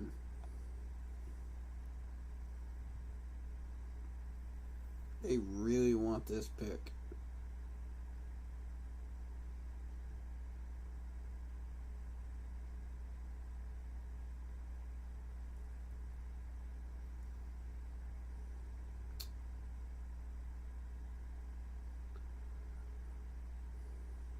Wow. Okay.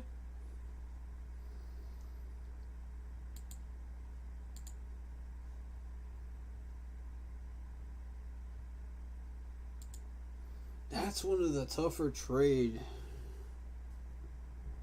questions I've run into.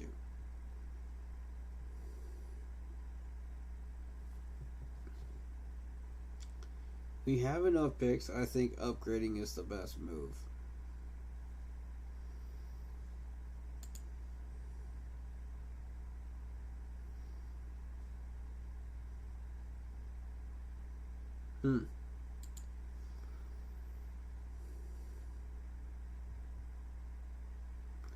I'm going to go ahead and take this deal with the Colts.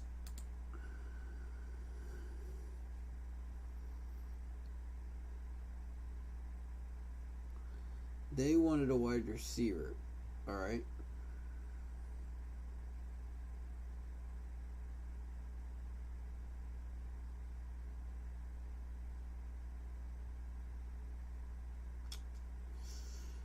Here we go. New England. Fifth for a 127th. Nope. This is where we start making moves, folks. This might just be it.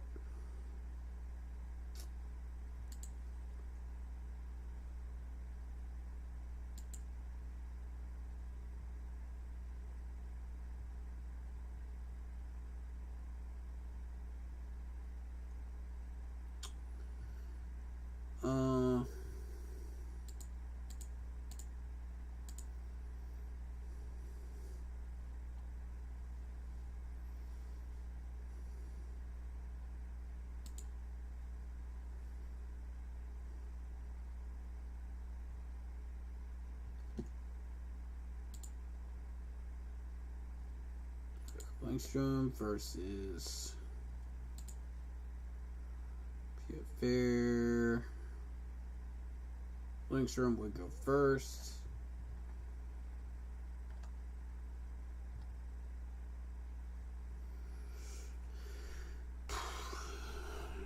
Yeah. I think it is time to start moving them.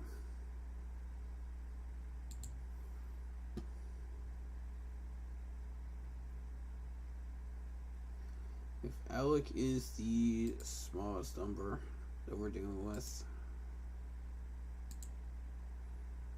and we can officially begin to pick up players.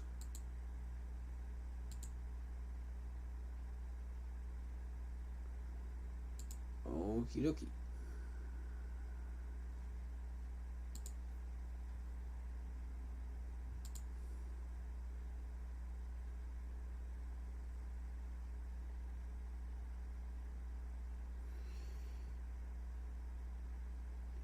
Alright, now, I know this is going to look like a reach, but I'm doing this for a reason.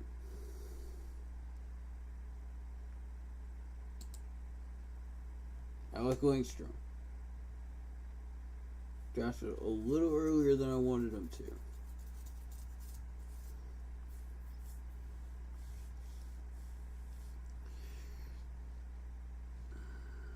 to. Alright, Broncos want me to move it down from a 78 to a 96. They want my 5th round from next year for a 150. Nope. Rams want me to move down from 78 to 104. They're going to give me a 3rd for next year.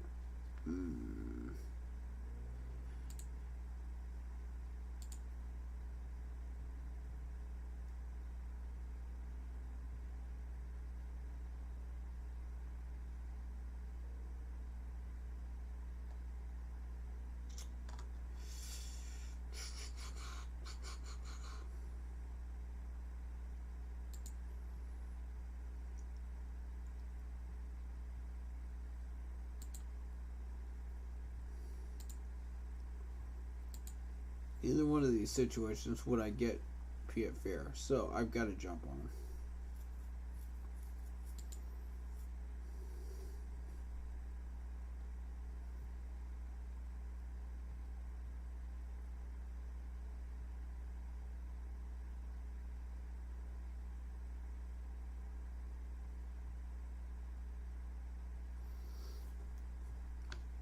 Alright, I can't recommend making that move right there.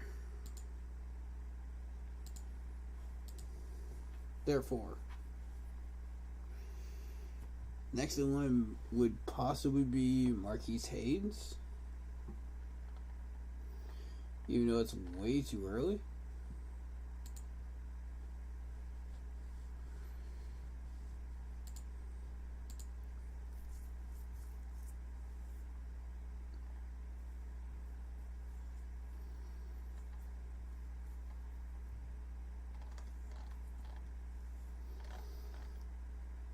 Okay, we got our tackle, correct?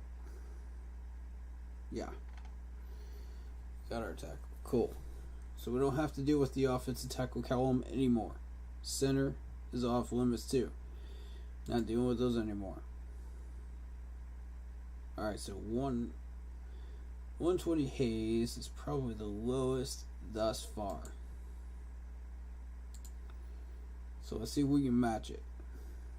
142, Haskell Garrett. There's Kingsley. Still there.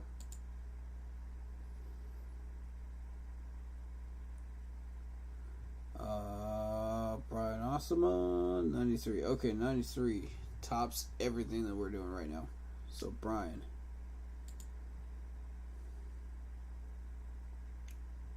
There's that safety from that corner from Clemson though, Mario.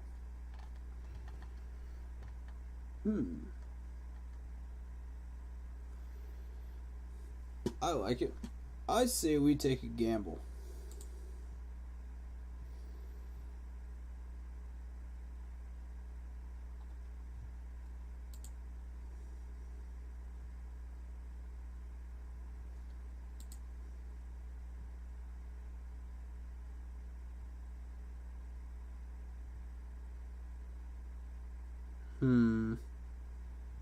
Not much of an upgrade.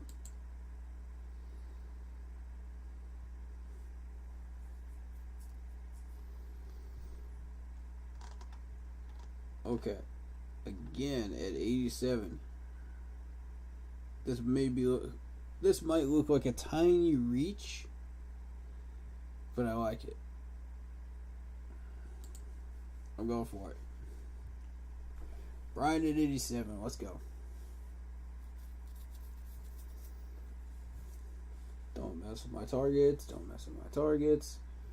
There goes Quick Walker. Don't care. Justin Ross. Thank you. 102. Mario is still there. Alright.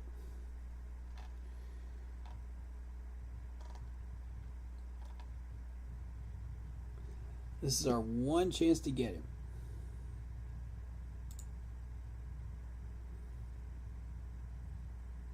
Alright. Haskell Garrett is going to be one of these two right here. At either 118 or 119.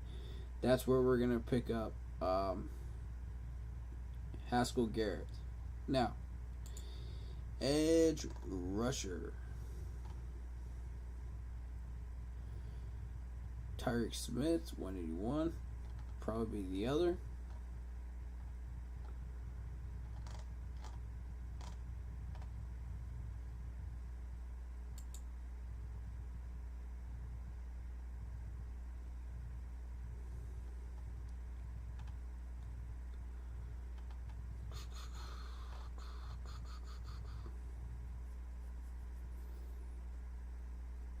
So far, so good, guys.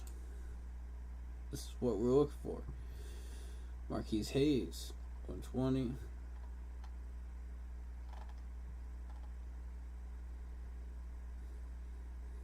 Okay. If we want a guard this would be the opportunity to move.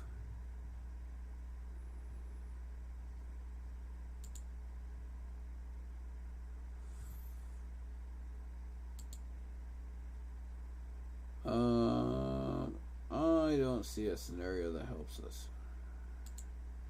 Sorry.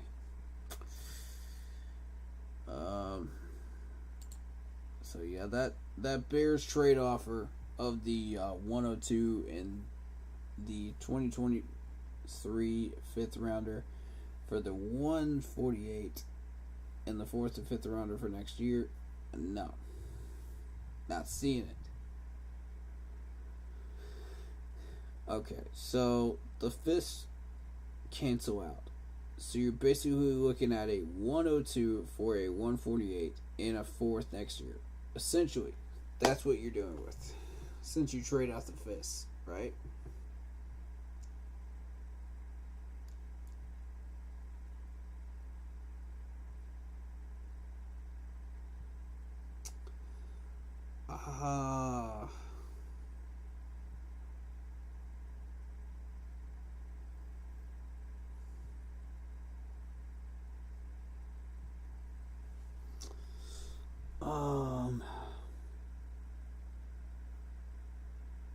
I just don't see any scenario where this trade would work.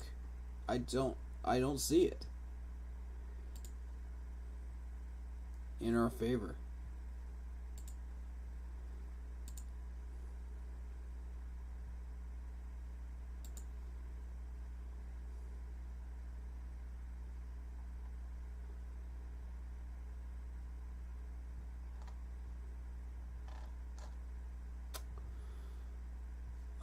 Okay.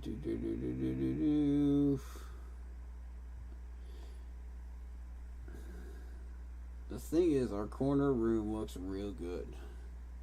Do we really need another corner?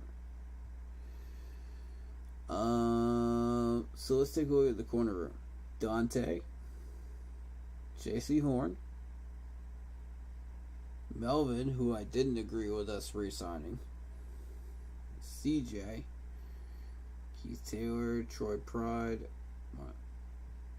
Hartsfield is technically a safety. And Stanley Thomas over down here. So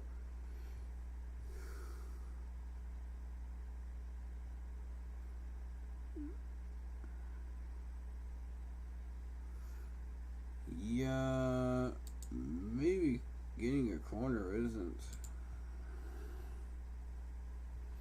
too bad of an idea, honestly.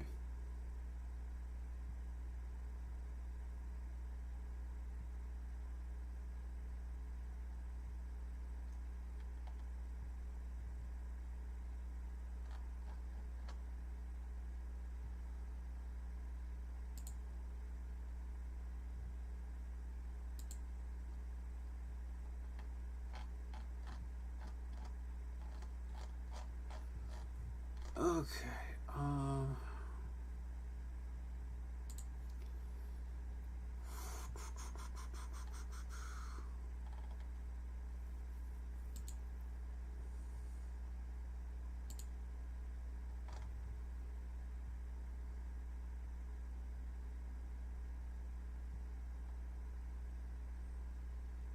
Okay, there's 166.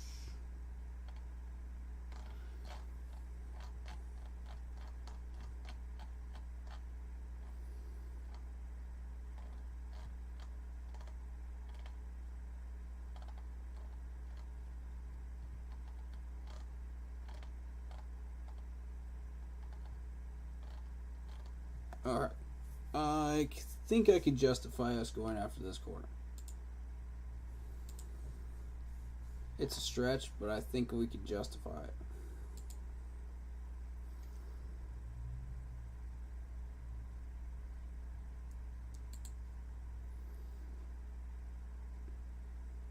Good enough for me.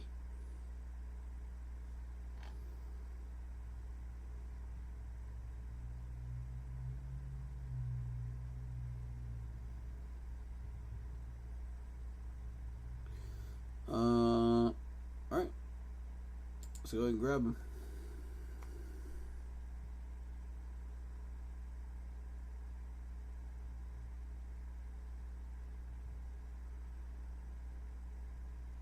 So far, so good. There goes Marquise Hayes. Alright. Because Hayes is off the board, that means we need Sawyer. Now, Sawyer, I see Sawyer being down here in the 4th round anyway. 3rd or 4th round anyway. So this doesn't surprise me a bit.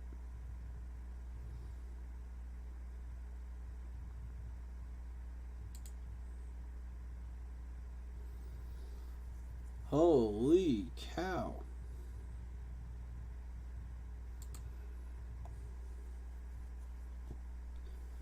The 118 and a 5th next year for a 142, a 175, a 211, 212, and a 218.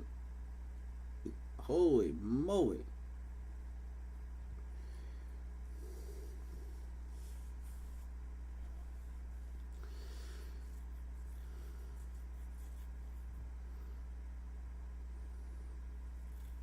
Talk about a robbery. Man. Boy, did we get a robbery out of that.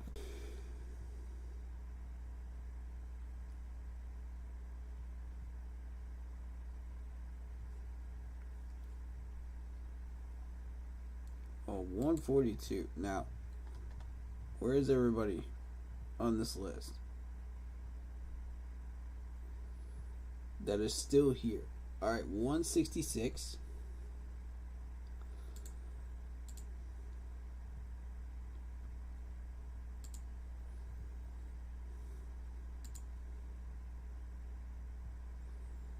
$142.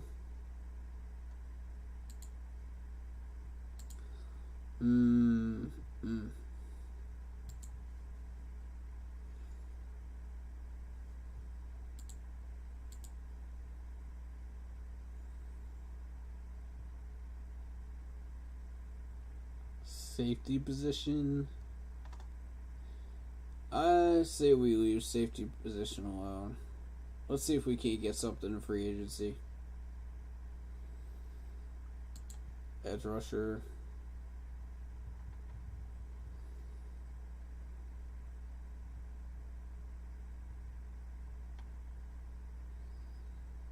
Ooh. Hello. There's Christopher Allen at 226. There's Tyreek Smith at 181. Okay.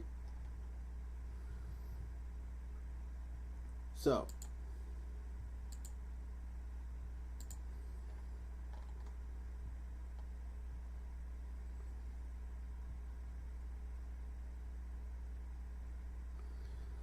Thus far, 142 is the lowest.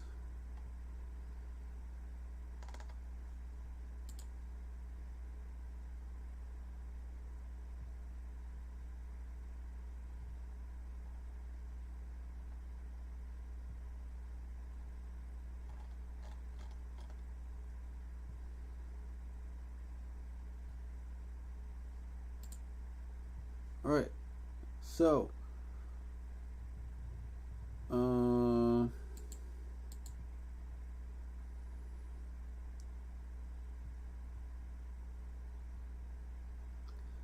181, 142. 142 is our lowest number right now of players that we're targeting. And 166 would be next with Sawyer.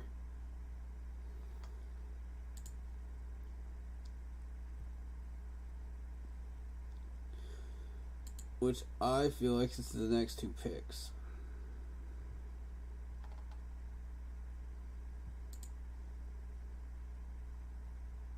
Yeah.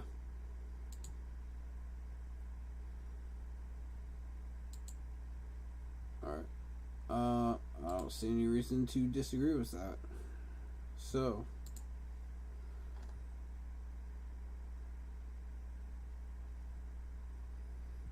142 is the lowest we're going.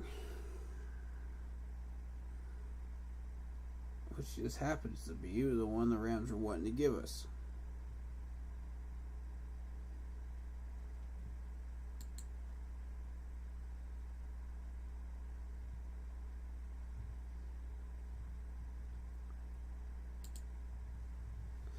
I'm going to go ahead and draft Garrett.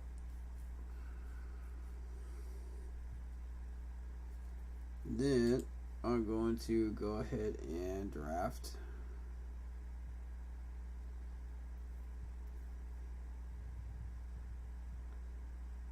Tyreek way too soon.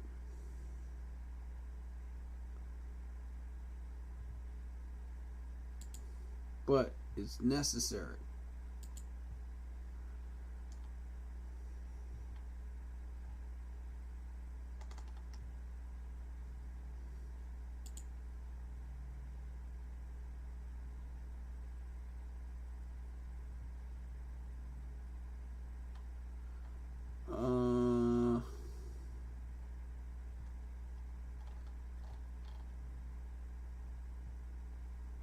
Is there anyone else I want to mess around with?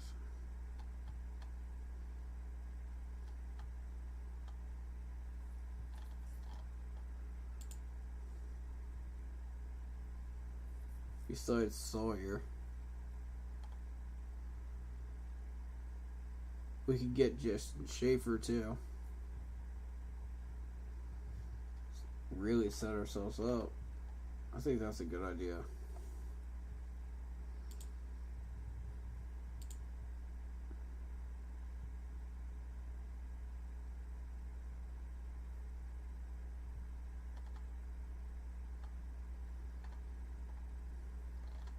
Okay. There aren't any good safeties. I'm going to ignore that.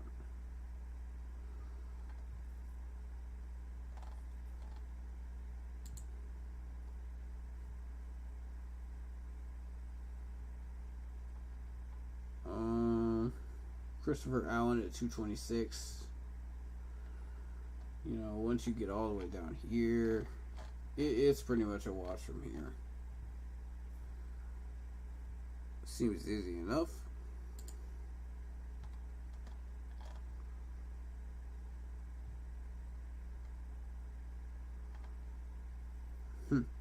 Okay.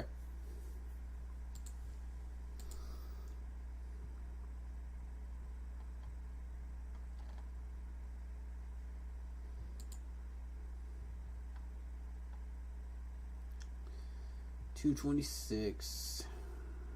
Move over to offense.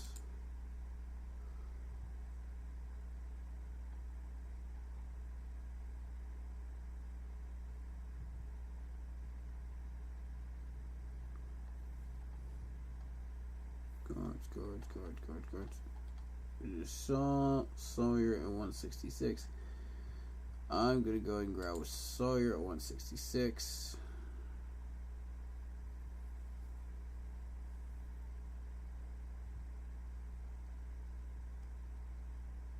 Alright.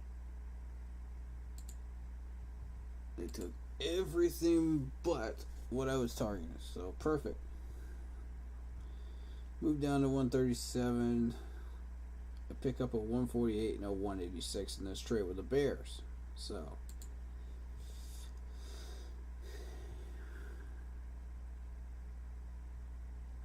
196 is probably the next biggest one.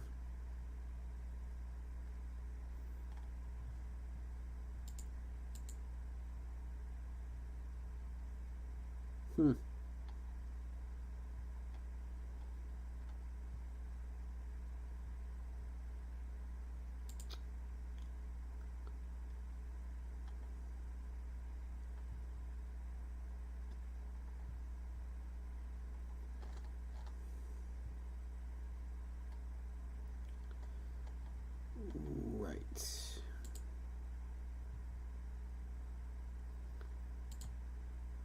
Edge rusher. Christopher Allen, 226. Okay, so. And then there's Gamble at 243.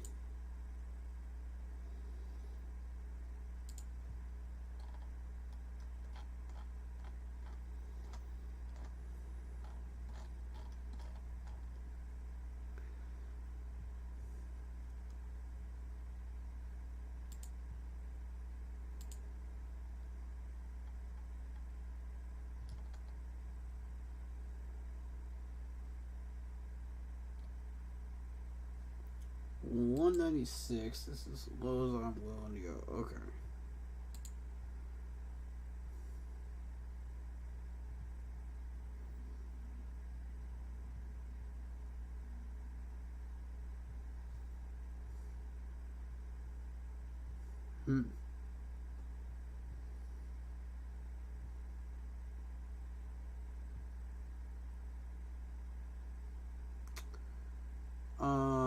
I don't want to impose and ask for a 6, but I could.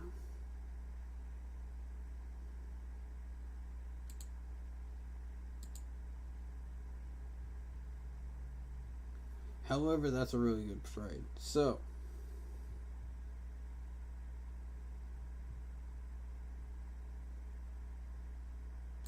I will accept.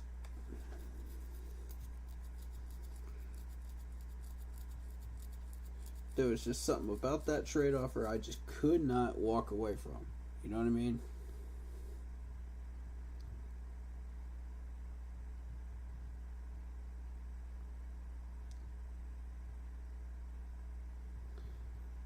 Justin Schaefer.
There isn't much left. That's the thing.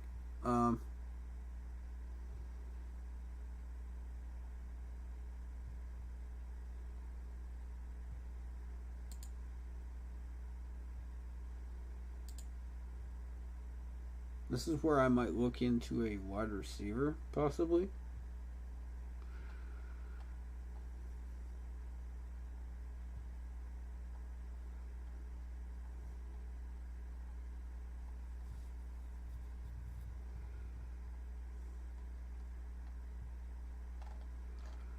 Nope. Not what I'm looking for.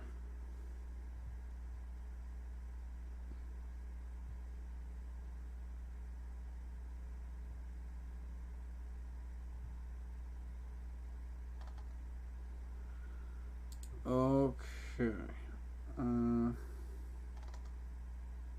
Cade Mays comes to mind here as another guard that we could pick up. However, I can't ignore Thayer Munfield from Ohio State. Let's see, 6'6", 320. Massive human being, wide reach. He can be hard to move. His gigantic measurables allow for effective, applicable use. Elite wingspan that carries a great deal of natural strength and leverage. His length can be a great conduit of power in multiple phases. Drive the power sponges to a pass blocker. Meanwhile, in the running game, Mumford can use his length to anchor and direct players across the field. Ooh, I like this dude. I like you. You got my attention.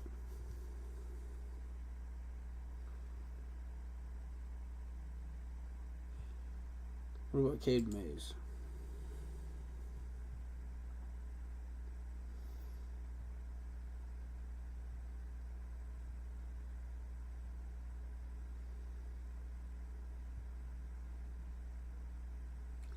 He's seen significant reps at center. Keep that in mind. Versatile. Uh-huh. Power run offense of Georgia. Zone based.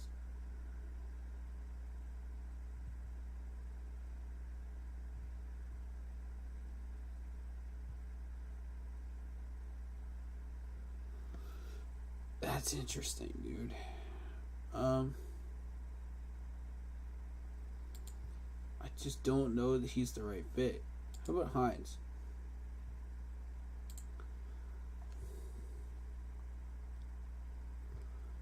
I'm sold on Monfield, though. Monford.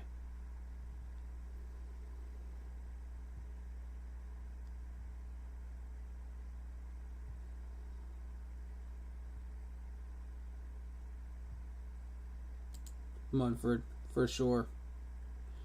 That's the pick.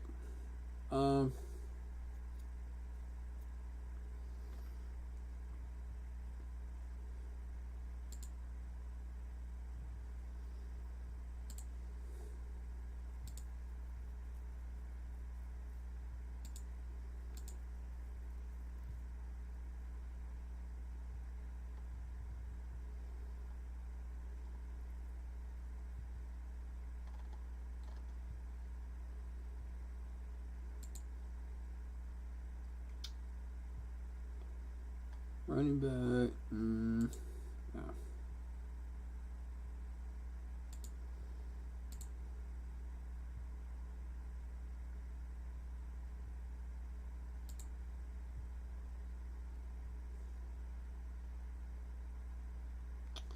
We'll be doing Christopher Allen in a little bit. I don't want to immediately jump into Christopher Allen.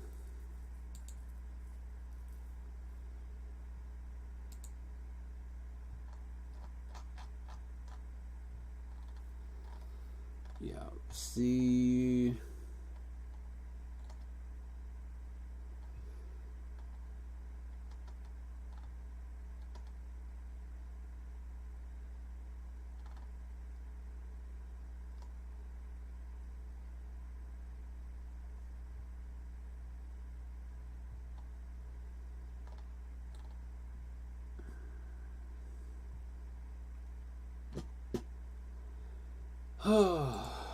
Alright.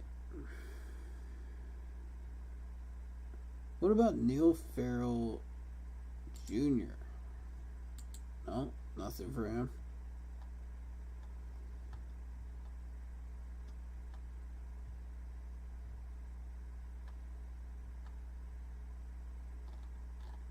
Okay, I don't see any other benefit in going anywhere else but guard here.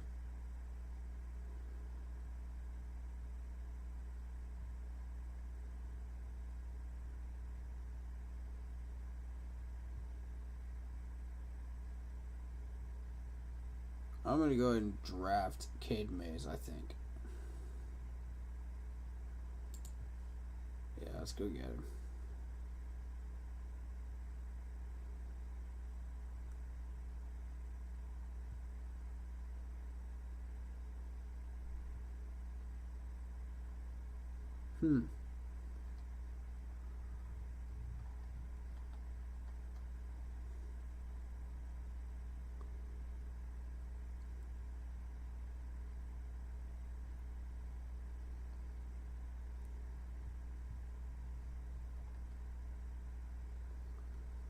Let's see.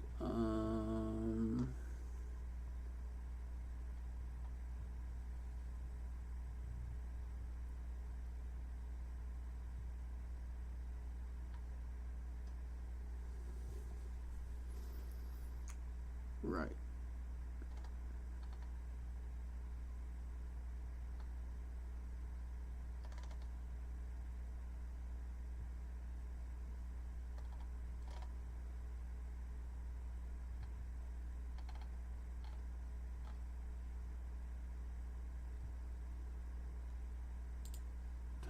West.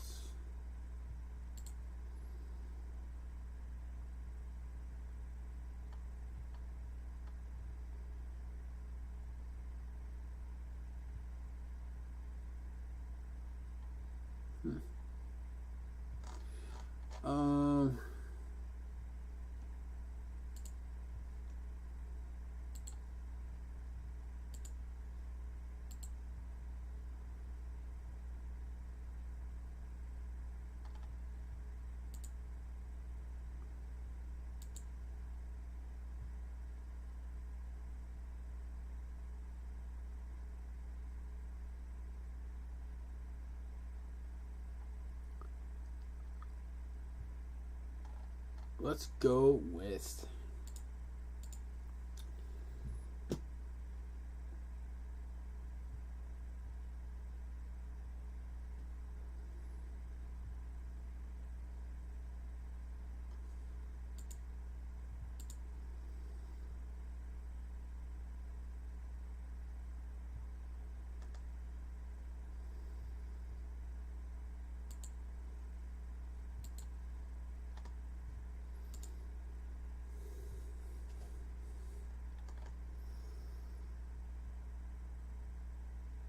right. I think it was Thayer that got my attention.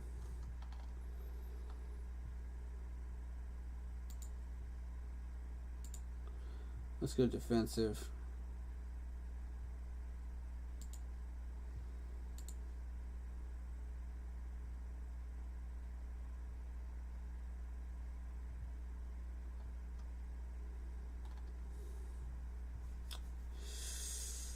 Defensive tackle.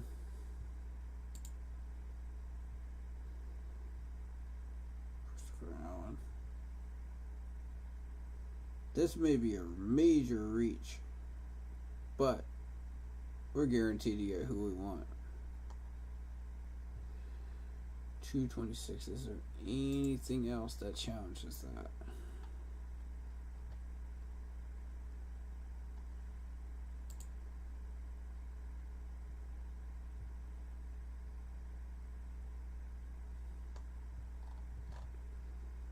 We got our corner. What about our safety?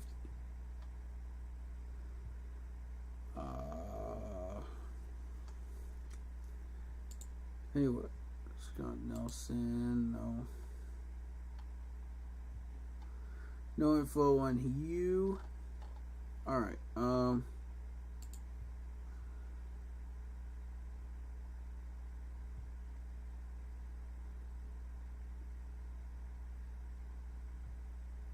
Huh. Alright,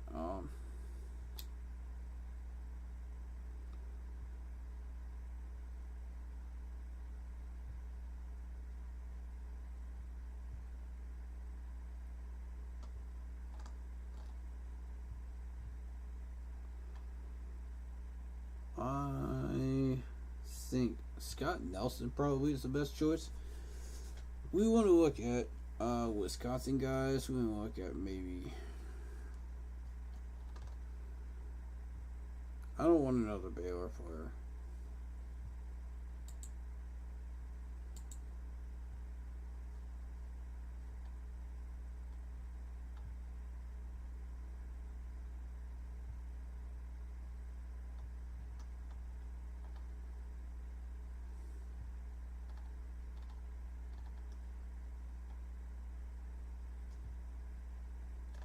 Okay.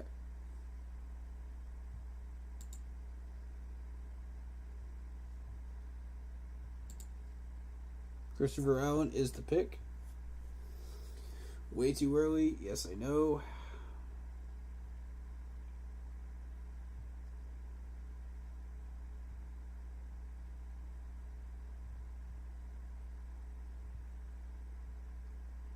Yeah, we didn't get our safety.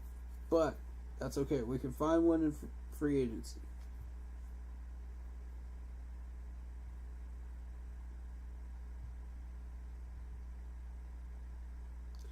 I'm willing to put up with 1 year of Sean Chandler if we can go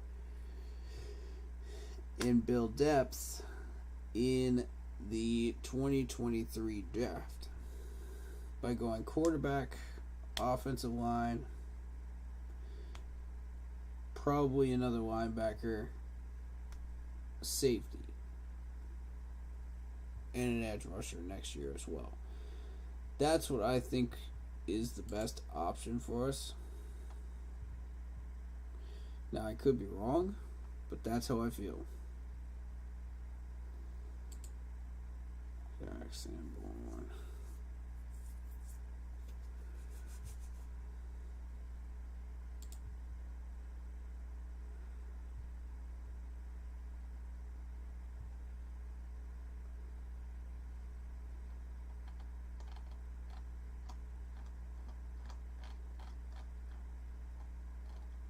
Okay, that was our last pick. I think we did okay. I'm pretty satisfied with it. Based on what this draft was.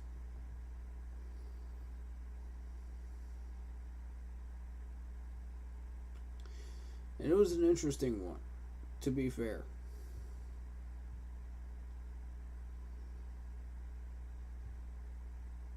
There goes Scott Nelson from Wisconsin. That's the one I should have gotten. Okay. Alright. Well, imagine that I got the safety from Wisconsin and we're good. You know, we got our safety pick, right? Instead of the one I got. Because that wasn't it.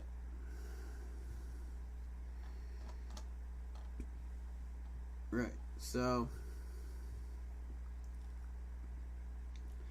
however, another linebacker can't hurt, so, you know, it's whatever. Alright, so here's what we did. Alec Lindstrom, the center, tackle Piet Fair, linebacker Asamoah. I'm just going to call him Brian. I probably butchered that last name. I'm famous for doing it, so please correct me if I got it wrong. Mario, corner. Haskell Garrett, defensive tackle. Tyreek Smith, the edge rusher. Sawyer, the guard from Georgia. Justin Schaefer, the guard from Georgia. Thayer Munfield, the guard from Ohio State. Then Cade Mays, guard from Tennessee. We are setting ourselves up. Now that guard that I got, Thayer, can also play center. So he's an emergency backup center. He's versatile. Which, if you need him to take snaps at center, he'll take snaps at center as our number 4 backup center. Christopher Allen, the edge rusher from Alabama. And Jack Sanborn from Wisconsin, the linebacker.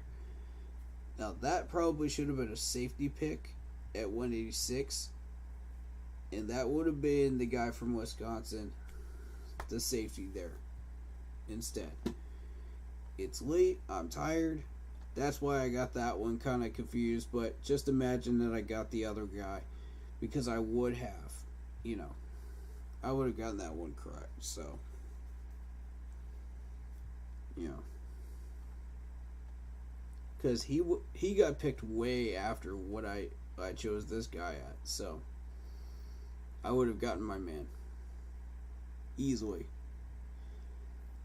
We got a second, a third, another third, a fourth, a fifth, and finally another fifth for the 2023 draft. So, I'd say I did pretty doggone good. I'm happy with it. I'm satisfied with it. That being said, that is our mock draft for this stream. I will accept any conversation about any player at this time that you would like to discuss that are currently on our roster or that we are looking to possibly trade for or pick up in free agency.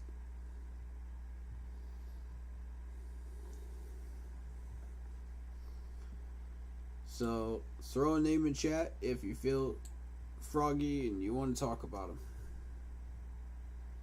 I'll give you all a few minutes.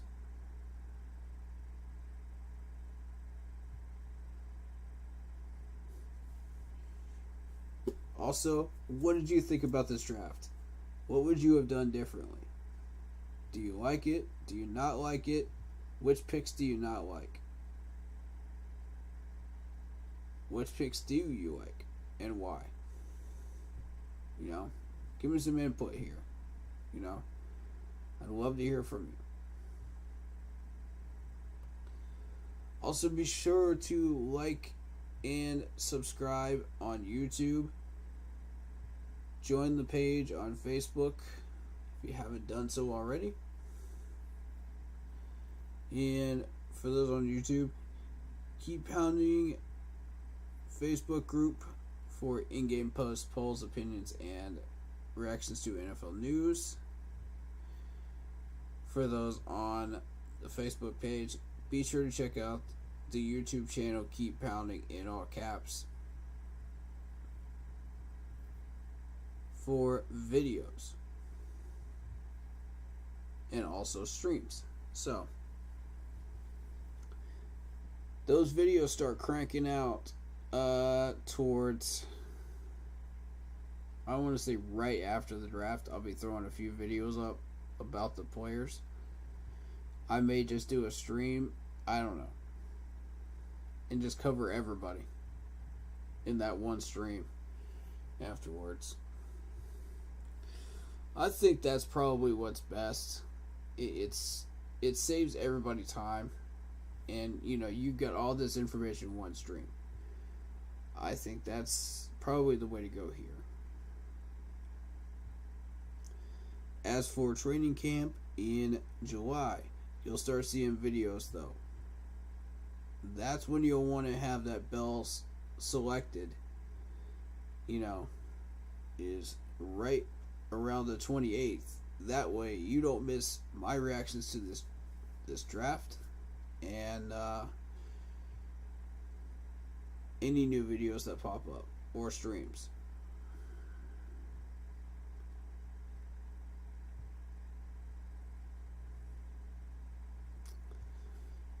Alright guys, I pretty much covered everything I really wanted to cover. Ugh, excuse me. We've covered the overtime rules in the last stream, so in case you've missed those, just quick summary. Each team must score a touchdown,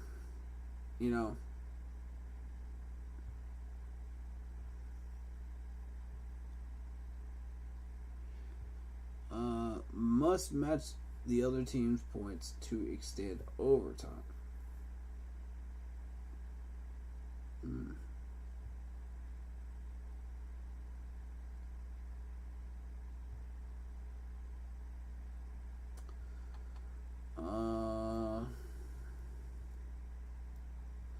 And then the 2-point conversion will be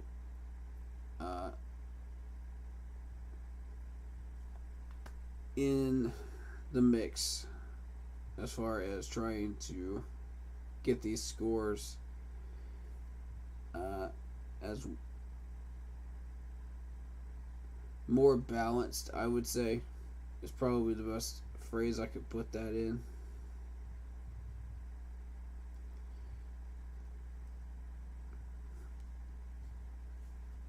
Alright.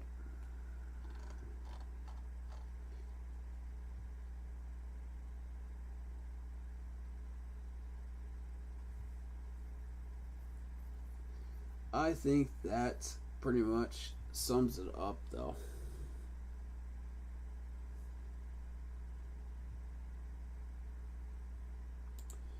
Yeah, there's teams interested in signing Cam Newton. Now, which teams are interested in him, I don't know.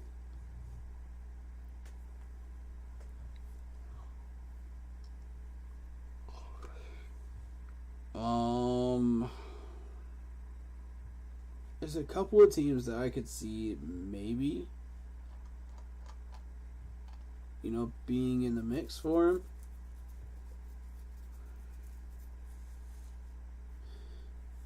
He does still think he can play at a high level. Okay, yeah. But if an opportunity presents itself where I don't necessarily need to play and it's about winning, yeah, I'm willing to do that too.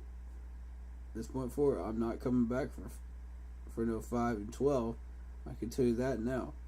Winning makes everything better. So to what degree am I willing to do whatever whether it be the starter or not. If it's about winning, I'm with it. Okay. Alright, here's the deal. If we sign him for a 2-year deal and we go like six wins, we fire Matt Rule and we stick him for the second season, knowing full well that he's gonna stick for the second year, and that there's a plan involved, I think he'll be willing to do that. I don't know. That's just me. 2023, we will be competitive if we keep this up and we draft correctly. I have no doubt. Okay. That being said, I think we have covered everything. Thank you guys for joining me. It's been a fun night. I'm tired. You're tired probably too. And next mock draft will be next week. Film studies draft. Film study stream will be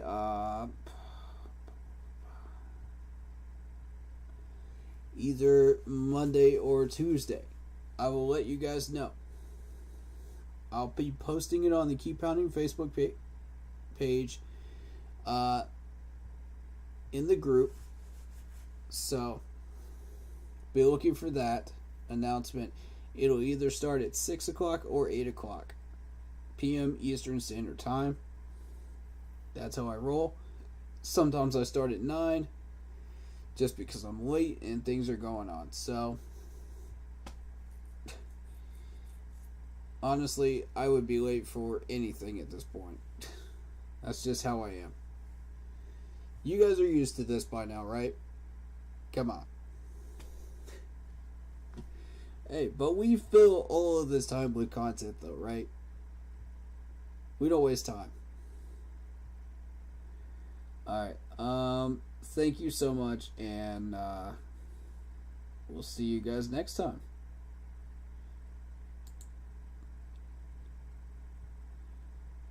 Keep pounding.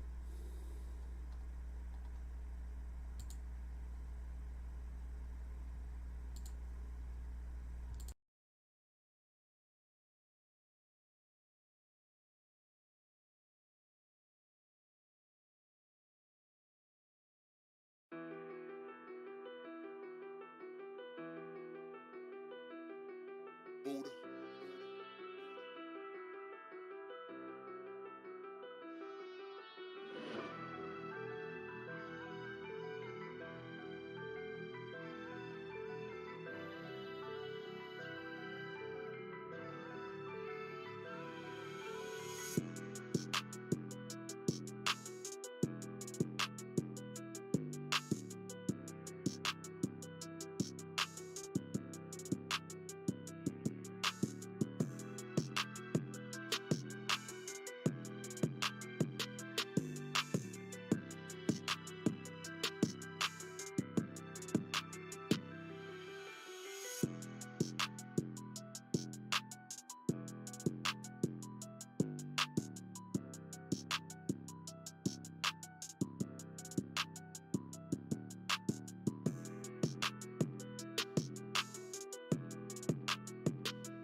Shout out to Chauncey and Vietnam on the YouTube channel here.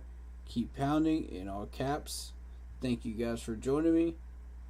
And the next stream will be a film study on defensive ends. I'll see you guys there on Monday or Tuesday. Keep pounding.